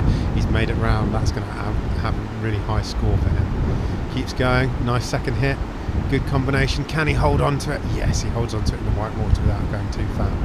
And another backside hit. This is going to be a really highly scoring ride. Turns round and heads out. I think that's going to be a very distinguishing wave for Lucas. He did well to hold on to that, especially because there was a little bit of white water on the front and another section building up, so it could have easily fallen off the back. Shows his skill. Lucas is going for a nice back loop there. Oh, a bit of a wet landing, but still a wet landing. Again, back loops tend to score higher than front loops because they're a harder move to land. You have to stop all your forward momentum, and you have to catch the nose of your board, so it's a real good feel and judgment kind of manoeuvre, which is still quite highly scoring even though they've been around for years. So Lucas is heading out. Is he going to get another jump? Ben Page is behind him as well. What are we going to see from both of them? Ben Page doing a push loop. Oh, he just caught the mast, didn't get quite enough height, so he went round. Push loop's another sort of back loop, but with an aggressive rotation. It's a bit easier to land. You generally need a lot of wind. Ben does some really nice ones when it's windy, but it's quite a hard move to do when it's marginal conditions. Very easy, like Ben just did, to catch the top of the mast because you don't quite have the projection that you think you're going to get. Good attempt though.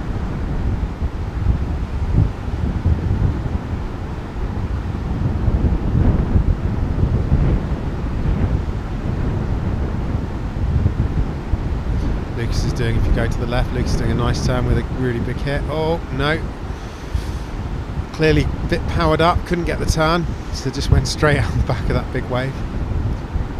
Oh well, get a second chance. He's got a good wave ride, and he's got a nice jump, a nice back loop. Now he needs to just back it up with some other scores. Ben hasn't really got the rides. He's got one ride, but I'd say Lucas is ahead with his ride. He did a tacker and some nice turns on the wave, so a freestyle almost move, a spin on the wave, which adds good points. Again, both are very skilled sailors, so anything could happen in this heat. Ben has very nice turns, and Lucas has a lot of jumps and a lot of experience in multiple conditions. Ben's doing a nice bottom turn if we take a look at him. Oh, lovely turn with a lot of spray. This is going to be a high scoring ride if he links it up. Lovely bottom turn again. Oh yes, nice wrap to follow up. I'd say that's actually one of the better waves we've seen with a nice turn. He's still getting some backside hits. It's going really well. Lucas is now out the back. What's he going to do? Is he going to do anything? No, he just drives off. So I think Ben's actually now filled up his score sheet. Lucas has to be careful because he hasn't really at the moment got a backup wave score.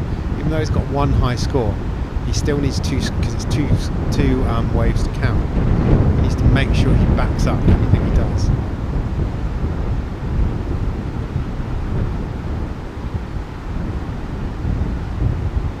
So let's see what's happening. Ben's out back, he might do another jump. Probably go for another push loop. He's just going out back. Oh, little tabletop. Yeah, it's a good score, good move to do for a second jump. Doesn't score that highly compared to some of the rotations. Lucas is doing some nice rides downwind now. Nice bit of spray, backing up that really solid score with a tacker in his last wave ride. I think this is going to be quite closely contested. The jumping hasn't been exceptional this heat, which shows how hard the conditions are getting. I think the pushing and tide is making it slightly harder, with a lot more, again, like I was saying in the last heat, a lot more water moving around.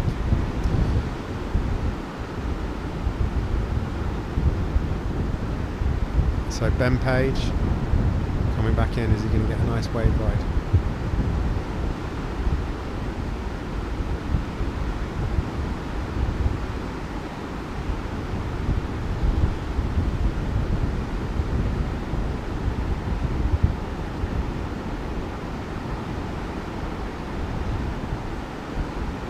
Lucas doing a nice jump, big stall forward, gets it round. Yeah, lovely. That's definitely added to his wave score. So Lucas has done a stalled forward and a back clip, and Ben has done a stalled forward, probably slightly smaller than that one, and a tabletop, and crashed his other moves. So Lucas will be leading on jumps and potentially on wave rides at the moment. Ben has done some really nice wave rides, but hasn't done that. Hasn't had that point of difference, I'd say. The tacker that Lucas just did on his first really long scoring wave ride. Ben's now doing a nice backside hit. Again, catches it. Again, this hasn't really got much speed to it, this wave. It's like quite a soft wave where he's not doesn't have much to work with. Still, again, good at keeping riding, keeping going on it all.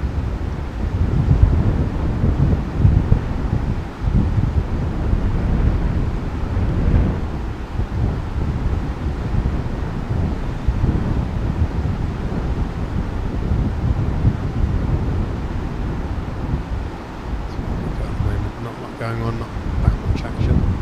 Ben's just heading out back, potentially going to do another job. Anything can happen in this scene. So if Ben does a really nice jump and another wave ride, and the last kind of 5 minutes of this heat, you could see the score has completely changed, but I think Lucas has got it at the moment. You never know. This angle is very different from the judges, who are a much higher angle raised up. Or Lucas doing a nice bottom turn here, really deep, laying the sail down. What's he going to get? Oh yeah, lovely carve. Keep it going. Is he going to hit this big section? Yeah, lovely. Hits the big section, walled up nicely, and another turn backside here. As you can see, the waves are really close together, so it's really hard to see between both rides. So Ben's waiting for another wave.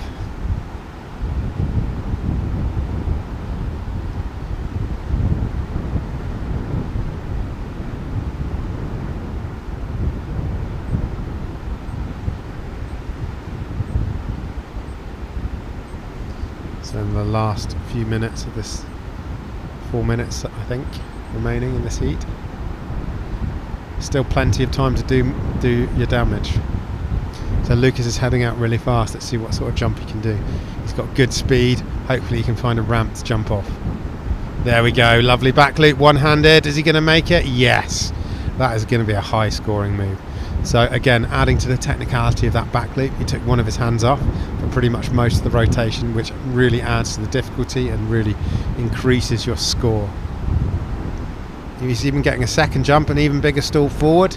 A little bit wetter, but again had really good height. Sometimes it's harder to land really super clean when you go higher, especially if you haven't got loads of wind like that one. Didn't look like it had loads of wind in the sail, so he's struggling a bit with the rotation, but really good projection. Obviously chose some really good ramps. And now you've got Ben Page on another nice wave. Hits the white water. Again, not a lot to work with at this stage, but big wave. Nice backside hit. Frontside hit and a frontside hit as well. Again, didn't really have the spray or the face to work with, but he's filled up his score sheet, and that's the important thing. Again, I'd say Lucas has just accelerated a bit with those jumping scores, which are really distinguishing factors in the heat.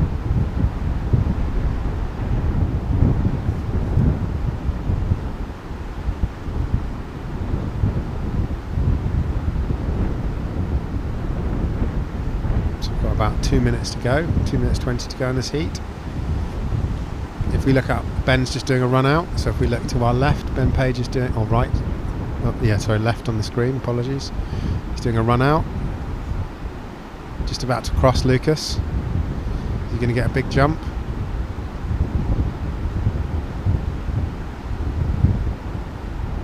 No, he doesn't get a jump.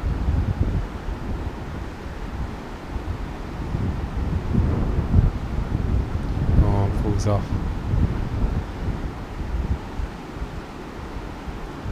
Lucas has done doing a nice wave ride. If we look to the left, did a nice hit already, backside hit.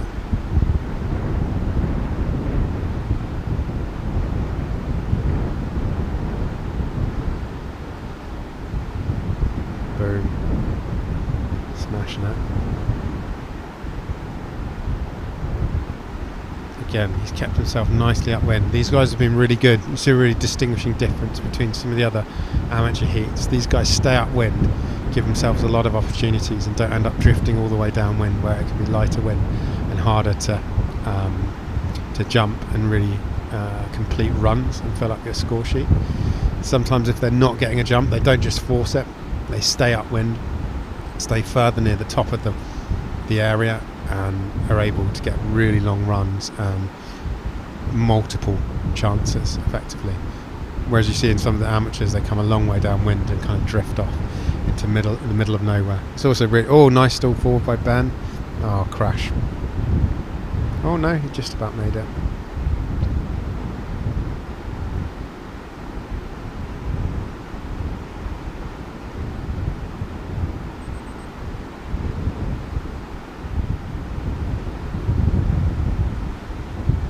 Another back loop. Is he going to land it? No.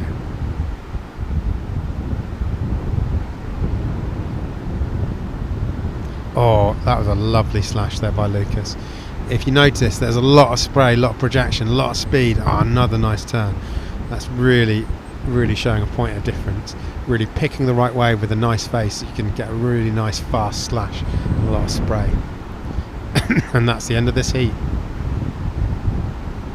Personally, I think Ben put on a good show, but Lucas just had the points of difference with his higher wave rides, with some more technical tricks on the wave, and then some slightly higher jumps and more technical jumps. I'm just going to go and find out what's happening next.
So next up is the Pro Men final with Dieter and Phil Horrocks, and we've got about 40 seconds to go till the start of the heat. This should be interesting. You've got Dieter is currently from Belgium on the Pro World Tour. I think he's finished 5th in the waves and freestyle, so it's a really skilled sailor. And Phil Horrocks is he's still professional level windsurfer, but used to compete on the wave tour. I don't think it would be easy for Dieter to beat him either. He's very used to these conditions in Tyrie, having been a multiple champion in the Tiree Wave Classic and in the overall British title. So we've got about 10 more seconds to go. And I think that might be Phil out back. Yeah, Phil is on a yellow simmer sail out the back, and Dieter is on a black and with an orange bit by the mast sail with a sail number on it. They're just heading out. Oh no, sorry, Phil's on a pink set simmer. He's just done a big back loop. Start off with, yeah, that's really nicely landed. Really good technical ability. So Phil is winning to start off with on that first run on the jump. A really big back loop, straight onto a wave, and he's riding. Dieter's out back.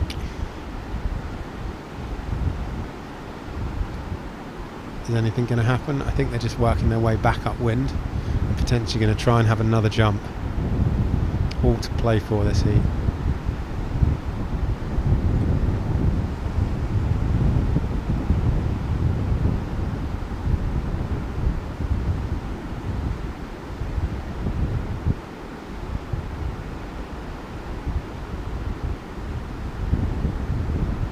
So they're just turning around. They're both doing another run out. So keep on them with that drone. Very close to each other. Sometimes people do that to try and sight their opponent out. Phil's got a lot of speed. Let's see what they come up to. Dieter with a nice stall forward there. Let's see what Phil can do. If you go further to the right, is he going to do a jump? No, I think no, Phil's just turning round now and tacking round.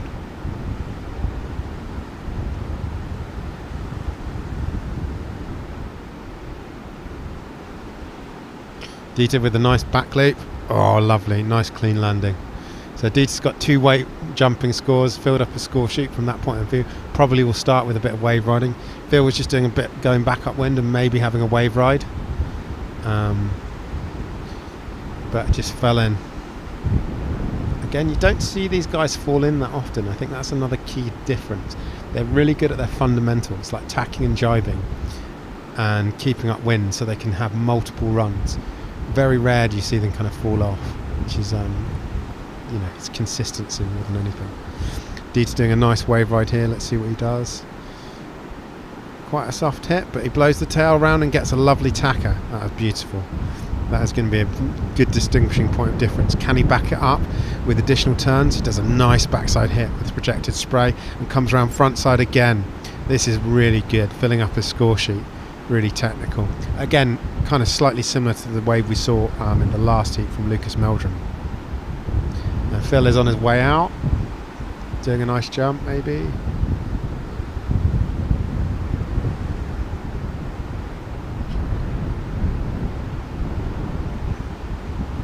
Oh, tweaked push loop, but a crash again. As I was saying with the push loops today, people don't seem to be quite getting the projection they'd like. And then a bit low, a bit too close to the water, making it quite hard to land. Still, good effort.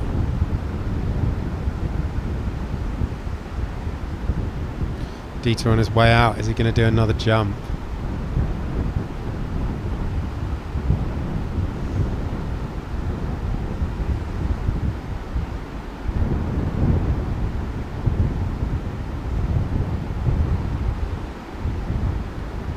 Oh, going for the double forward, Dieter out back, but didn't quite land it. It's alright, we missed it. So basically he tried to do 2 rotations of a forward loop. Second one didn't quite make it round, so fell into the water, but it was a pretty close attempt. So Dieter is quite far downwind, but Phil is to the left, coming all the way out. Yep, we've got him. Perfect. So if we keep on Phil to the left, keep on Phil to the left. Yes, there we go. Phil is looking for another backup score to his jumps. What's he going to get? Oh, tabletop forward. Lovely. So that is a combination move. You add a tabletop where you tweak out the board with a forward loop and stalling it. It scores quite highly. So that has pulled him up on the jumping score quite well.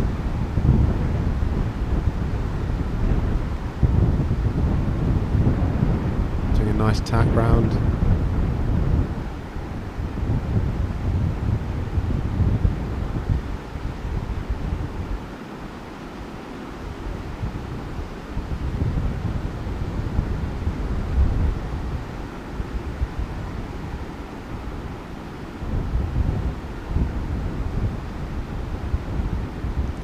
Waiting to see if they catch a wave. I think they're just working their way back upwind. Dieter's got a nice turn, solid turn. Anything to back it up on this wave. And Phil behind him actually picking a really big set. So let's move to Phil because Dieter's just in the white water. Phil having a strong ride. Hit a really big section. Really nice wall.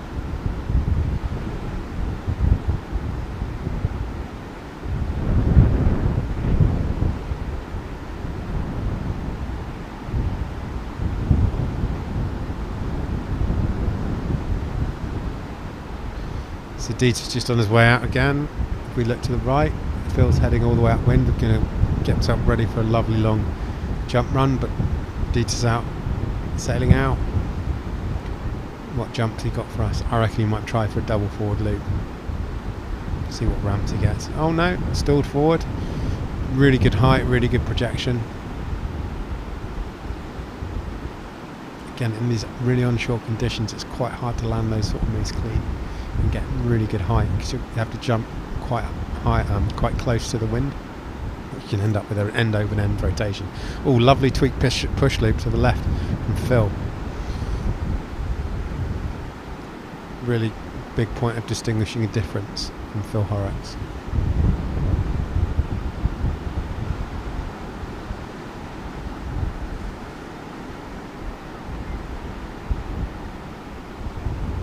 Both heading in now.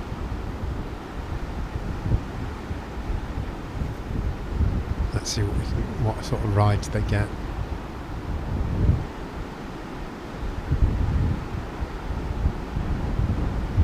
Dieter doing a nice bottom turn. Hits it, wave 360. Great. That is a really hard move, really high scoring. Yeah, he's followed up with some really nice turns. Phil's on a nice wave, but keep on Dieter at the moment. See if, because this wave will be an exceptional wave. Again, lovely slash, lots of spray, lots of projection, backing up that wave 360. An incredibly hard move to do in these sort of conditions, showing his really high skill set and multiple turns. Phil had a really nice ride, but again, I think Dieter's got this at the moment. Some really good jumps and some impressive rides with some tricks. It really helps that he's got the skill from his freestyle background to do those sort of tricks. Very impressive sailor. Phil's not doing badly himself. He's done some really good jumps, really nice high back loops, really solid wave rides, and a really nice tweak push loop. Unfortunately missed it on the camera, but quite impressive for these conditions. My money's on Dieter at the moment, but I'm not in the judges tower, so I don't know. Let's see what we've got. So Dieter, I reckon, is going for the double forward. Phil's also to the left of him.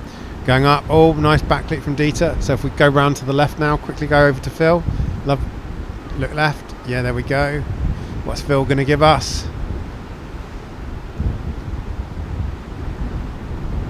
What are we going to get off Phil? Anything? Come on, come on, come on. Oh, it looked like he was. Can you see those big sets that came through to the right? It looks like Phil was looking for them. From looking from up here, they looked like they ended up being quite flat ramps, so he wasn't going to get the projection he's wants, so he's just turned around and is going for another run. Dieter has actually ended up quite far downwind. I think he's kind of almost not necessarily playing around, but he knows he's got good jumping scores. He knows he's got significantly good wave rides. So I think he's really trying for moves that will kind of looking for specific ramps, so he can maybe try for that double forward or that bigger jump. Coming right to the end of the heat now, or last 4 minutes or so. Phil's doing some lovely wave rides here. You know, It's not being shabby. Oh, but he just went down. Not like Phil to do that. Again, it just shows you how hard the conditions are. As the tide pushes in, as there's more current, it's really easy to fall off on those rides.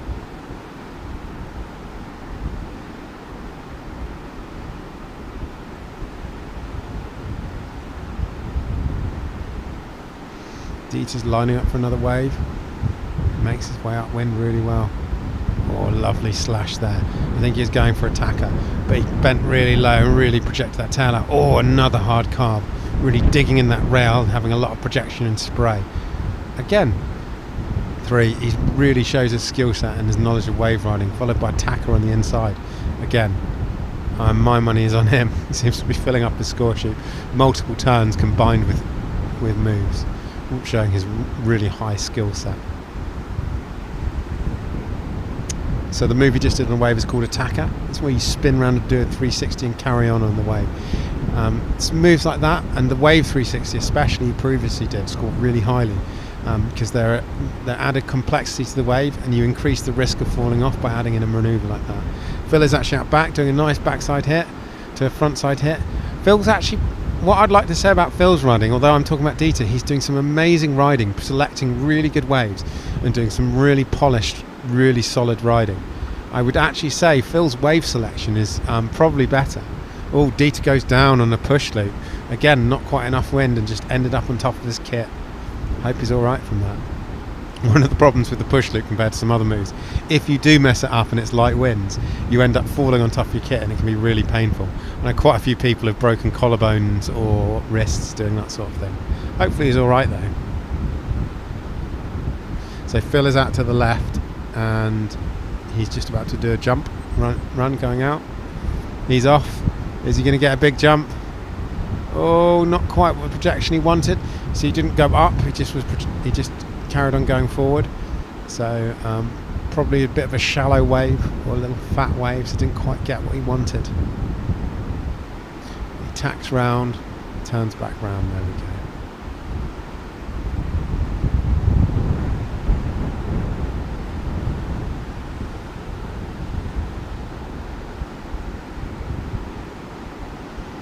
So we've got about 1 minute 26 to go in this heat.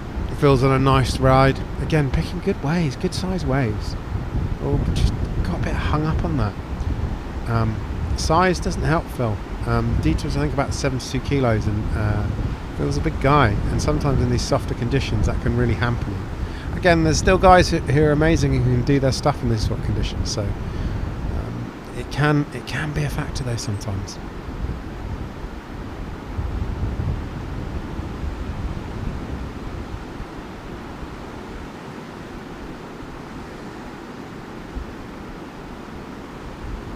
See what they've got.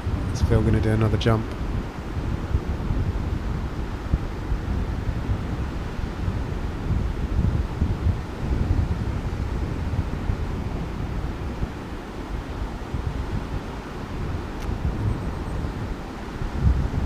Looks like there's some big ramps further downwind now.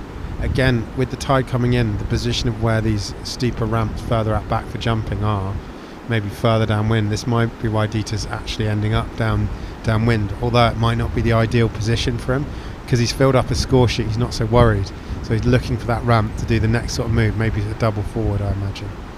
He just doesn't seem to be getting the waves. Again, another issue as it gets higher tide, Phil's doing a nice backside hit, is the ramps may not be as big, and I think that's the heat over as well.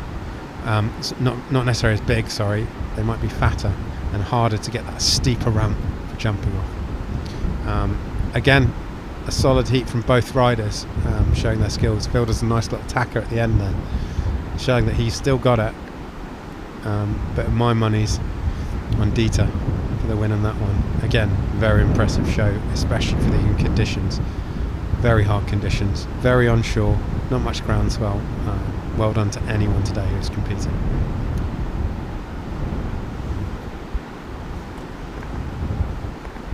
I think that's a wrap.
So I think next steps now, I think we're going to be announcing winners from the fleets, and just going to wait for everyone to get in.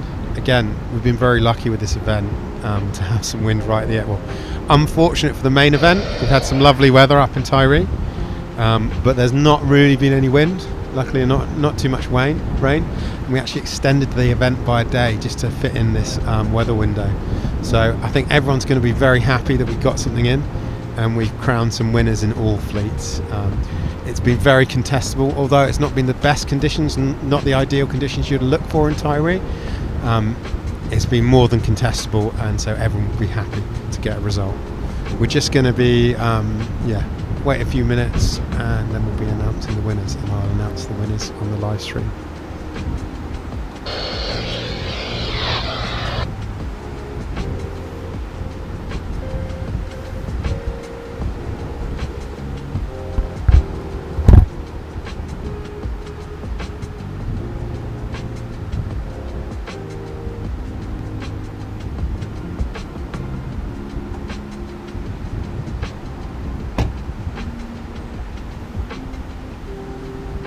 So I think they're just gathering everything up round by the notice board, or the trailer notice board, with all the heats and everything, and they're going to be announcing the winner shortly. My bet's on Dieter for the men's.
Single eliminations for all of the fleets, amateurs, ladies, masters and pros.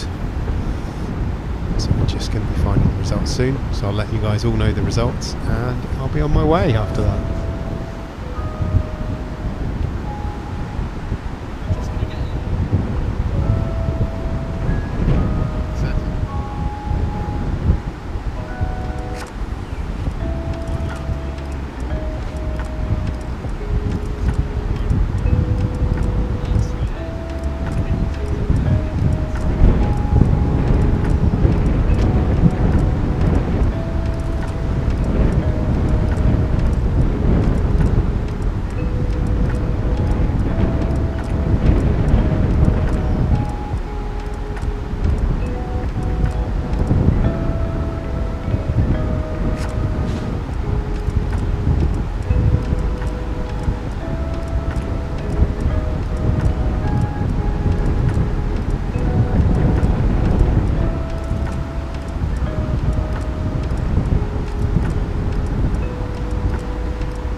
top 3 guys in a line, and Duncan Coombs, ex-PWA or Pro World Tour head judge. Looks like he's doing the announcement with Willie Angus, event organiser and excellent windsurfer up here. Still holds his own at Crosspole.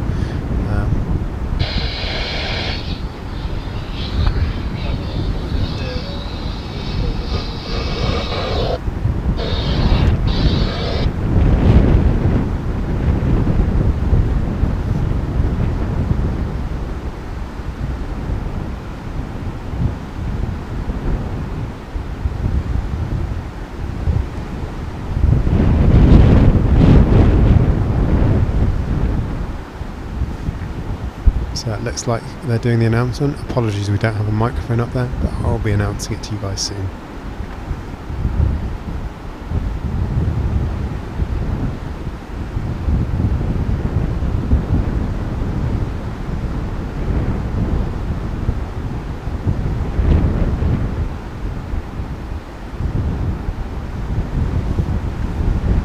So it looks like we have Ben Page in 4th at the moment. So that'll be Lucas Meldrum in 3rd.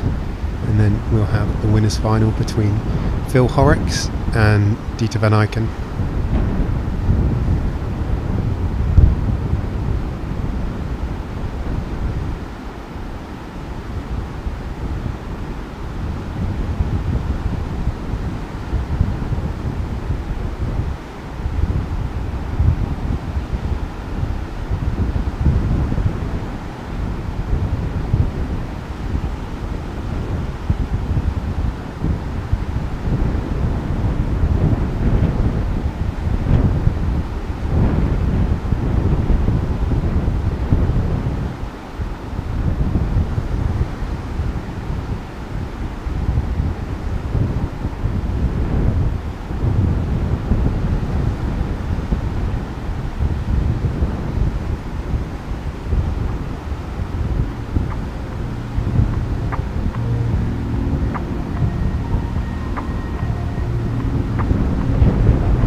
Apparently we're still waiting on judges' scores for that final,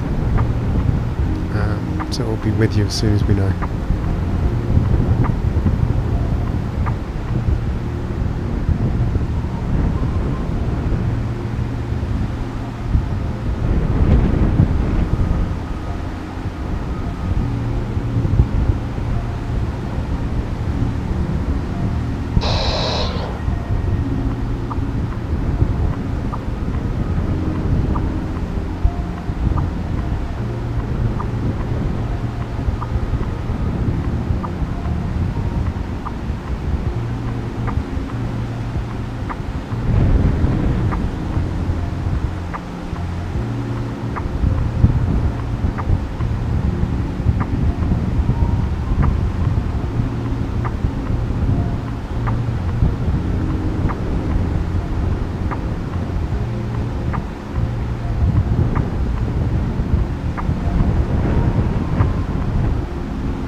It's clearly quite a close scoring affair if we're still rating the results from judges.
Still waiting on the scores.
Looks like everyone's gathering around for the scores. I'm just going to announce it in a second.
we get a drone angle from the front so we can see who the winners are. Oh, I missed the ladies just then.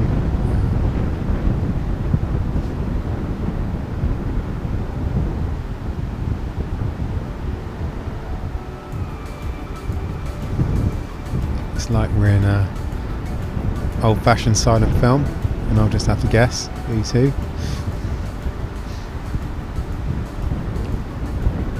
I think we've got the AMS award ceremony.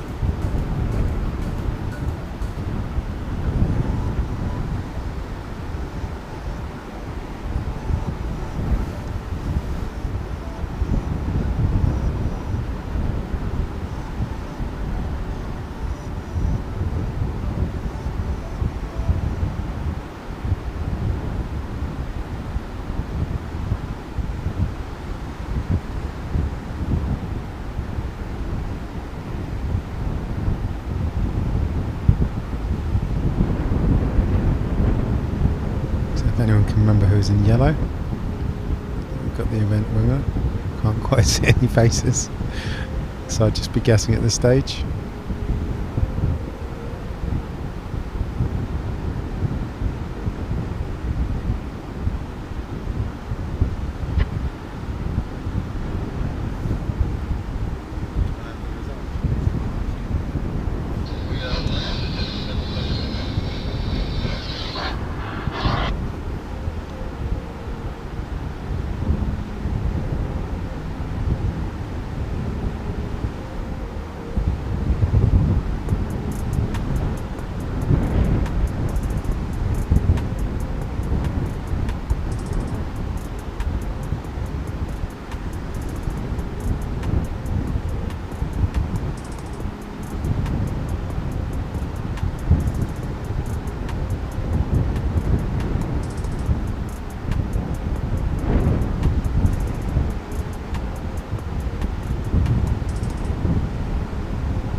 Pro men final results.